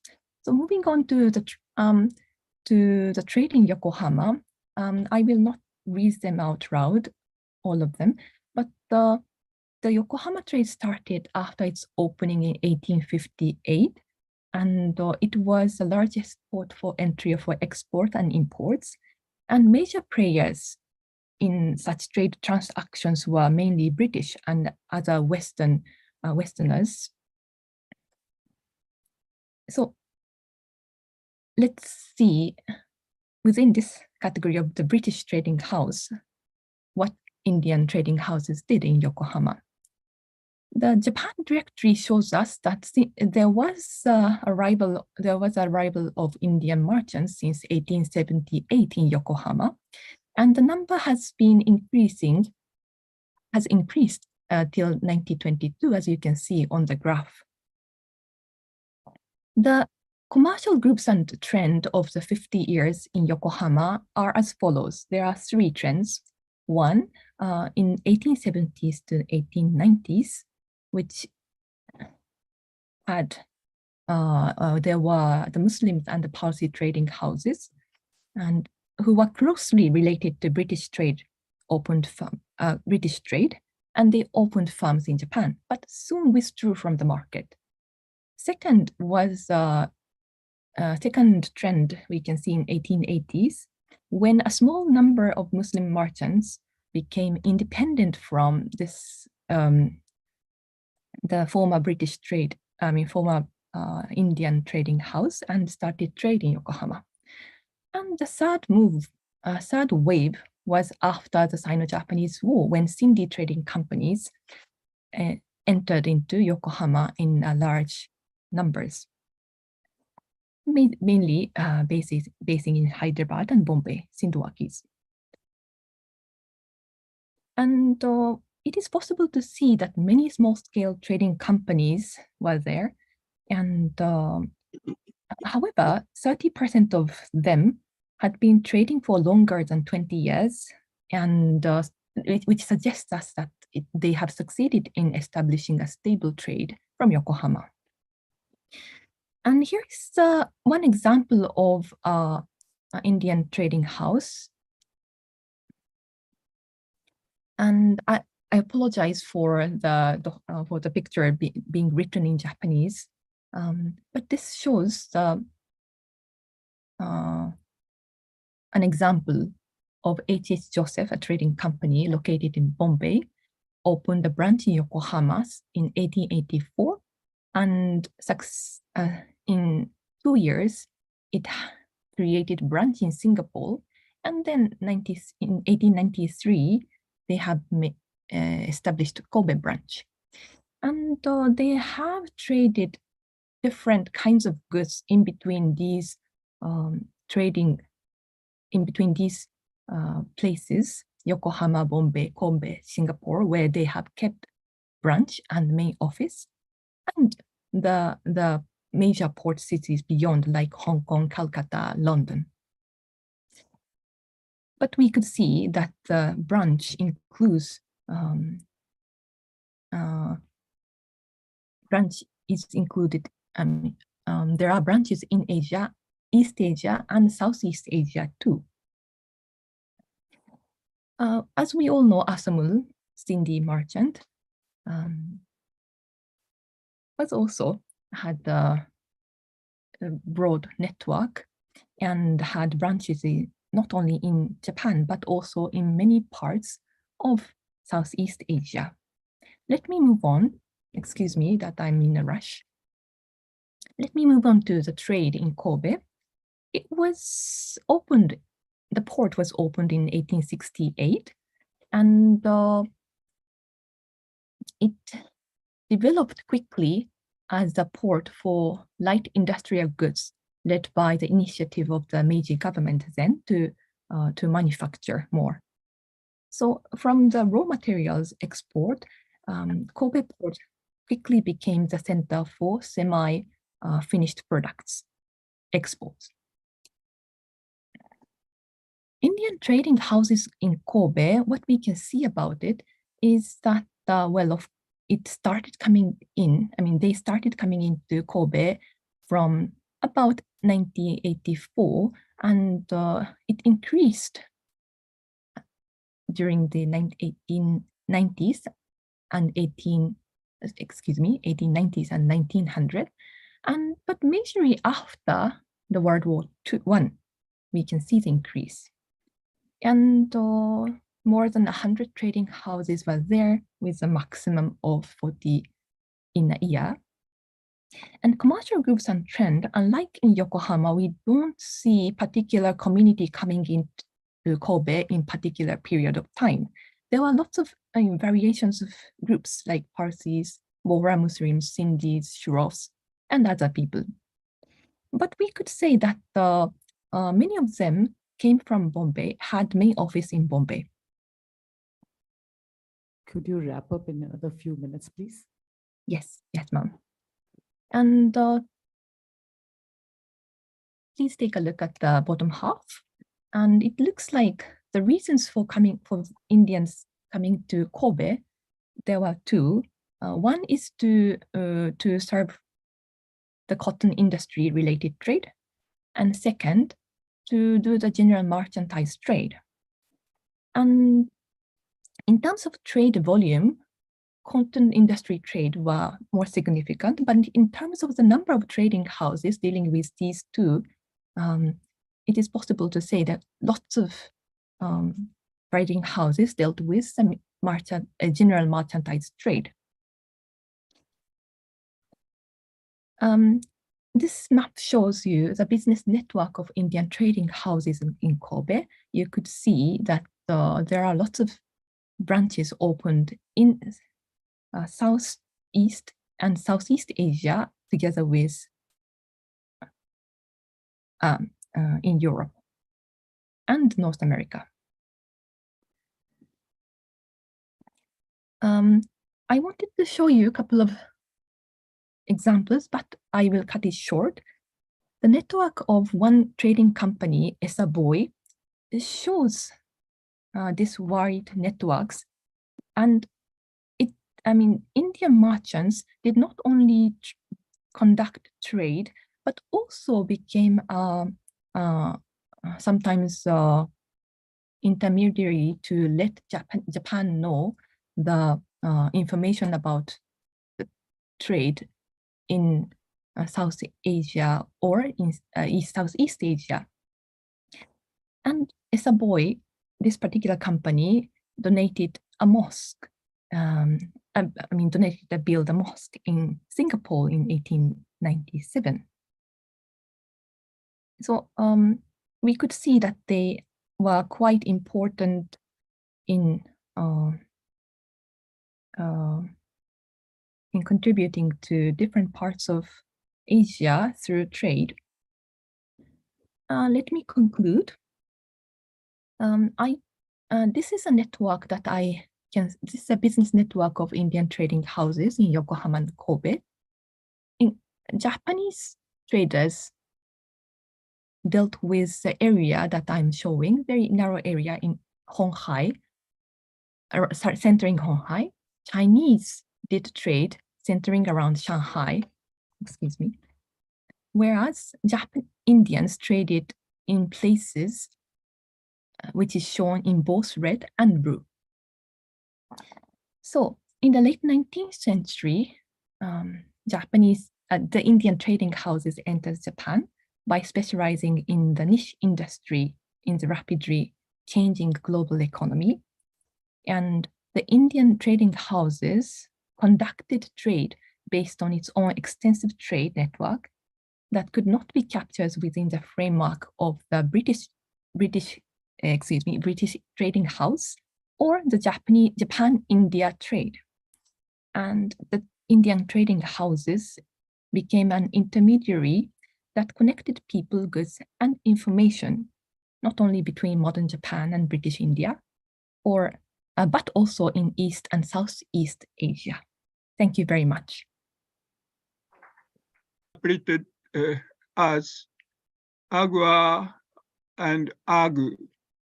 Agua must be aka of Japanese, and it comes from Argya or Arga of Sanskrit.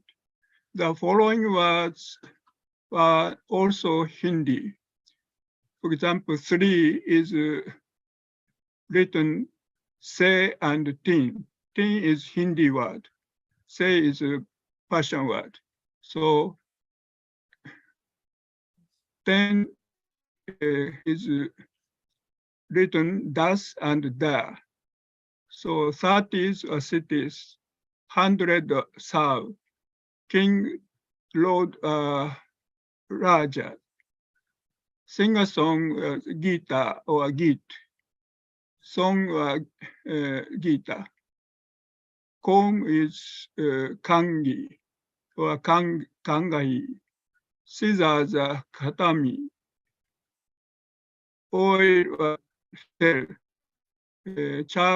Charcoal or Koila. Sensei, you have 5 minutes. So now in this way, many words are both written in both Persian and Hindi, but next one. Sensei, you have 5 minutes to go. 5 minutes more, I see.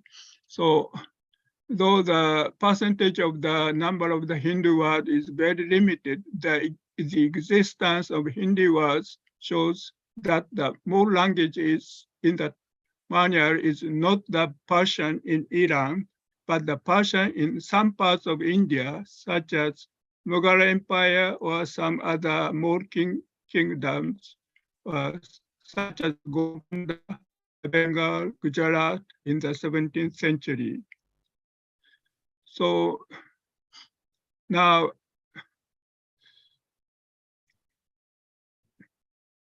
the manual says sometimes there are mistakes in the interpretation, but anyhow, I'll skip to this next one. Sorry. East, west, south, and north are translated Matara, Gafra, Super, and Gas. But for example, Matara is, they are not the ordinary Persian, but that rather Arabic used by the seafarers. Matara is Matara is the Matara al-Tals, star's name. So spare is Ktubul Sukhair, the canopies. gas seems to be kutubul-ja in this way. And in the long sentences, for example, are you a Russian? Are you a European who came to Japan through Siam and then, but through some Iran and Persia, and intending to be Iranian, but actually you must be a European. In this way, they are checking. They are checked by the Japanese port officers. So in this, there are so many names of clothes, and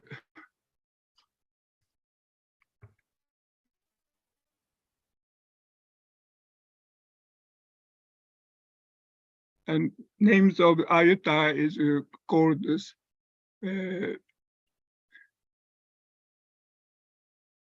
Shahale now, means city of boat. In this way, this is Persian. But in the mall merchants were believed in Japan almost up to the end Edo period to have been those from Mole country, a country in the North India. Though I will not go into this issue here, I only say here that the Mole merchants might have replied to the Japanese authority that they were Mughals, or that they were originated from the Mughal Empire. In the Safina Sulaiman, the author sometimes refers to Iranian as Mughals.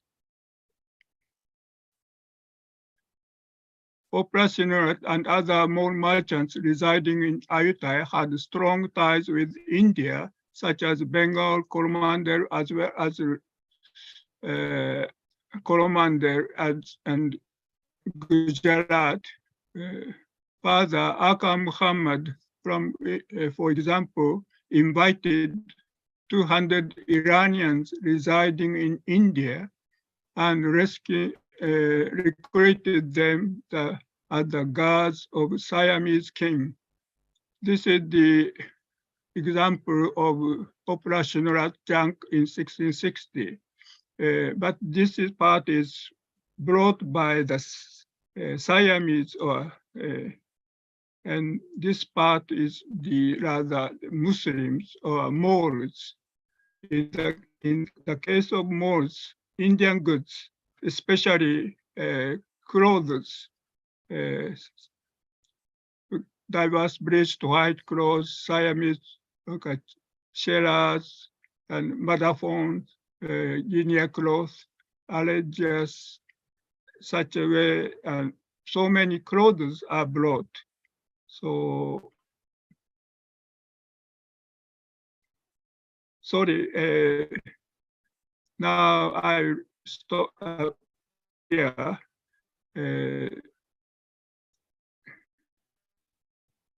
Actually,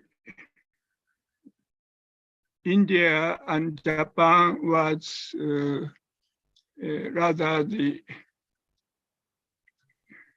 some Persian merchants in Ayutthaya played a big role during the 17th century. Thank you very much. Thank you, Sensei. That was indeed using a very insightful way of looking into the into what kind of relationship that developed through a document. We look forward to your participation during the question answer session. I would now like to move on to the next speaker. Yeah. Sifra Lenton. She is joining us physically from here. She is in the Bombay History Fellow of Gateway House, Indian Council on Global Relations on Foreign Policy think tank in Mumbai. She was awarded the 2018-19 Herbert Kurtz Fellowship for Advanced Judaic Studies at the University of Pennsylvania for her ongoing project on Karachi's Jewish community. Her publications include Mercantile Bombay, A Journey of Trade and Finance and Enterprise, which was published in February 2022, and a legacy, the Dwarkadas Family of Bombay, March 2018. Over to you. You have your next 20 minutes is yours. Where's the PPT? The PPT, please. I don't know where she's kept it. Just I don't know one. Yeah. Christina Mosaifu. Okay, got it. Yeah. Got it. Thank you. Sorry.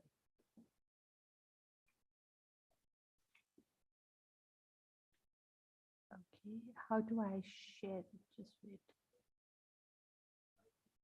Yeah, the mic is on. Can you just help me share it? Oh, it's come on. Okay. Yeah, thanks. No, I prefer to face my audience. Then I know the expressions. Okay, thanks. Thank you, everyone, and welcome to today's talk. I want to first thank Mosai and the Kizuna Institute for inviting me to present on my little work on Bombay's Japanese legacy. So what I'm going to be doing actually is talking about Bombay and its presidency, which I personally feel was very, very foundational to India-Japan relations today, because it was the first sustained, expansive, modern commercial engagement between our two nations that took place in Bombay first from the latter half of the 19th century to the first half of the 20th century, which was also a period of large-scale sustained mobility and circulation of people between our two nations. Now, this resulted in, which is the second half of my paper, I'll first talk about the context, about the trade relation, and then I will go on to the people-to-people interactions between the Japanese and Indian people resulting out of this trade. So it resulted in an Indian curiosity about Japanese culture, its language, and an admiration for its economic success, which has been talked about a lot today.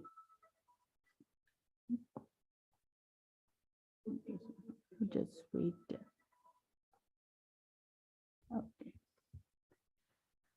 The main proposition of my paper is that the period from 1858 to 1939 in India-Japan relations, when viewed from the lens of British Bombay's cotton and cotton yarn trade with Japan, is the foundation of the two nations' special strategic bilateral relationship today.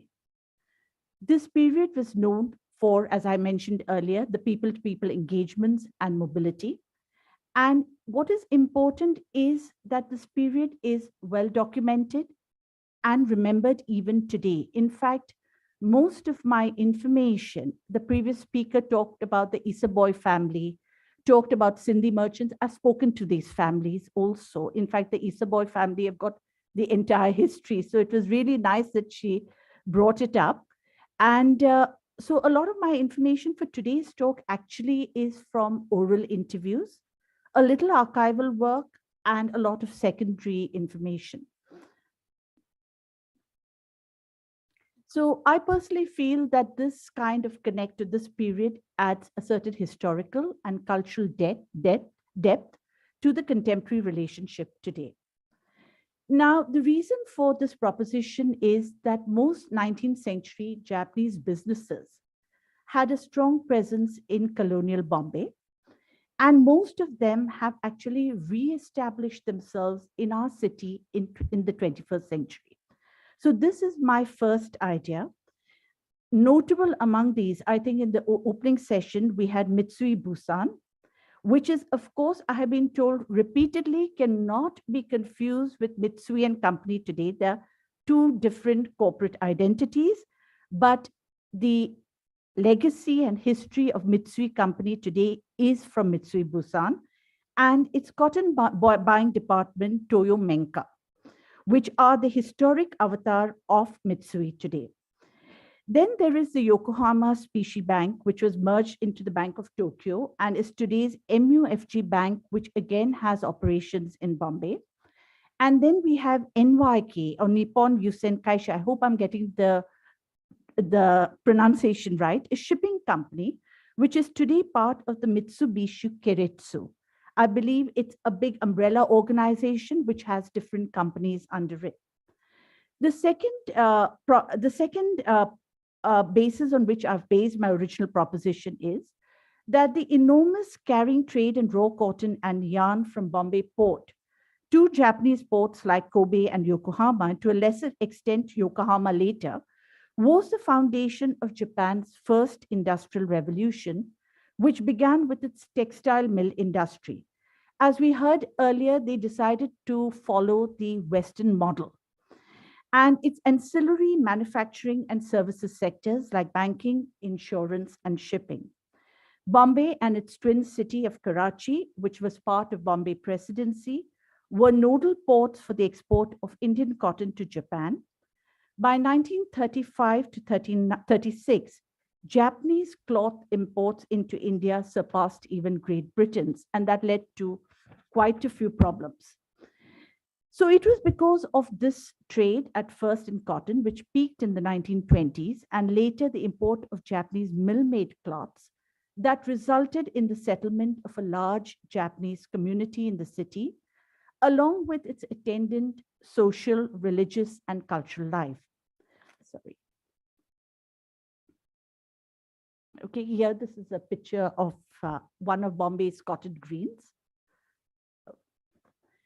The second part of this paper is on Bombay's little known Japanese legacy, and I'm hoping to concentrate a little more on that, which is representative of the social and cultural ecosystem built in the early 20th century because of a sizable Japanese community in the city during this period.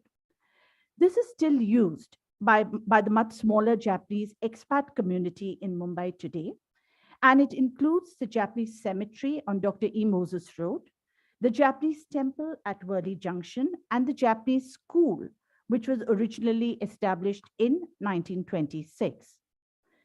Now, Bombay's trade with Japan, and we've been hearing it through our conference since yesterday, began 10 years before the Meiji Restoration in 1868, when the powers of the Imperial Japanese Emperor were finally restored after more than 2.5 centuries of dominance by military dictators known as the Tokugawa shoguns. By 1633, Imperial Japan, in a manner of speaking, chose national seclusion from the rest of the world and only permitted the Dutch and the Chinese merchants to trade through its southern port of Nagasaki. By 1858, the Western powers led by the United States of America were demanding access to Japanese ports and markets, which resulted in Japan signing unequal treaties with these nations and opening the ports of Nagasaki, Yokohama, and Shimoda to foreign traders in that year. Now, initially, Japan's external trade was dominated by British, European, and American trading firms, along with the already established Chinese. So you had Japanese raw silks, teas, handloom, textile, paper, copper, coal, and iron were exported, while Chinese, US, and Indian cotton yarn, mill-made cloths, woolens, and other manufactures were imported. Now, initially, Bombay's big mercantile firms, who had branches in Chinese port cities like Canton, Guangzhou, Shanghai, and Hong Kong, which was ceded to the British in 1842, like the Tatas, the two Sassoon firms, that's the E.D. Sassoon and David Sassoon and Company, and even many smaller merchants, simply extended their Bombay China networks into Japan. One indication of the early entry of these Bombay firms was E.D. Sassoon and Company, which was amongst the first to open a branch in Yokohama as soon as the 1858 Harris Treaty was signed. It was in 1890s that saw the entry of the big Japanese firms like Mitsui Bussan, who began carrying a larger part of the cotton trade and generally the trade from the period just before the First World War. Now, this is an image I've taken from the archive of the first Japanese consul's letter to Lord Harris, asking for all the privileges that a consul gets, but really saying that I need an appointment with you to present my exequatur. So the entry of Mitsui Bussan in 1893 into Bombay was followed the next year by the establishment of Japan's first official mission in India, headed by Consul Dagoro Go. Got it right, I hope. Indicative of the importance of Imperial Japan attached to its India trade. In the same year, in 1894, when the consul was established in Mumbai, the Yokohama Specie Bank opened its first agency and became a branch in 1900 in the city. Now, what is important about the Yokohama Bank branch in Bombay is that most of the cotton brokers, I hate using the term native, but native cotton brokers had accounts in this branch of the Bombay branch of the Yokohama Specie Bank. So the 1890s was also a time when increasing amounts of ginned cotton or raw ginned cotton as against cotton yarn from Bombay's mills were being exported to Japan. This shift was due to the growth in the number of Japanese spinning mills. So every time we need to understand what's happening in Japan to understand the shift in trends of the export trade from Bombay. The first of which was the Osaka spinning mill, which began producing superior yarn compared to imports from Japan's textile mills centered in Kobe and Osaka. By the early 20th century, it was evident that Japanese mills enjoyed a marked advantage. Now, the marked advantage was due to a number of reasons. One was they had higher labor productivity. They had a lower cost of raw materials because they began sending their people out into the cotton hinterland to buy cotton directly from the cotton growing regions. They even sort of insinuated themselves into forward trading. So they managed to purchase cotton at a slightly marginally cheaper rate than what was being sold in the Bombay market. They had finer counts of cloth due to indigenous improvements in textile technology. There was the rationalization of the Japanese textile industry in 1921, and it also had a currency weighed in its favor because of two simultaneous events. One was the devaluation of the Japanese yen and Japan going off the gold standard in 1931, and it pegged its currency to the British pound. In comparison, India had no such choice. It could not devalue its currency. The Indian rupee was artificially kept high by the India office at £1.06 because it was advantageous to Great Britain. This impacted India's industrialization and encouraged cheaper Japanese exports into India, like cloth and majolica tiles that were mentioned yesterday, as I learned yesterday, in fact, so I've added that in. Okay. Now, this became a turning point because Japan began looking to India and the Asian markets to sell its enormous surplus of finished goods. In Bombay, the cotton purchases of Japanese trading firms known as the Three Cottons or the Three Sans, Nippon Menka Kabushi Kaisha, Gosho Kabushi Kaisha, and Toyo Menka Kaisha were financed by a mix of foreign chartered banks led by HSBC, Japanese banks, largely YSB, that is Yokohama Specie Bank, who worked with the Bank of Bombay's rural branches and even native bankers in the cotton hinterland. The biggest advantage Japanese trading agencies enjoyed before 1926, when raw cotton exports from Bombay to Japan began declining, was that their raw cotton purchases in Bombay and direct purchases in the hinterland were underwritten by contracts with the Japanese mills. Now, this was an advantage they were soon going to lose because they had contracts in place for the purchase of a certain quantum of cotton. This stopped during the First World War when Japanese mills began purchasing all year round from the global markets. It has to be noted that these enormous raw cotton purchases were also exported to other overseas markets, but the Japanese mill contracts, as Professor Naoto Kagatani's work has noted, underwrote this trade. An indication of the size of this trade in 1913,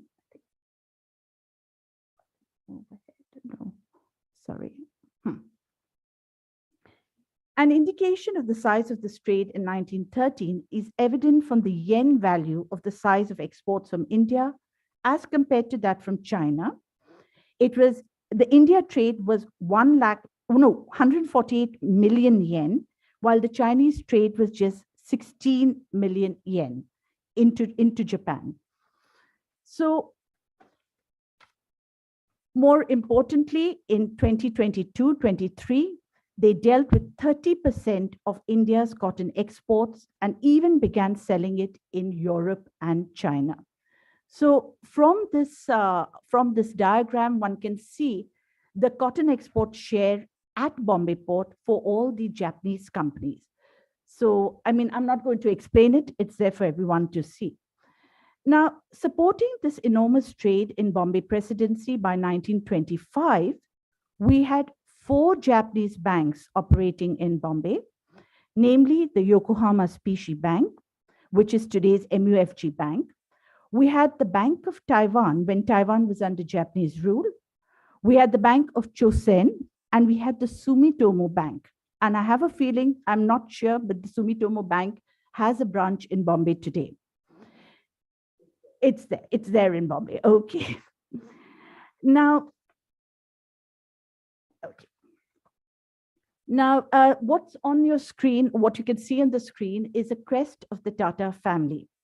Now, one of the earliest Indo-Japanese collaboration was that between Jamshedji Nasarwanji Tata, the founder of the Tata Group of Companies, and Nippon Yusen Kaisha, or Japan Mail Steamship Company. It was aimed at breaking what Jamshedji termed at that point in time an Indian Ocean shipping cartel led by Peninsula and Oriental Steam Navigation Company, the London-based shipping behemoth. Jamshedji, during a visit to Japan in 1893, signed a deal which had been negotiated by his cousin R.D. Tata, that is the father of J.R.D. Tata, with NYK, whereby he would ply 2 cargo ships, the Annie Barrow and the Lindisfarne, on the Bombay-China-Japan route, both ships flying the flag of Tata Lines, and NYK would ply 2 of theirs. As against a rate of 19 cubic tons, rupees 19 per cubic ton, being charged by P&O, Tata Lines charged 12. Now, this is the famous freight war that broke out in 1893, with P&O slashing its rates to rupees 1.8 per ton and making the unusual offer of carrying cotton goods to Japan free of charge. Loyal customers were given additional rebates. Most of Bombay's mill owners deserted Tata Lines by withdrawing their shipping contracts. However, the Japanese Cotton Buyers Association stood by him. But despite the Japanese backing, Tata incurred a loss of rupees 1 lakh and decided to close Tata Lines after just a year of operation. Now, all this was happening out of Bombay city because his base was in Bombay. His Japanese partner, NYK, however, became the first Japanese shipping line to establish itself on this lucrative route. And subsequently, a few years later, NYK came to an understanding with P&O and they sorted this out. So NYK became a regular feature on the shipping line. Now, the first Japanese investment in manufacturing in Mumbai was between Toyo Menka and a local syndicate headed by its broker and nationalist Marwadi trader, Anandi Ram Podar, in 1926. The Toyo Podar Cotton Mills Limited was the first manufacturing facility was the first manufacturing facility in the city to leverage Japanese textile technology and management ethics as against an all-pervasive British one. One 1927 report on the textile mill industry states, the purchase of the diamond mill for the first time included the name of a Japanese syndicate in the list of mill owners in the town and island of Bombay. So very briefly, before I go on, I just want to explain this image on the screen. This is the Isaboy family, which the previous speaker spoke about, who had operations in Yokohama. Now, it turned out that my childhood friends were Isaboys, and their father grew up in Japan. So I interviewed him over the phone. They are in the US now. And he told me that they started a match company in Calcutta called Isavi Match Company. And he was in charge of that match company. They had two other companies using Japanese technology. But what was interesting, and I thought I'd just bring this out because, and this has to be studied a little more, was that they brought down Japanese women who were used to packing the matches to teach the Indian women how to sort and pack the matchsticks into the boxes. So these were the kind of collaborations that were happening, but which are not really sort of have been studied as yet. I've just got sort of, as I was telling Dr. Jain, it's just the tip of the iceberg, literally, for me.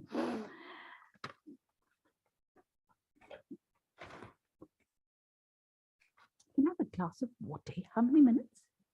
5 minutes. Oh, I'll be through. Oh, thank you so much. Yeah.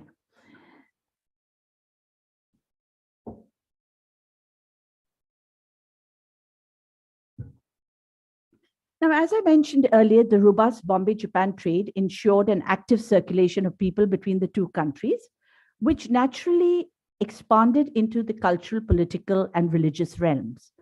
These were snapped due to the Second World War and never recovered, at least for Bombay city.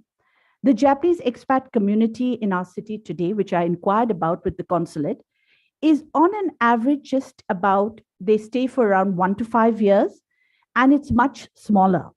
I mean, we don't have a number on how many Japanese were there in the 1920s.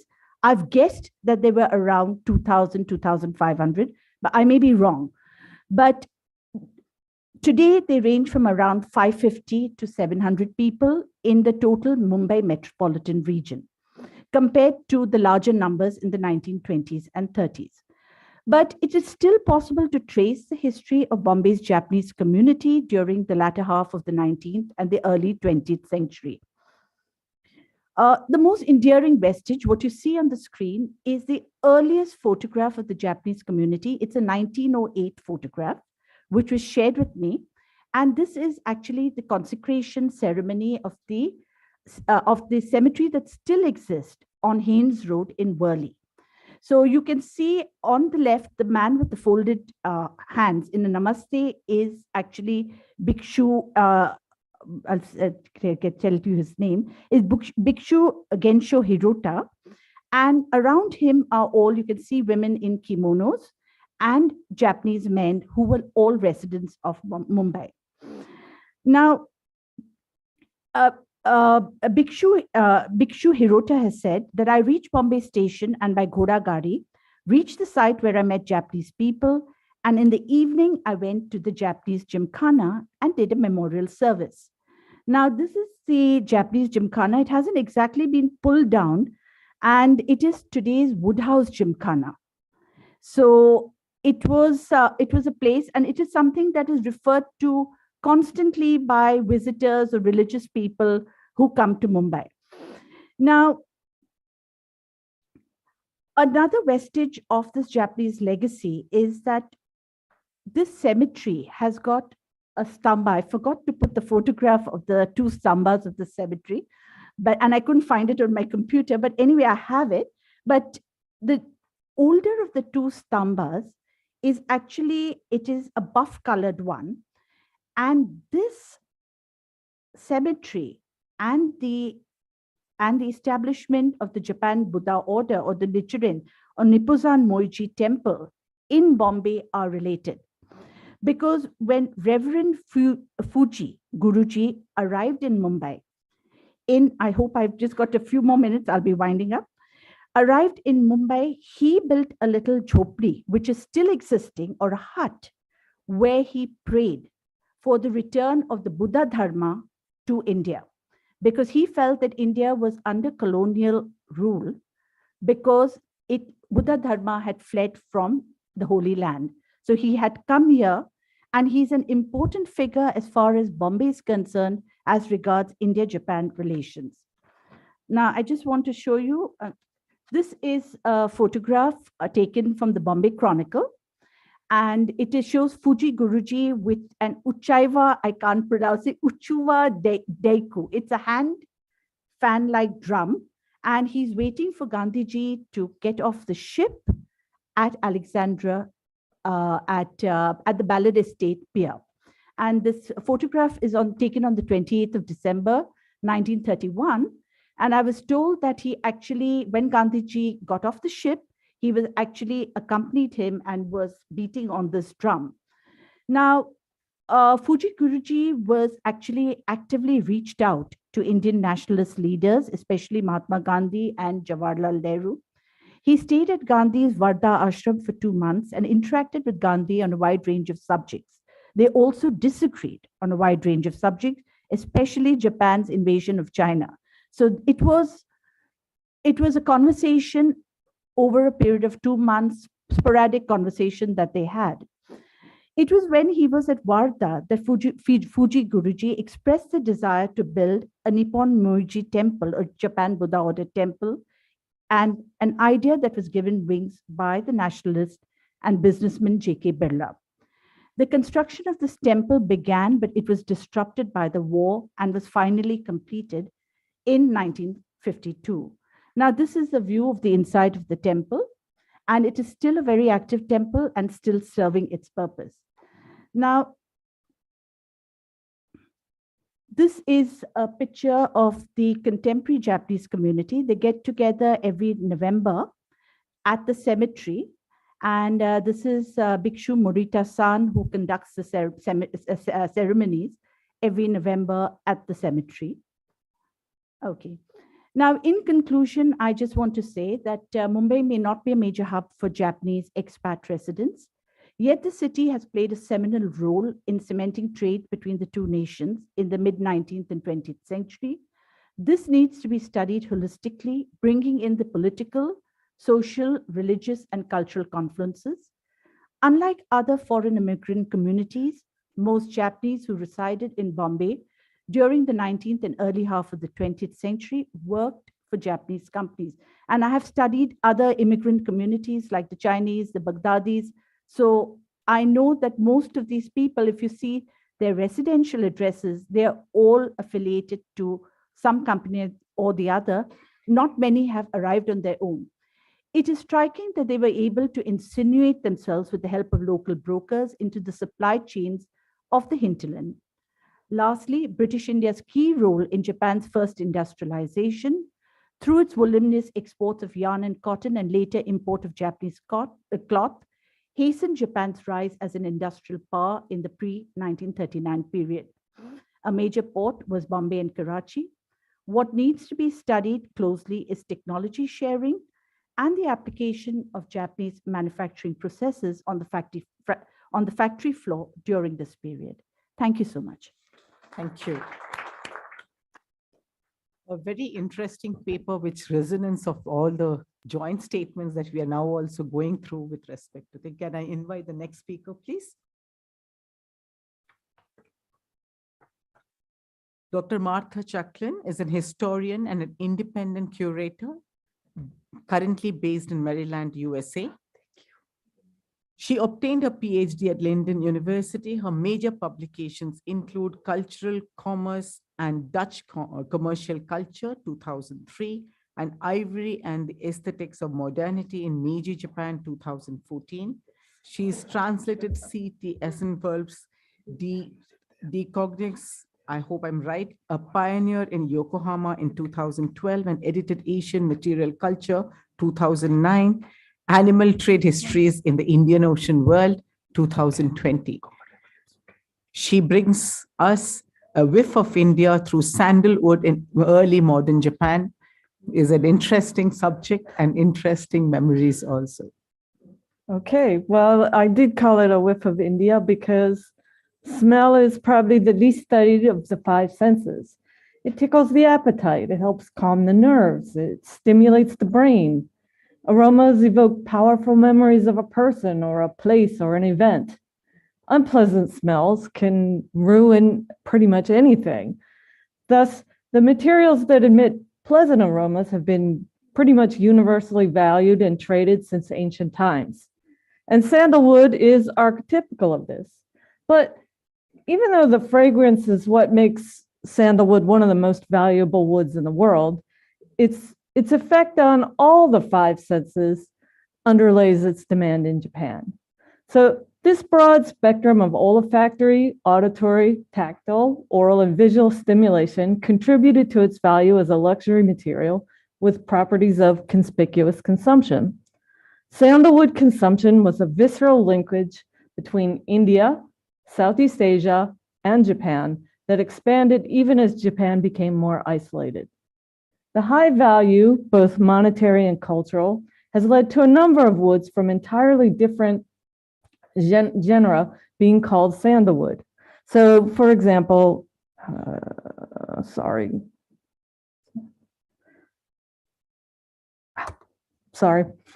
Okay, so green sandalwood is what we see here. That's also called vera wood, and that's a deciduous plant found in South America, which, although also fragrant, and one of its many uses is perfume, was not used in Asia in pre-modern times.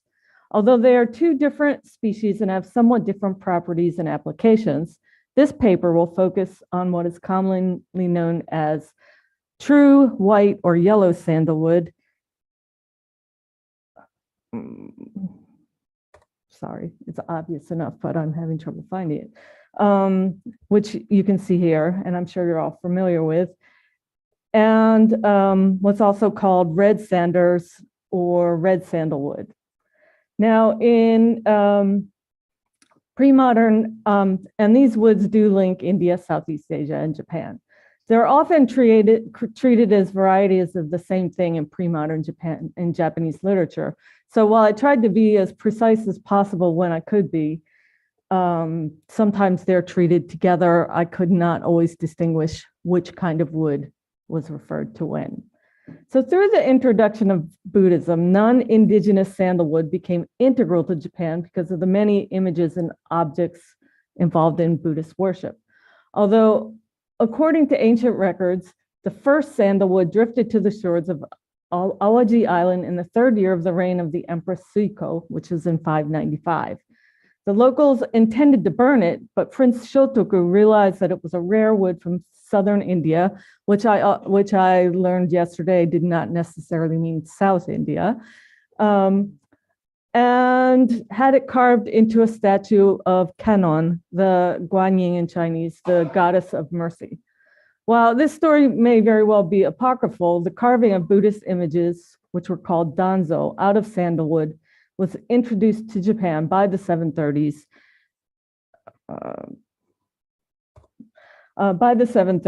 Through various Chinese texts. Danzo were commissioned to commemorate the dead and important personal events like recovery from illness and childbirth. And these are all national treasures that I've shown here. So through these associations, when available, sandalwood was by extension used for other representations like Tainan Butsu, which you can also see here, which are these small statues placed inside of the larger ones to suffuse them with a spiritual resonance. Sandalwood was also widely used in portable shrines called dangan and rosary beads. And the difficulty in obtaining sandalwood is evident in the exceptions allowed in Japanese Buddhist practice for native Japanese woods like kaya, which is Japanese nutmeg, and hinoki, or Japanese cypress, being the most common. Perhaps more significant than images from the sandalwood perspective was incense. And it is thought to purify the space, evoke the Buddha, bring inner peace, and enhance meditation. Sandalwood was not the only ingredient used for incense, of course, but it was an essential component in incense formulations for specific rites and also the most common. Although not as fragrant, red sandalwood was nevertheless used in some incense as well. The religious connotations of sandalwood even extended outside the strict confines of Buddhism. I Ching fortune-telling sticks could sometimes be made of red sandalwood. Shinto images were sometimes made of sandalwood, and incense found its way into some Shinto ritual as well. Sandalwood always made associations with Buddhism, but its qualities soon led to secular use. Early evidence can be found in the Shosoin, which is the treasure house of personal effects from Emperor Shomu, who reigned from 724 to 749, and were then donated to Todaiji Temple by his widow. The objects from the Shosoin are a good indicator. That's probably too small to see, but they're a good indicator of the kinds of things that the elites from this period used. And in addition to these instruments, you can see there's a game board, incense burners, knife handles, things like that from red sandalwood. And from white sandalwood, there are scroll spindles, boxes, beads, and incense. So all of these are echoed in the very famous Tale of Genji, which mentions a few additional uses like book storage chests, and trays. In the gatehouse, for example, which is chapter 16 in the modern compilation, a competition in which artworks were compared was held, and the left team presented their artwork in boxes made of red sandalwood, and the right did theirs in boxes of aloes wood. Incense had wide-ranging uses outside of religious ritual in Heian Japan. Delicate and expensive layers of silk clothing were washed only infrequently and were instead aired and scented with incense. Incense was also burned in rooms to freshen and provide atmosphere. And it was even used to establish sort of a presence and personality among an aristocratic elite who mostly interacted from behind screens. Like the comparison of artwork mentioned above, various sorts of aesthetic competitions were popular amusements for the aristocracy, and incense, which was part of daily life, yet also a luxury, was the Heian, in the Heian period, and this included incense connoisseurship. So the first such gathering that has been recorded was held in the 9th century by Prince Kaya, a 7th son of Emperor Kamu. And Prince Kaya, along with Fujiwara Fujitsugu, codified what is now called the sixth sense, which are special incense blends to the Japanese taste, all of which use sandalwood. The scent of sandalwood definitely filled the lives of the Heian aristocracy. So where did all this sandalwood come from? By the 15th century, Japanese sailors were also sailing at least to Sumatra to obtain their own sandalwood, some of which was then even re-exported to Korea. Trade generally increased throughout the entire pre-modern period. Transshipment was common because sandalwood of both types was harvested from undeveloped forested regions and then sold to the developed ones. So it is kind of difficult to ascertain precisely the actual origin, but existing records suggest that Timor was a significant source for sandalwood in international trade in the early modern period. It is also nearly impossible to provide accurate data for the amounts of sandalwood imported into Japan for several reasons. First, though the records of the first part of the century are spotty at best.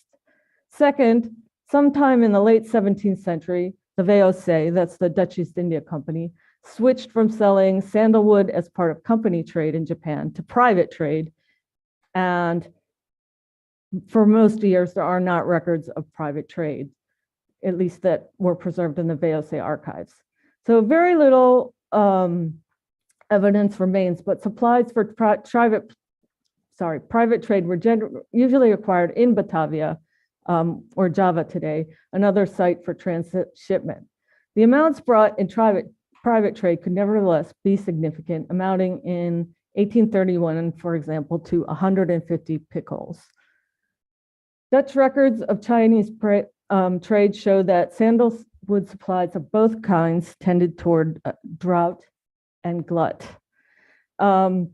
This graph only shows an approximation because in some years, as all of you who have worked with pre-modern sources know, some years they use weights, which is here, it's in caddies.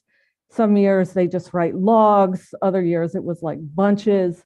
So there's no way to accurately assume. And there are also years for which nothing was reported for Chinese trade, but we can assume that Dutch traders almost certainly brought some as well. But you can also see that the supply definitely increases as the Edo period progresses. The vast majority of sandalwood was imported in an unfinished state, with the rare exception of a few trays, some pen sets, some cups, things like that. And in addition, some imports are listed that might have contained sandalwood, but are entered as general categories like incense or medicine or beads. But their sandalwood content is speculation. Increased supplies and standard of living in early modern Japan led to wider and varied use. It was, for example, an important part of the tea ceremony, which had developed in the late 16th century. And it was burned prior to the arrival of guests, so the scent would linger in the room. Kodo, which is usually translated as incense ceremony, developed about the same time as the tea ceremony and was also widely practiced among those who had means. It shares the goal of clearing the mind of the pressures of life and the connoisseurship inherent in the tea ceremony. So while Kodo is focused on the nose, it also engages other senses. Sight and touch are intrinsic to the appreciation of the formal implements used to engage in the ceremony, while the experience of engaging with and identifying the incense is literally called listening. So this oral aspect is further enhanced by its connections with poetry. The olfactory nuances are intended to echo the nuances of the poems. Thus, even when the poems are not recited, by evoking the poems, they produce sort of an internalized sound. Sandalwood incense was also used in a completely different kind of sensory experience at the licensed brothel quarters. Incense clocks were calculated time by the burning rate of the incense. Sometimes different types of incense were used to designate different hours, so the user could tell the time without actually looking at the burned incense. Even after mechanical clocks were produced in Japan in the late 16th century, incense clocks were relatively inexpensive compared to mechanical clocks. Early incense clocks used powdered incense, but by the Edo period, as you can see by the one on the bottom right, stick incense was used because it was made from hardened sandalwood paste, and that was much more accurate. So each stick was about a half an hour. Incense sticks were used for a wide variety of timed activities, including work time and poetry competitions, for watchmen's shifts, the dosing of medicine, and scientific experiments. By the mid-Edo period, fragrances like sandalwood were added to other personal care products like makeup, soap, hair oil, and toothpaste. It was put in small bags and carried about the person, both for the aroma, but also because it was believed to have medicinal properties. Both red and white sandalwood were used for healing battle wounds from at least the mid-14th century. It was used topically for skin disorders and as a coolant, and sandalwood oil was used for muscle aches. The Nagasaki magistrates frequently requested sandalwood oil from the Dutch doctor, and 500 bottles of this were imported through Chinese traders in 1815. Thus, using sandalwood oil was also about the sense of touch. In addition, the Dutch supplied small amounts to doctors not including in trade records. Sandalwood enhanced taste directly through consumption, whether through medicine or there was a sweet called nishikibama that had powdered white sandalwood kneaded into the dough. Red sandalwood could also be used as a dye for foodstuffs and textiles too. Sandalwood was also employed for quasi-medicinal uses like facial toner. So white sandalwood, along with cloves, rose petals, and other ingredients were distilled using in a device that's called a rambiki. And this was made into, at least first and most famously, a product called hana no tsuyu, which translates as dew of flowers. And this toner remained popular through the Edo period. It was supposed to give the users a golden glow. And sandalwood was believed to whiten the skin and reduce shine and decrease pore size, things we all still worry about. So while Kodo aficionados listened to incense, red sandalwood was important to the Edo period soundscape in a much more literal sense through instruments, especially the shamisen. So this choice was partly aesthetic and partly because of the rich red tones, but it also had to do with the hardness of the wood and the tones that the residents produced. A fairly hard, dense wood was required for the neck of the shamisen because the pressure would cause it to wear and warp over time. Moreover, a soft wood would absorb too much sound, depriving the shamisen of its distinctive twang. A balance was required of those qualities that derived from the strings and body that was also often made from red sandalwood. Indian red sandalwood with wavy grains is even the most expensive material. So that's the one on the bottom. And this type wood is given a completely separate name. It's called koki. Red sandalwood was used in a variety of instruments, including drums, koto, and kokyo, which you might not be familiar with, which is the shamisen that looks that she's using the bow. And you can see the grain in the picture on the bottom. Of the many kinds of objects made from sandalwood, some examples with visual and tactile appeal include the use of as a base for nakara, inlay in wood mosaics, in bows, which weren't articles of war because that'd be kind of wasteful, but for recreational shooting and also sword and knife sheaths and hilts. The visual, olfactory, and tactile properties also made sandalwood desirable for personal accoutrements. Fans with sandalwood ribs were used and possibly imported since they were another trade object lacking specification, wafting the scent of sandalwood with each letter. There was a dramatic change to women's hairstyles during the Edo period, from long straight hair bound at the neck to increasingly elaborate chignons, minimized washing, and required hair oil to stiffen the tresses, which were infused sometimes with sandalwood oil and might be adorned with sandalwood ornamental and functional combs and hair ornaments. Sandalwood was also used for male accessories like pipe cases and tobacco cases, netsuke, inro, and ojime. Perhaps nothing speaks to the increase in supply as the occasional incorporation of sandalwood into architectural features. The Shin-Goten wing of the Katsura detached palace, constructed in 1660 outside of Kyoto, for example, has an entire shelf of red sandalwood. There is even record of a luxurious river pleasure boat, a yakata-bune, with an entire ceiling of sandalwood. To conclude, sandalwood is unique among the imports into pre-modern Japan because of the wide variety of ways in which it was put to use. Red and white sandalwood, although different plants, were often viewed as varieties of the same thing and were often used in similar manner. Because traders were essentially middlemen buying from ports where sandalwood had been transshipped rather than going into the forest to cut the trees down themselves, it is difficult to report with certainty of its origin. Some of it may have come from India, but most of it probably came from Southeast Asia. There was, however, a definitive awareness of its connections with India, and as such represented India's presence in Japanese daily life. Introduced as a corollary of Buddhism, sandalwood maintains those connections even today. Yet the wide range of sensory appeal led to many other uses. In the hierarchy of senses, olfactory remained at the top. The fragrance of sandalwood used to create incense, cover bad smells on the body, clothing, or environment, or even mark time. The rich red color of red sandalwood, whether as a contrast in wood inlay, personal accoutrements, or red dye, or just to please the eye. Medicine and food affected taste. Tactile properties also led to use in personal accoutrements like combs and netsuke, and acoustic properties that enhance the oral landscape through a wide variety of instruments.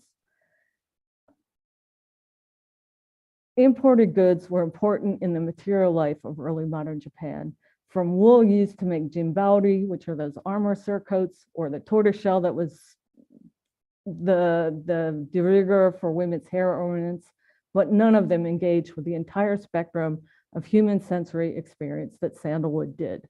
It linked Japan directly to the trade system of the Indian Ocean and beyond, and viscerally evoked India and Southeast Asia in a society in isolation. Thank you. Thank you, Martha. Indeed, it is amazing that sandalwood has so much of, thank you, so much of information embedded in the trade as well as activities that happened in Japan. May we have the next speaker, please? Yeah, please. Chaya Goswami is a PhD from the University of Mumbai, is an assistant professor at the Department of History, KJ Somaiya College, University of Mumbai, India, specializing in maritime history of the west coast of India and the Western Indian Ocean.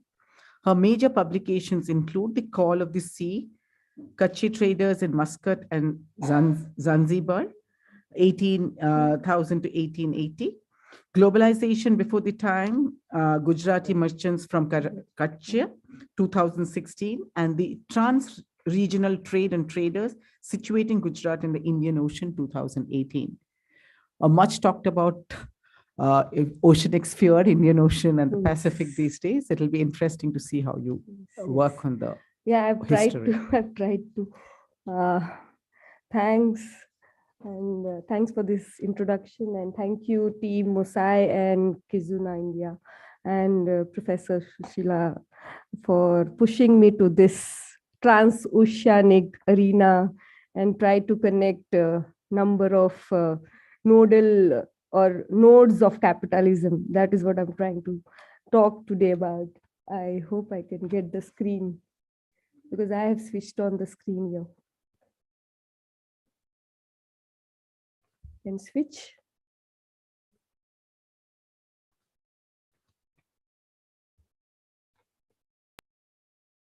Done? Okay. Okay. I don't have interesting slides though, but I would like to engage your attention or your understanding with how do we try to develop the broader picture. And for that, when we talk about transoceanic trading networks of Japan and Bombay, and I mean the idea of capitalism, my entire focus is on rethinking on it. Rethinking because there are some set notions about Asian capitalism, or Asian capitalism is mostly, if you see in scholarly engagements, have been underrated or not much dealt with. There are three of them whom I have selected, and I try to give the timeline also of theirs so that we understand the same period I'm talking about. Max Weber, you all know, refers to European capitalism as modern and sophisticated, and argues that the idea of capitalism in Europe was well developed because it could meet a range of imperative preconditions of capitalism. Those preconditions include rationalistic approach in accounting and usage of technology, modes of production, markets, legal system, access to labor, and commercialization of economic life. This is what Max Weber tried to define the idea of European capitalism. And in that context, he did not see Asia as such. And when we come to the other one, Gunnar Myrdal, he talks about, conventional religious beliefs and traditional socio-political institutions as a hindrance to South Asian growth story. So we being traditional or over-religious perhaps, and we couldn't focus more on the ideas of commercialization, is what is his argument. We, in the sense I'm talking about Asian context here, and context here. So geographic and ecological advantages of China, for example, did not use correctly despite the political unity and edge over other Asian states. This is according to George Diamond. He is still alive, so I've not written his timeline. And so, the idea is what is missed, in such discourses is the idea of long durée evolution of Asian capitalism over the centuries. And like, for example, if I start with the early modern period or much before that also, I have number of examples, antiquities also, I can take you down to Sultanate period also, to the Mughal period, but let's not go that backward and talk about Surat and Bombay were the nodes of not only Asian but European capitalism, is what I'm arguing. And you would like to, know more about it, that how did it transpire. So we'll get to know this in my following discussion. Though late joiner, Japan rapidly industrialized after the Meiji Revolution, as you know, how it is being now discussed over the 2 days sessions. Let's quickly move on to first East Africa. I'm taking you directly to East Africa. I'm not taking you anywhere else, thinking about why not, transoceanic. So let's see how these transoceanic nodes are getting connected. Here, the demand is of textile. East Africa demands textile, right? There are two stakeholders, New England merchants from Salem and other ports of Boston, and you can talk about the entire of East Coast of America. And then you have Kutchi traders from Kutch, that is Kutch, Muscat, that is Kutchis in Muscat and Kutchis in Bombay. Okay, so I'm talking about those traders. They are Bhatiyas, Khojas, Boras, Maimans. There are a number of community identities to them. And their product is Kaniki. Their prime product is Kaniki. I'll give you one photograph. I can show you one photograph of that. And then you have Merikani. Merikani is actually distortion of Americani. Americani, that is from America. Okay, and that had captured the markets. There was this American domination. You can see from the slide, the 1840s and 1850s. Game changer was here, American Civil War. There are many game changers. So we are coming to number one. Here, there is a shift in the textile trade dynamics. Bombay's advantage, because Bombay takes over this position, which was wobbly for America right now. And then you have a bubble buster in 68 because America comes back and the prices rapidly crashed. There are numerous financial crises which you can if you read, there is one journal itself which was, I think, some silver jubilee year celebration of Bombay textile industry itself gives you the range of ideas or causes or the factors responsible for factors responsible for this bubble buster, and what kind of financial crisis they faced. So by somehow, those authors, they say that 1868 normalcy was restored, and you have, say, for example, J.N. Tata invested in oilseed, two new mill settlement set up in Chinchpokli, where Alexandra Mill was founded. So here, the investors are now coming back. This mill was sold in 1872 at enormous profit.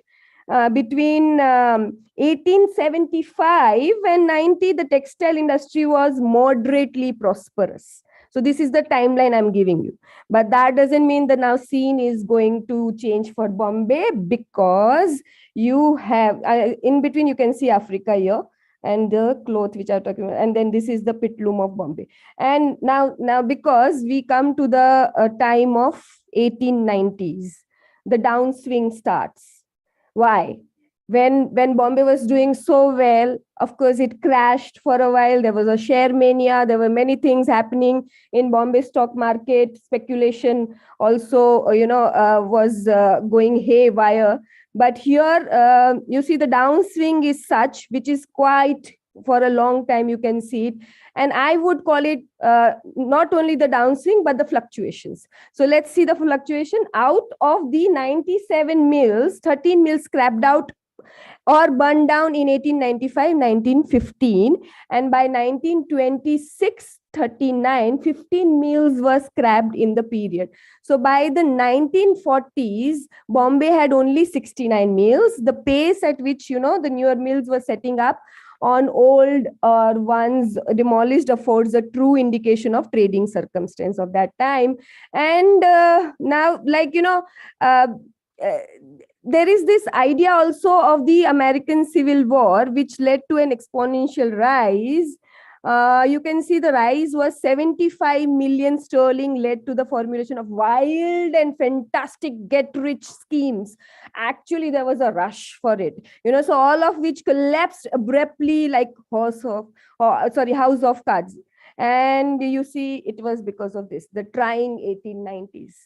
This was a time where number of things are happening. Colonial legislation, according to those authors of this journal, they say that never in history you see any legislation is coming in the way in such detrimental way. 1892 strikes and riots. We all know how that time was developing into. Then 1893, the mints were closed, plague broke out, famine, all of these back to back, impacting the textile industry, and Indian business with China, Japan came to a standstill as the exchange dropped by 12% to 15%, and normalcy of 1903 Bombay seaborne trade could just come only by great difficulty, you can say. But that doesn't mean that normalcy was for good. Again, if you look at all of these factors, the damage was done. And the loss of yarn trade with China and Japan, China was retained, but Japan was lost forever in this quest. Circumstances were like somehow they could manage China, but not with Japan. Why? Because now Japan is into some other things, right? So let's find out. So these are the statistical figures which I got it from archives, where you can see why I'm calling the tough 1890s as far as yarn export and cotton export. Both of these, you can see the figures, right? So it's like dwindling down, and the graph is accordingly building up. So you have the Japanese entry. Now, I'm now not clubbing exactly at the same time. Japanese were before that, like after Meiji Revolution, they were looking at Bombay and the groundwork was done, linkages were established. And from the 1890s, the archival records suggest that the British favored Japan with the trading concession. Now, you may ask the question, why?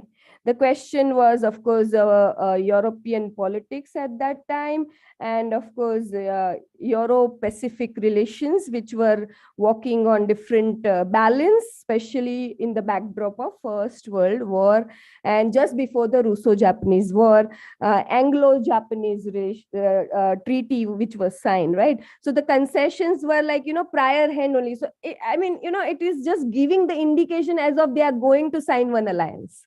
And that exactly transpired, right? So a range of Japanese produce.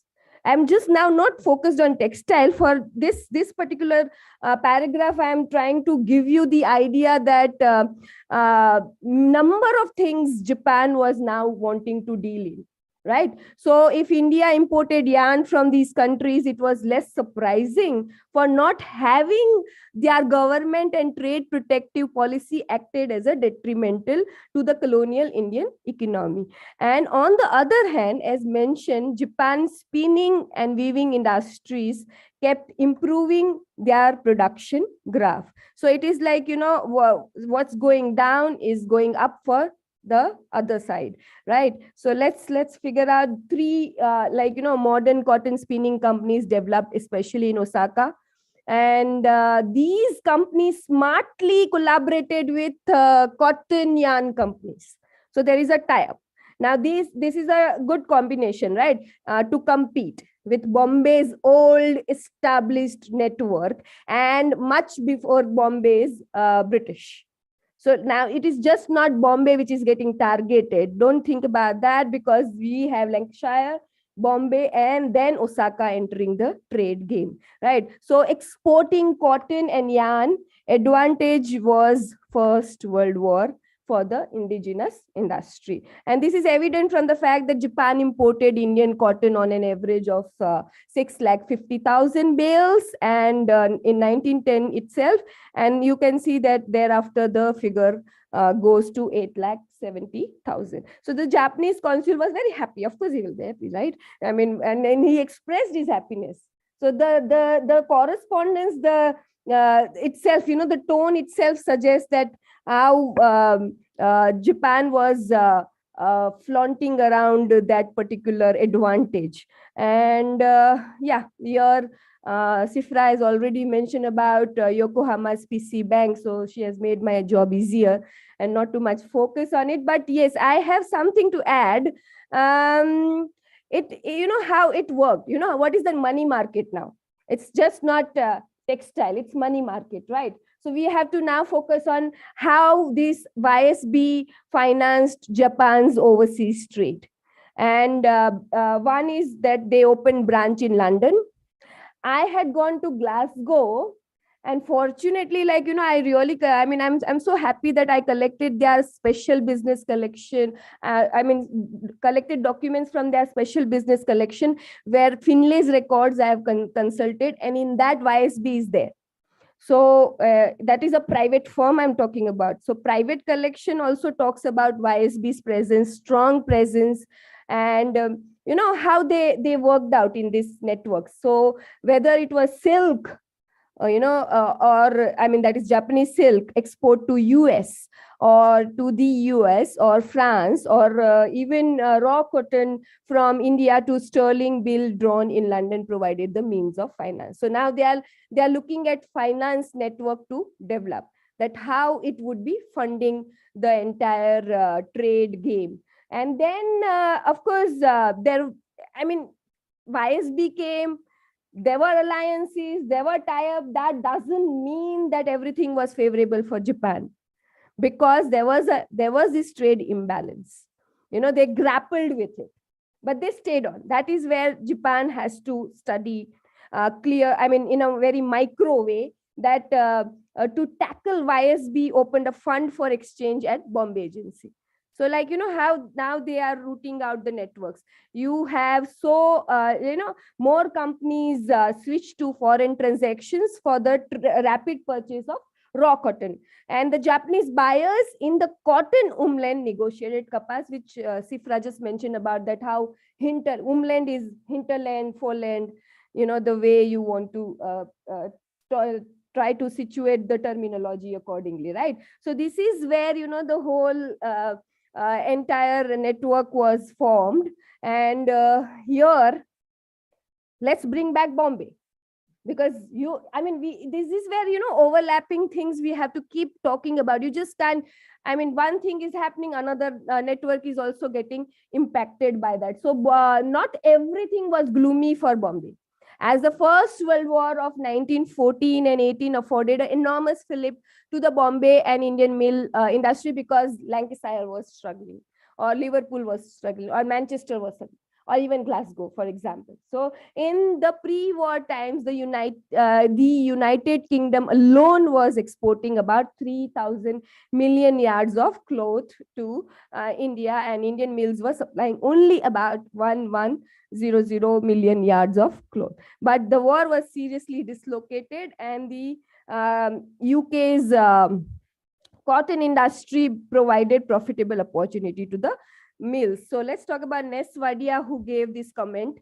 Then came the war. of 1914-18, which seriously curtailed cloth and yarn imports into India from the United Kingdom, which was supplying more than 50% of this country's requirements in the shape of cotton cloth. Here then was the opportunity for Indian mills. It also gave the opportunity to Japanese and Chinese mills to enter the Indian market by supplying cloth. So for a period of 5 or 6 years, large profits were earned and mill shares value rose to fantastic heights.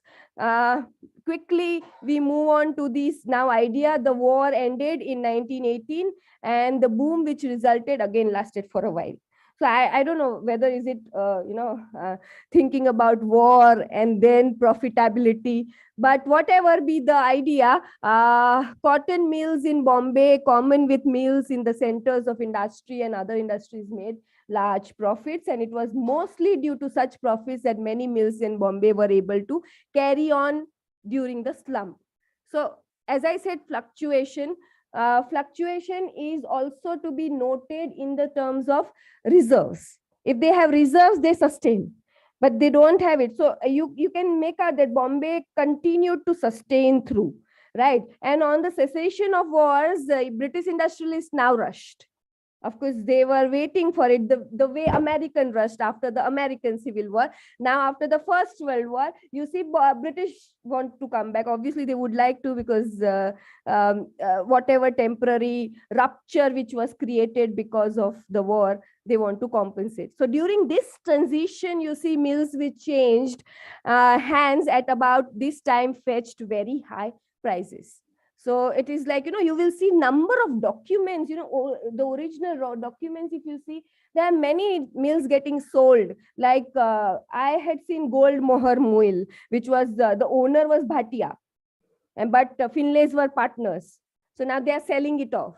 So, and then the documents are so dry, so boring, but then you get some kind of idea out of it, because it's just talking about plain what negotiation, who are the stakeholders, all the legalities, that the terminology is also quite dry, but then at the end you get satisfied that yes, there is a huge takeaway from them. So the boom lasted for of period 4 years after the end of war, but when the depression set in, Bombay's bad luck again, 1929, you all know. So that was a problem, and financial and physical mechanism could not adjust themselves with the trade. Japan over Bombay. This is the last part where you see now how Japan tries to dominate. And I have this argument, when Sifra was talking about, I got this other part of my conclusion here, like you can see randomly written here. But anyways, I'll just brush over this and come to that. That's very important, and I want you all to think about it. So 1922-37, Bombay textile industry struggled for survival. Okay, and Japanese stranglehold. Japan was like, okay, you are struggling, we are not going to allow you to breathe, So they had, as Sifra had mentioned, cheap labor, double shift working, efficient methods. Sorry, D is missing. And then Indian manufacturing rendered profitable. Then labor trouble. This is the way where you can have entire study got out of it, a separate study. Labor trouble, trade union, communist movement, red flag, and whatnot they are writing. The industry is also not happy with that situation. Of course, you all know, understand. And we, as much as we understand labor, we understand the other side. So it's a balance which we have to strike. We don't have to get overwhelmed by the idea of capitalism, right? But both the sides, right? So you have Swadeshi. I have a question here. I have a question to you people also. Do you think Swadeshi was really responsible? If I go by Bajaj and Birla, they went over to Bapu saying, Bapu, please explain and define what is Swadeshi, because people are not even buying from our mills. So that is where, if you want to see somewhere. But if we see Lokmanya Tilak, he had much ago said that dhoti, if it is manufactured from the mills, you can, why not go for it? So he had defined, because Swadeshi was originally his idea, right? So he had clearly defined that, but Gandhiji's perception of charkha and Swadeshi was getting little mixed with mills and all that. So anyways, I'm just throwing this question to you people. What do you think? Instead of me asking me, please answer this. So only mills with reserves could pull through. And finally, in 1937, then, just because Japanese domination was such that colonial government woke up from somewhere and they got noise tariff board was appointed to safeguard the intrusion. And Japanese conscious pro-trade policies were also a problem. So British were annoyed with Yokohama General Chamber of Commerce. And actually they expressed this annoyance in their correspondence, and they granted, because, the Japanese were granting bounties to silk traders to take advantage over Bombay. And Bombay Chamber of Commerce was also like, why are you giving subsidies and all that? You are making the situation very tough. So you have Bombay, Japan in East Africa, where I started. I'm taking you back. So my point here is the argument which I was trying to seek is that Japan joined the network of Manchester, Lancashire, and Liverpool, Glasgow, and Bombay, and durable, vibrant, economical Japanese piece goods found market in East Africa, according to Jeremy Presthold. He has done a good research on this. And from Nyasaland to Uganda, sales of Japanese textile dented the longish British and Indian makes along with American. So you can see like how the circle which I covered in this talk happens. So the conclusion, I've just left it blank because there are many things we can conclude with, just not one conclusion will do, and not even provisional. I see some things like how Asian capitalism converged at one point and diverged because Japanese practices were different than Bombay's. Then they knew how to deal with the labor problems. I'm not saying that people in Bombay did not know, but the ideas were busted out at will in case of Japan. And then there are purchasing power, which was weak, negotiating power was a problem. Then you have China and India have their own domestic market. You all agree with that. But Japan has a limited market. So Japan has to look out. And because of that only, Japan somewhere or the other knows how to sustain through even in the toughest circumstance. And then there is one more thing which I never wanted to, of course, go in great detail, but then I have to mention, I can't resist. It was just not textile.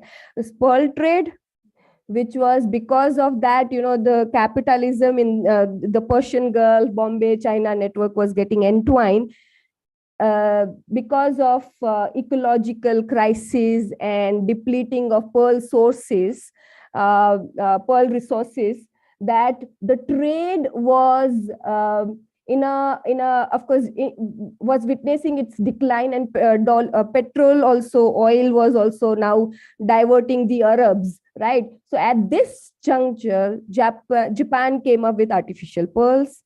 Ivory trade banned. Japan came with that artificial ivory, so it's like, how are they now taking advantage over where Bombay discontinued and Japan took it over, right? And then Japan became a market. I mean, see, Bombay, what I want to say is, last note, Bombay's industrial capital fed industrialization of, or Bombay, or you can say Calcutta, Bombay Presidency, or entire Indian Peninsula fed the industrialization of Japan, and then it became a market for its industrial goods. And the port independence, the independence which they were talking about was after 47, shares industrial and technological fortunes back then. I mean, in some sense or the other, as far as technological advantage was concerned. So yes, yeah, Japanese, you saw how things were changing together. Bombay and Japan, of course, scripted a growth story of Asian capitalism in transoceanic network, and constructively influenced American and European stories of business and capitalism. Thank you so much. Thank you, Chaya. It was wonderful to see the networking as well as implications that probably carries over even today. We talk about AAGC, that is Asia Africa Growth Corridor. I think you have explained how there was some kind of growth and trade happening even at those times and times. Thank you. I would request the panel to wait for Q&A session, because from the previous panel, we have Shampa Biswas joining us online. She had missed it at that point of time. That particular session was an artful amalgamation of culture. Welcome, Shampa. I hope you can hear us. Yes, I can. Thank you for waiting. Unfortunately, we were already into the next session. Let me introduce Shampa Biswas, a PhD from Vishwabharati Shantiniketan, has taught in the National Museum Institute of History of Arts, New Delhi, Museology and Conservation and Restoration of Art, New Delhi, and at Indira Gandhi National Center for Arts, New Delhi. Her major publications include Indian Influence on Art of Japan, 538-1333 AD in 2010, Fudo Mayo in Art and Iconography of Japan in 2011, and Assimilation of Brahmanism into Buddhism 2017. Over to you, Shampa. You have 20 minutes to put out your thoughts. Thank you. First of all, I want to thank you, Professor Narasimhan, for giving me an opportunity to speak here. The title of my paper is The Uniqueness of Japanese Artistic Heritage, Reflection of Japan's Cultural Encounters with the Outside World from 538 to 1333 Common Era. I begin. It is notwithstanding the geographic distance that sets apart the two countries, Japan and India have shared close cultural relations over many centuries. Indian influence was experienced indirectly by Japan when Buddhism was introduced in early 6th century via China and Korea. Japan became acquainted with the sculptural representations of the Buddha through the Korean king of Paeche, Seongmyeong, who sent a mission to the Japanese court in 538 Common Era. An image of the Buddha in gold and copper, a number of Buddhist sutras, and several flags and umbrellas was brought by the Buddhist priests, which was gifted to the court. This episode marked the importation of the continental culture. The Buddhist iconic symbols originated in India, but the Indian Buddhist iconography in Japan received a new dimension. It was surcharged with a sense of aesthetics that the Japanese nation intrinsically possessed. The reflection of this refined taste are to be found in all branches of Buddhist art in Japan. It was only in the 7th century, through the great efforts and achievements of Prince Shotoku Taishi, that Buddhism and aspects of Asian civilization was deeply felt in Japan. Empress Suiko, who ruled 593 to 628 CE, was an ardent Buddhist nun, and after ascending the throne, she withdrew from an active part in government and appointed Prince Shotoku Taishi as the Prince Regent, who served in his capacity until his death. The pre-Buddhist art of Japan had a long history of evolution from the archaic age, that is Jomon period, Yayoi period, and Kofun period, spanning 10,000 before the Common Era to 538 Common Era, but did not show any trace of systematic and continuous development to prove that the archaic art had developed into Buddhist art. The earlier art did not have any direct connection in style or theme with the art produced in the later period. In Japan, there occurred a continuous flow of immigrants from the continent.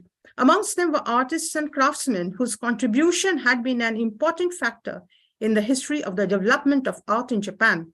They were the best teachers, and their presence among the learners of arts and crafts in Japan was the motivating force in creating what was to become the truly national art of Japan during the 8th century.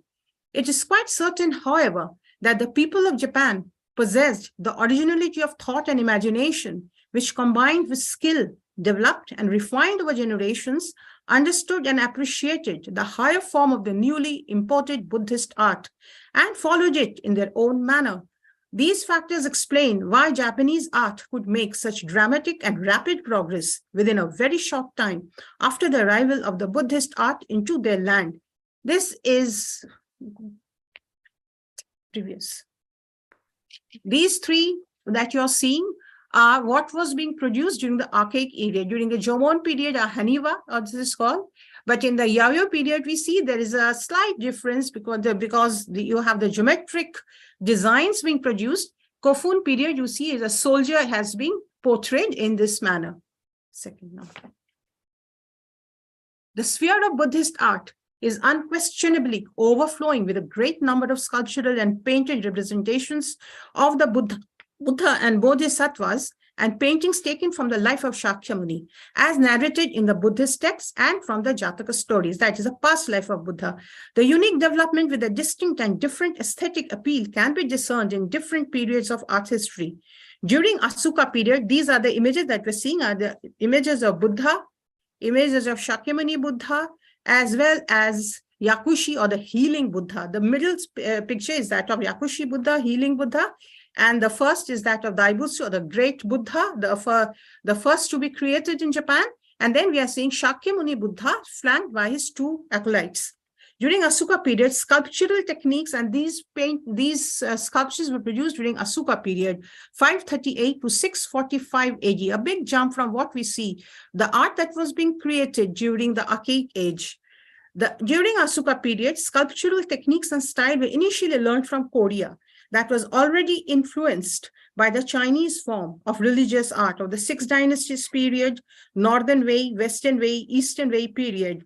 That is till the 6th century, we can say, which was but the Chinese art was also surcharged with Indian cultural elements. Chief emphasis was on the spiritual aspect rather than the representational. Japanese characteristics of simplicity and elegance marked the sculptural style of this period. So the first image is of that of Daibutsu, it is the oldest known sculpture of Buddha, made during 609 Common Era. This is a very large image. It reveals a Chinese inspired style. Probably it was made by a son of a Korean immigrant, Kuratsukuri no Tori. So this was called the Tori style. And the second we have that is of the healing Buddha, or the Yakushi Buddha. And the third is that of Shakyamuni Buddha being flanked by 2 of his attendants. All the styles, all these images show strong Chinese influence. There's a sense of grandeur. This is mainly an Indian idea. The style of carving of the face in all the statues seem to be the same, with the same blocky face without any expression. And the pose is frontal, rigid. They lack movement. But they express an inner strength of spirit. And the clothes, the garments, the outer garments are highly stylized. Both the figures, yes. Now we come to these are the Chinese cave art, which inspired the early Japanese art of Asuka period. Next. This is the slide of Kudara Kanon and Guze Kanon, that they are 2 images of Avalokiteshvara, the most compassionate of the Bodhisattvas in Buddhism. These sculptures appear very untouched by any realistic conception of human body. These were the traits of the early Asuka period art. Both the figures are very slender and tall, but are considered to be the outstanding pieces of art. They represent Bodhisattva Avalokiteshvara, the universal savior. Many believe that the sculpture of Kudara Kanon, that is the first image that you are seeing, was made by a Korean artist from Paekche, or made under the influence of the Paekche school of art. The slenderness and the movement of the draperies, especially at the edges and at the side of the Guze Kanon, the sides, you can say that they are close adherent to the Longmen cave style and the Northern Wei dynasty of China. The sculptures were painted with colors of cinnabar, green, and blue. The Guze Kanon is the second image that you're seeing. It's in the Yumedono Hall and has close similarities with the sculptures of Eastern Wei or 6th century art of China. Next. This is the most beautiful sculpture most probably produced during the Asuka period. This is the dignified and noble Maitreya, or the future Buddha in Buddhism, called Miroku, from Chuguji Nanori and Koryoji temple. Both are seated in contemplation, expressed in terms of calm and repose. Both are seated with one leg crossed over the other in half lotus position. In India, we call it Ardha Paryanka Asana, and the fingers of his right hand supporting his head. Both the figures appears to be in very pensive or thoughtful mood. The origin of this posture can be seen for the first time in Gandhara. That is the last sculpture that you're seeing, that is Gandhara art.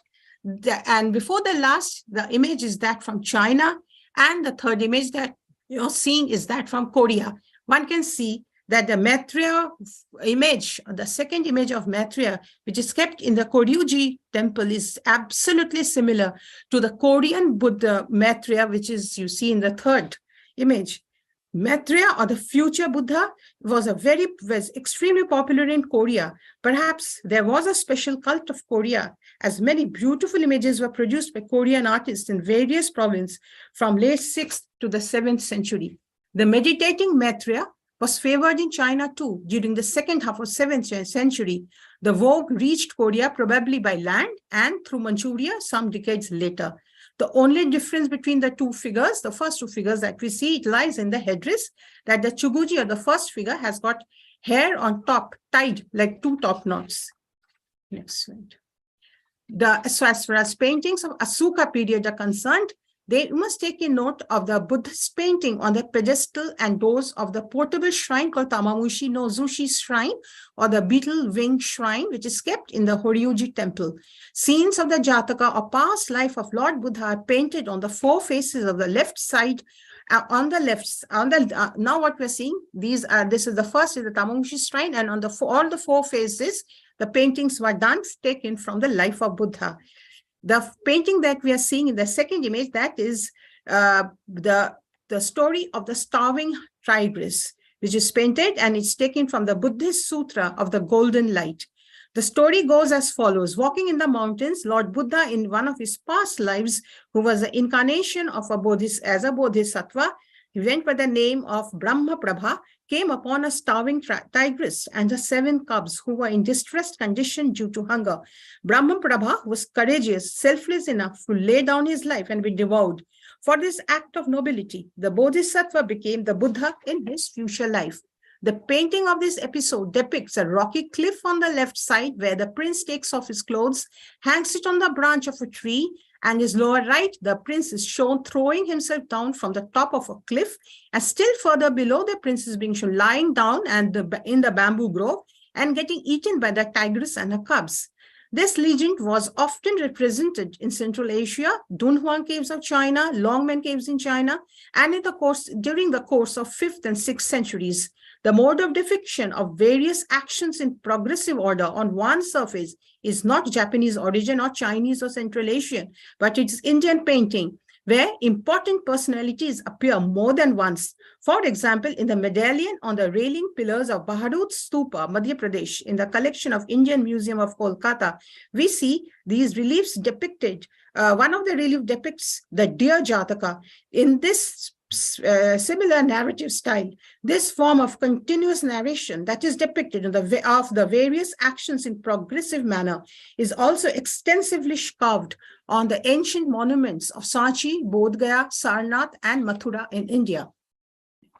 The Nara period, this one picture that we are seeing is that of Sarnath Buddha during the Gupta period in India. Sarnath, the Gupta period tallies also with the Nara period in India, 645 to 794 CE. Nara period is called the golden period of Buddhist art. During this period, traditional arts and crafts of China had reached unparalleled heights. It was the Tang period that was 618 to 907 AD. And by the importation from India, Central Asia, Persia were made richer. Japan had direct contact with China, and which brought her closer to the ultimate source of Buddhism and Buddhist art of Gupta period. Nara period art showed a new realism which had its root in the art of India. The figures are much fuller, rounded. The features poses of the Buddhist statues are serene and lifelike in contrast to the mysterious and unrealistic art of the Ashoka period. The artist seems to have struck a happy balance between the divine and the human ideal. In its style, sculptures of Nara period had showed great influence of Gupta period art of India, which had been introduced into China. The outstanding characteristics of the art of Gupta period was its classical quality. Images had acquired both delicacy and repose in India. The figures were generally represented in firm and upright postures, draped in almost transparent clothing, with folds conventionalized in string-like creases, curving from the shoulders, arms, and over the body and legs. Nihar Ranjan Ray had written, "The eyes of the Buddha with drooping eyelids, instead of looking out into the world, seems to look within, where everything is at rest in contemplative concentration." This aspect of contemplative concentration, etched in figures, sprang from the centuries of physical and intellectual effort of disciplined body and mind. The image that's represented either in seated or standing posture reached a sense of harmony, of proportion and design, and lent the sculptures an animated appearance. In Japan, this is one of the most famous paintings of relationship between Horyoji wall paintings and Ajanta cave paintings. Now we see here the Bodhisattva holding a lotus in his right hand. Sampa? Yes. Could you please try to wind up? We are already running short of time for the next session. Okay. So we can see here, over here, what we are seeing is a close relationship between the pictures, between the paintings of Amitabha in the painting of Horyoji wall paintings, the first painting, and the two which are below, that is the Padmapani in Ajanta caves, are very similar, the same figures witnessed in curves of the eyebrows, half-closed eyes, strongly modeled nose, curly black hair falling, and the supple fingers of the right hand of the Avalokiteshvaran in Horyoji paintings close to the Bodhisattva Padmapani in Ajanta. Next one. Yeah. But this is sculpture of Vairochana Buddha and Todaiji, dominating presence, a very heavy set, looking grave rather than compassionate. And the side are the two lanterns where beautiful images of figures playing on the musical instruments have been shown. Especially the musical instruments have been shown is that of very, very strong Indian influence that we see. They are the divine musicians. They are carved on the lantern facing this great Buddha hall. Very refined features expressing innocence and majesty, posing full round faces, and they seem to move to them with the music that they're playing. Now we come to a very famous image of healing Buddhas flanked by his two attendants, Surya Prabha and Chandra Prabha, where strong Tribhanga poses you can see of the two side images, the two images which are presented on the side, which again shows with a slight gentle S-curved, again showing very great Indian influences. Now we come to the Shokanon, which is the first, which is similar. Could you please get into concluding? Because I think you have too many things to say for too little. Okay, I will just show you the slides. Look at Shokanon again, similar figure as that of the standing Buddha. And this is 1000 armed canon, which is again Avalokiteshvara, again taken, inspired from India. All the texts were written in India, and it is also said that it was being made by an Indian artist. Now we come to this image of lying Buddha, reclining Buddha, demise of the Buddha. This first seen in the Gandhara art, similar images, very distressed condition of his followers, of his disciples, who are also expressing the grief in the same manner as being shown in Gandhara art earlier on. Next one, please. Just these are that. Now we come to the concluding part. This is the image of two mandala paintings that we are seeing. First seen in Ajanta, now seen in Buddha in China, first in China and then in Japan.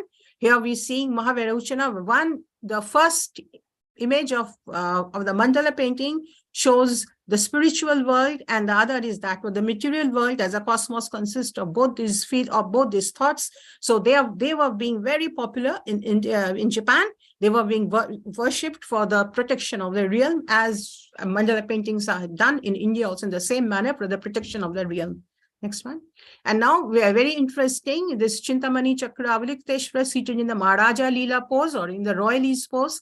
And we have the 11-headed or most compassionate Bodhisattvas who's standing here and with his very long arms again, portraying that of the the Mahapurush Lakshana, which we have in Indian art. Looks like the same elements have been carved here too. Next one, please. And Brahma, not only Buddhist, but also. Please.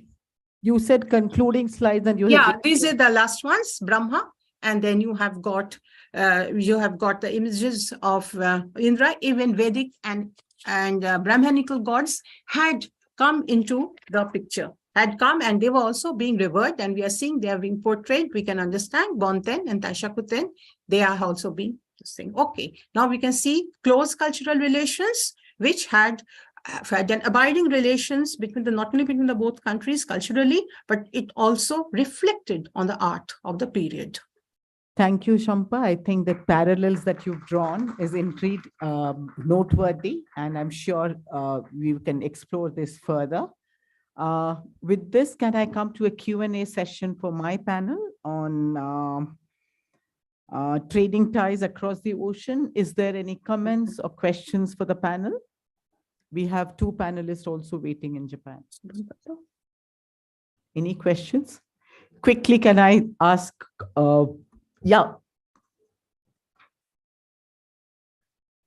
Martha has a question. This is for Professor Nagashima. I was wondering if you knew what kind of commodities the Moro dealt with, because you focused on language, and I was curious more about the specific trading patterns. Not there? Nagashima Sensei.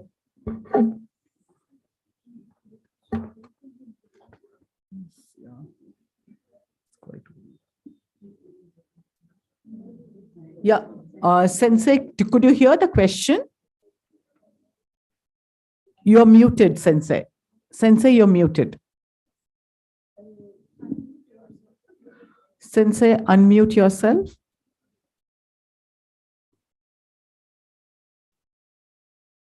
Hello. You need to unmute yourself, Sensei.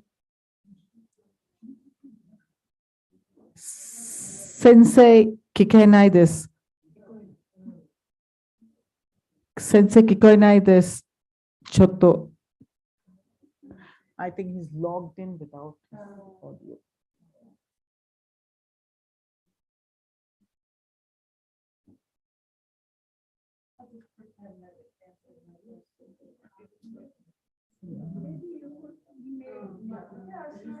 I'm sure it was all sample.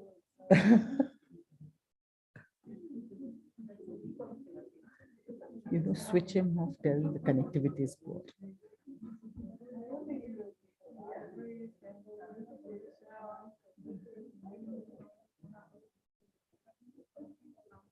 Yeah. Thank you, participants of this panel, and Shampa Biswas for being here and joining us in this afternoon. We would like to pass it over to Parul to take over from here. Thank you for everybody. Thank you, ma'am.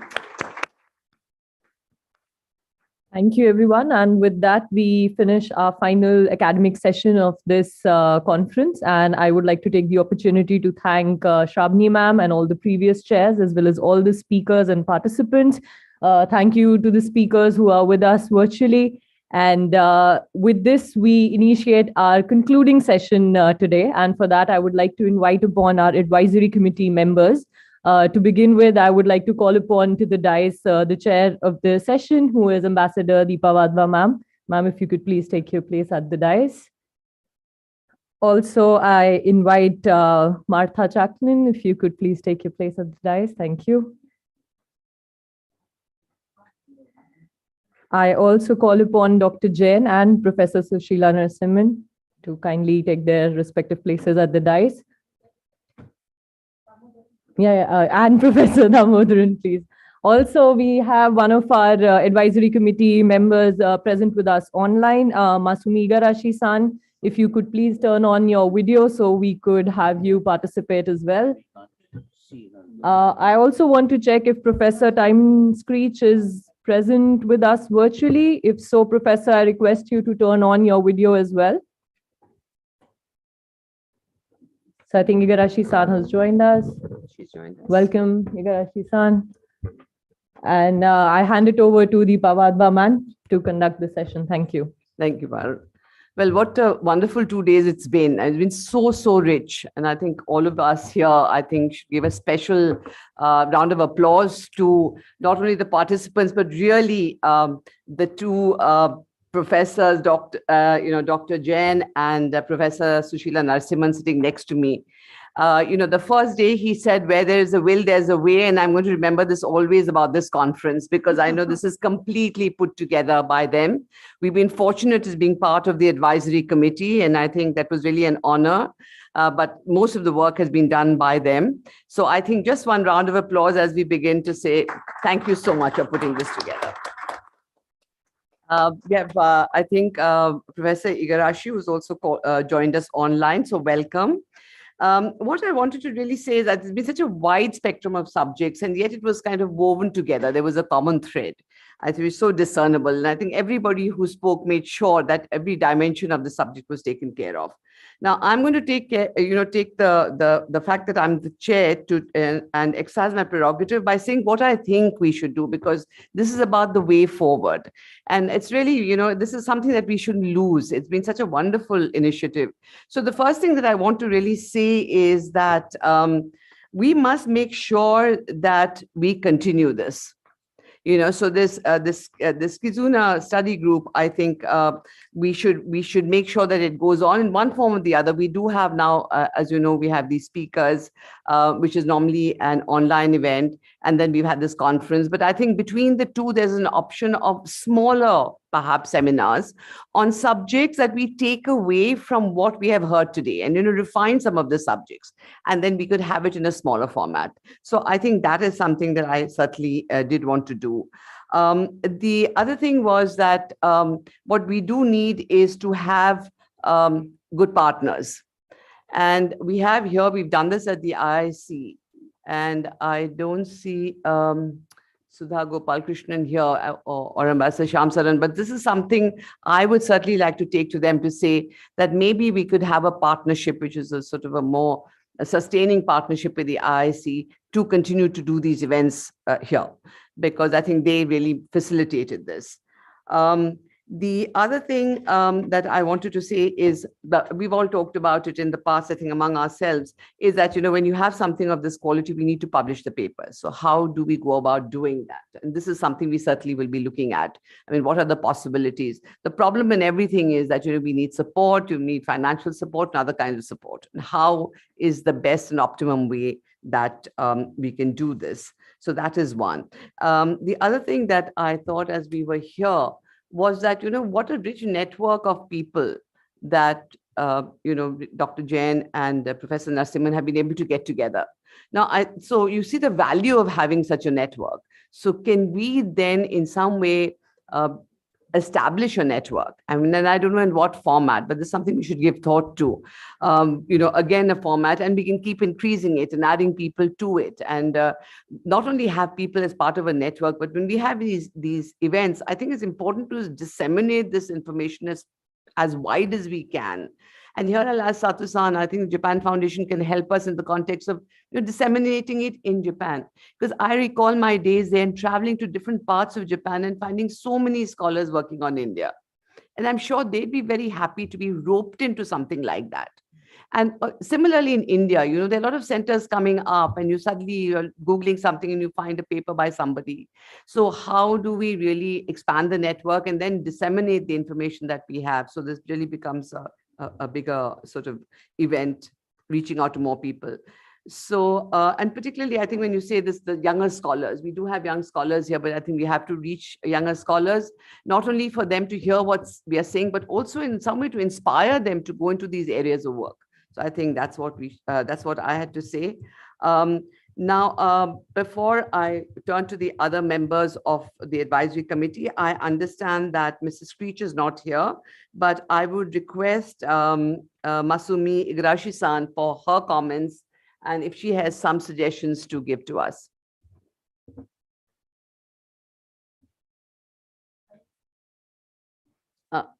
Can you hear? I think she's muted. I think Igarashi-san, you'll have to unmute yourself and talk a little loudly, please. Can you hear me? Yes, now? we can. Yes. Okay, great. Thank you so much. I completely agree with Madam Ambassador Wadwa, and we should keep this relationship and academic network. But I also think we should expand our network to some scholars in Southeast Asia, because we want to, the area we want to cultivate. So probably we should reach out there and get some academic people, involved in our project, because they have their own language, they have their own archives, they have their universities. They must have good resources. It's a good way to, expand our studies if we could have a connection with people there. Thank you. I think that's an excellent idea. And I don't know how we'll go about it, but I'm sure someone here will know somebody. And then from there, we can expand it and we will see. Yeah, that's the way it is. And, we can do it in other ways also. I mean, we'll explore other ways that we can do it. I do know that, having been part of embassies abroad, there are networks of scholars. Particularly, we all keep networks, database of scholars who work on India. So that may be a beginning that we could reach out to some of the embassies that we have in those countries. So I think that's an excellent idea. I'm just going to ask for some comments, starting with Professor Damodaran and then Martha. And the last word is going to be with Dr. Ashok Jain that I could. I have no specific comments except that if we can distill and take some take out some key takeaways from this thing and focus the next set of the next conference on certain key themes which have emerged from this. So we have to cluster and recluster the modes and do it. And also, if IISc, I don't know about IISc, whether they would be interested in having another venue with IISc to reach out to universities which have good heritage departments in India. I'm not advocating anything. For instance, Ahmedabad University is very vibrant. And if IISc and Mosai could come together and have one event. What do you think, Sarmani? I think we'll always have to. We are Delhi-centric, and we should, in fact, IISc should reach out actually, right, to other centers. I'm sure that. Yeah, that's really the issue. Yeah, but we certainly can look at other centers. I mean, you talked about the IIM for that matter. I don't know how many there are in Bangalore. IIM Bangalore has got a center. We could consider them, but I feel universities would be much more open to, because they have a wider, they're not just confined to management. They have a wider reach and a wider student community, or at least one small event in, a couple of people or maybe a few people involved flowing from this. If you could do it at least a one-day program or something like that. The students are our ambassadors. And I think whether it is, and all these students in different countries which have participated. Very focused group, which can help.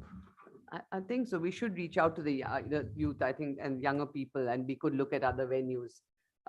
Only hopefully we get more support. Over to you, Martha.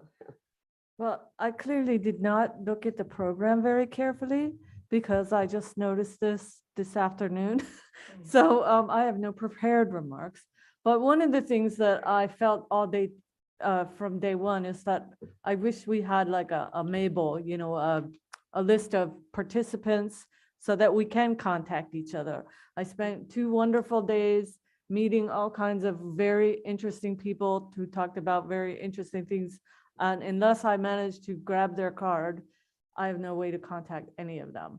So this could be posted online that's password protected, because, you know, nobody wants to be scrubbed and then suddenly got, you know, some spam email to buy solar power or enhance some part of your body.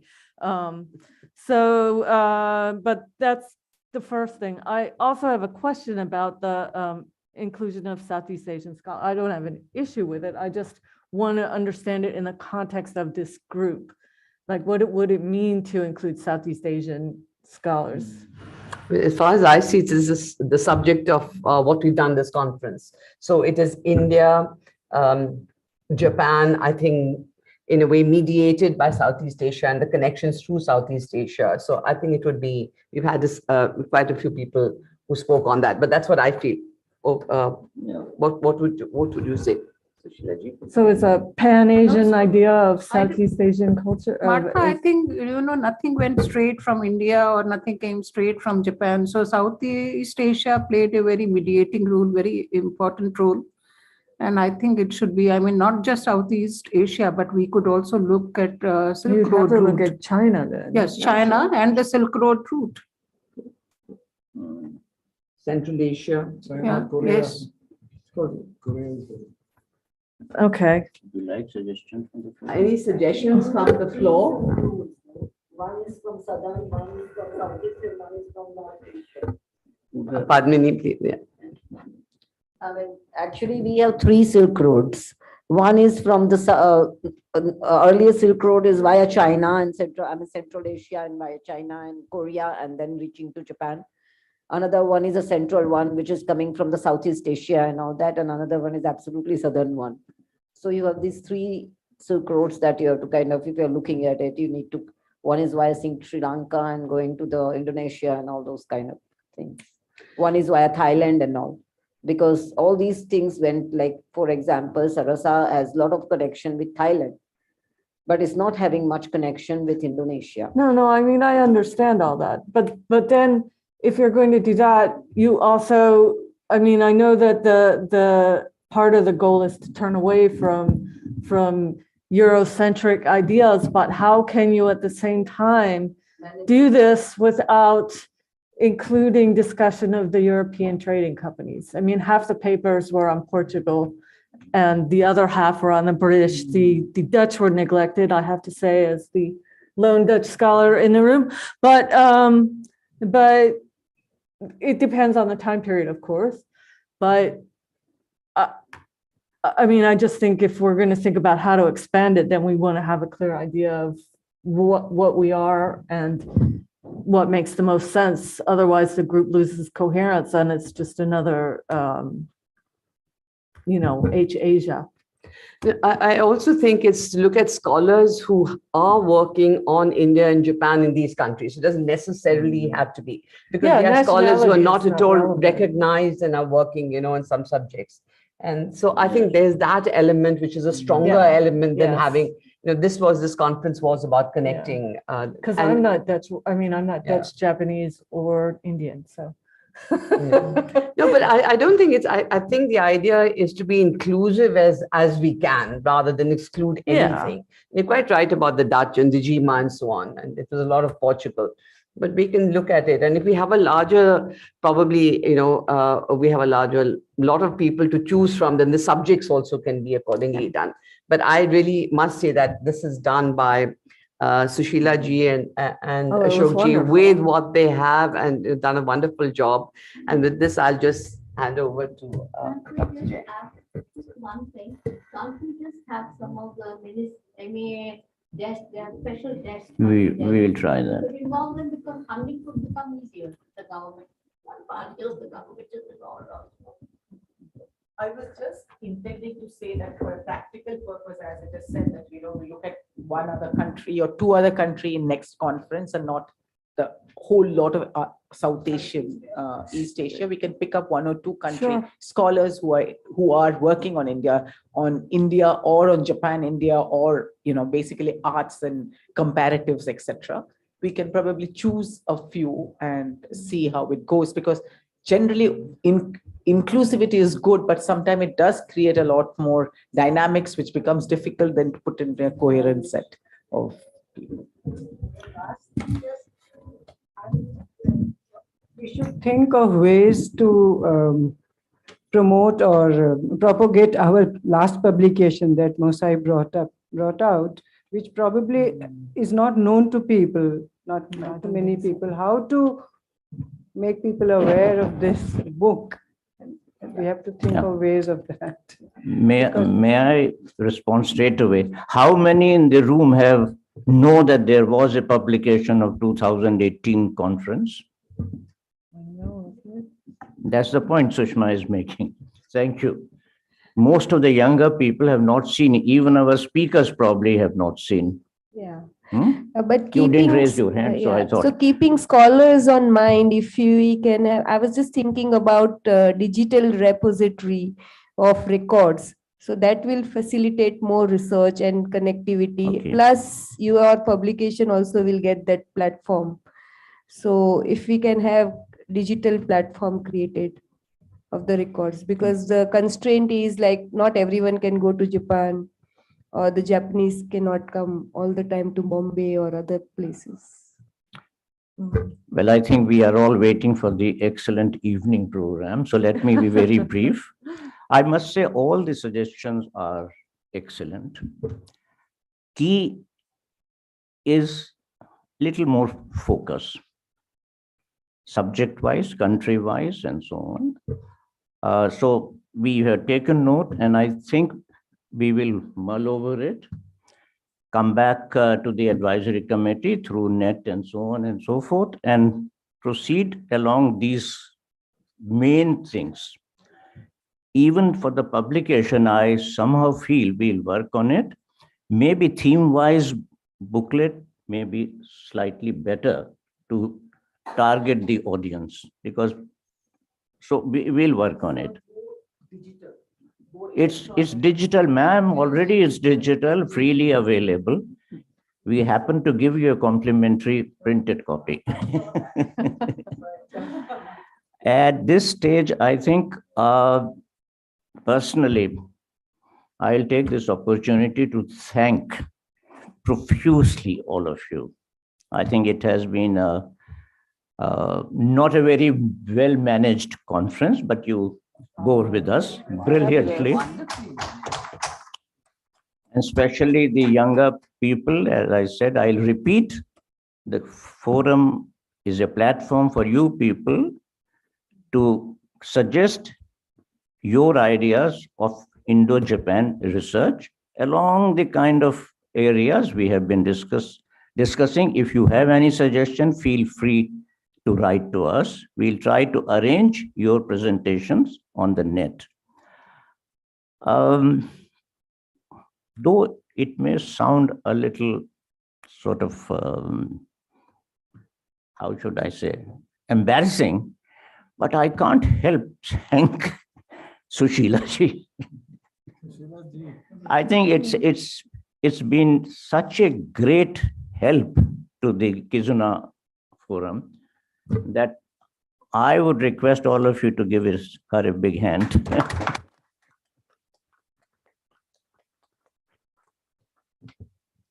And all the advisory committee members. I think their wisdom is what has brought us to this point. And the leader of this wise group, Ambassador, sir, Madam, big hand.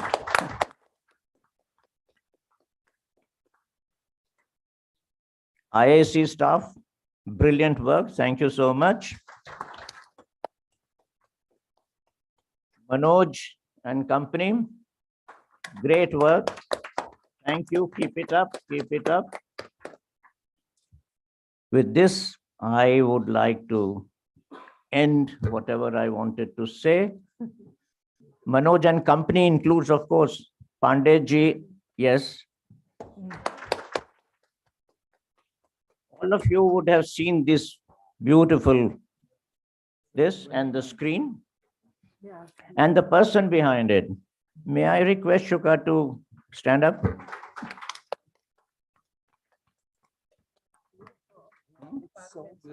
Yes. And Parul, you should now tell me to stop. Where are you? Brilliantly done. Thank you. Thank you. I must say this was my first interaction and I was kind of nervous. But I must say you are a professional. Now you are with us. You will have to give more time. Thanks so much. And where is that? Sankte San, please stand up. A most quiet worker. If I have left out anyone, my apologies. But thanks to everyone. Thank you. We go downstairs before having a cup of, we can have a cup of tea quickly.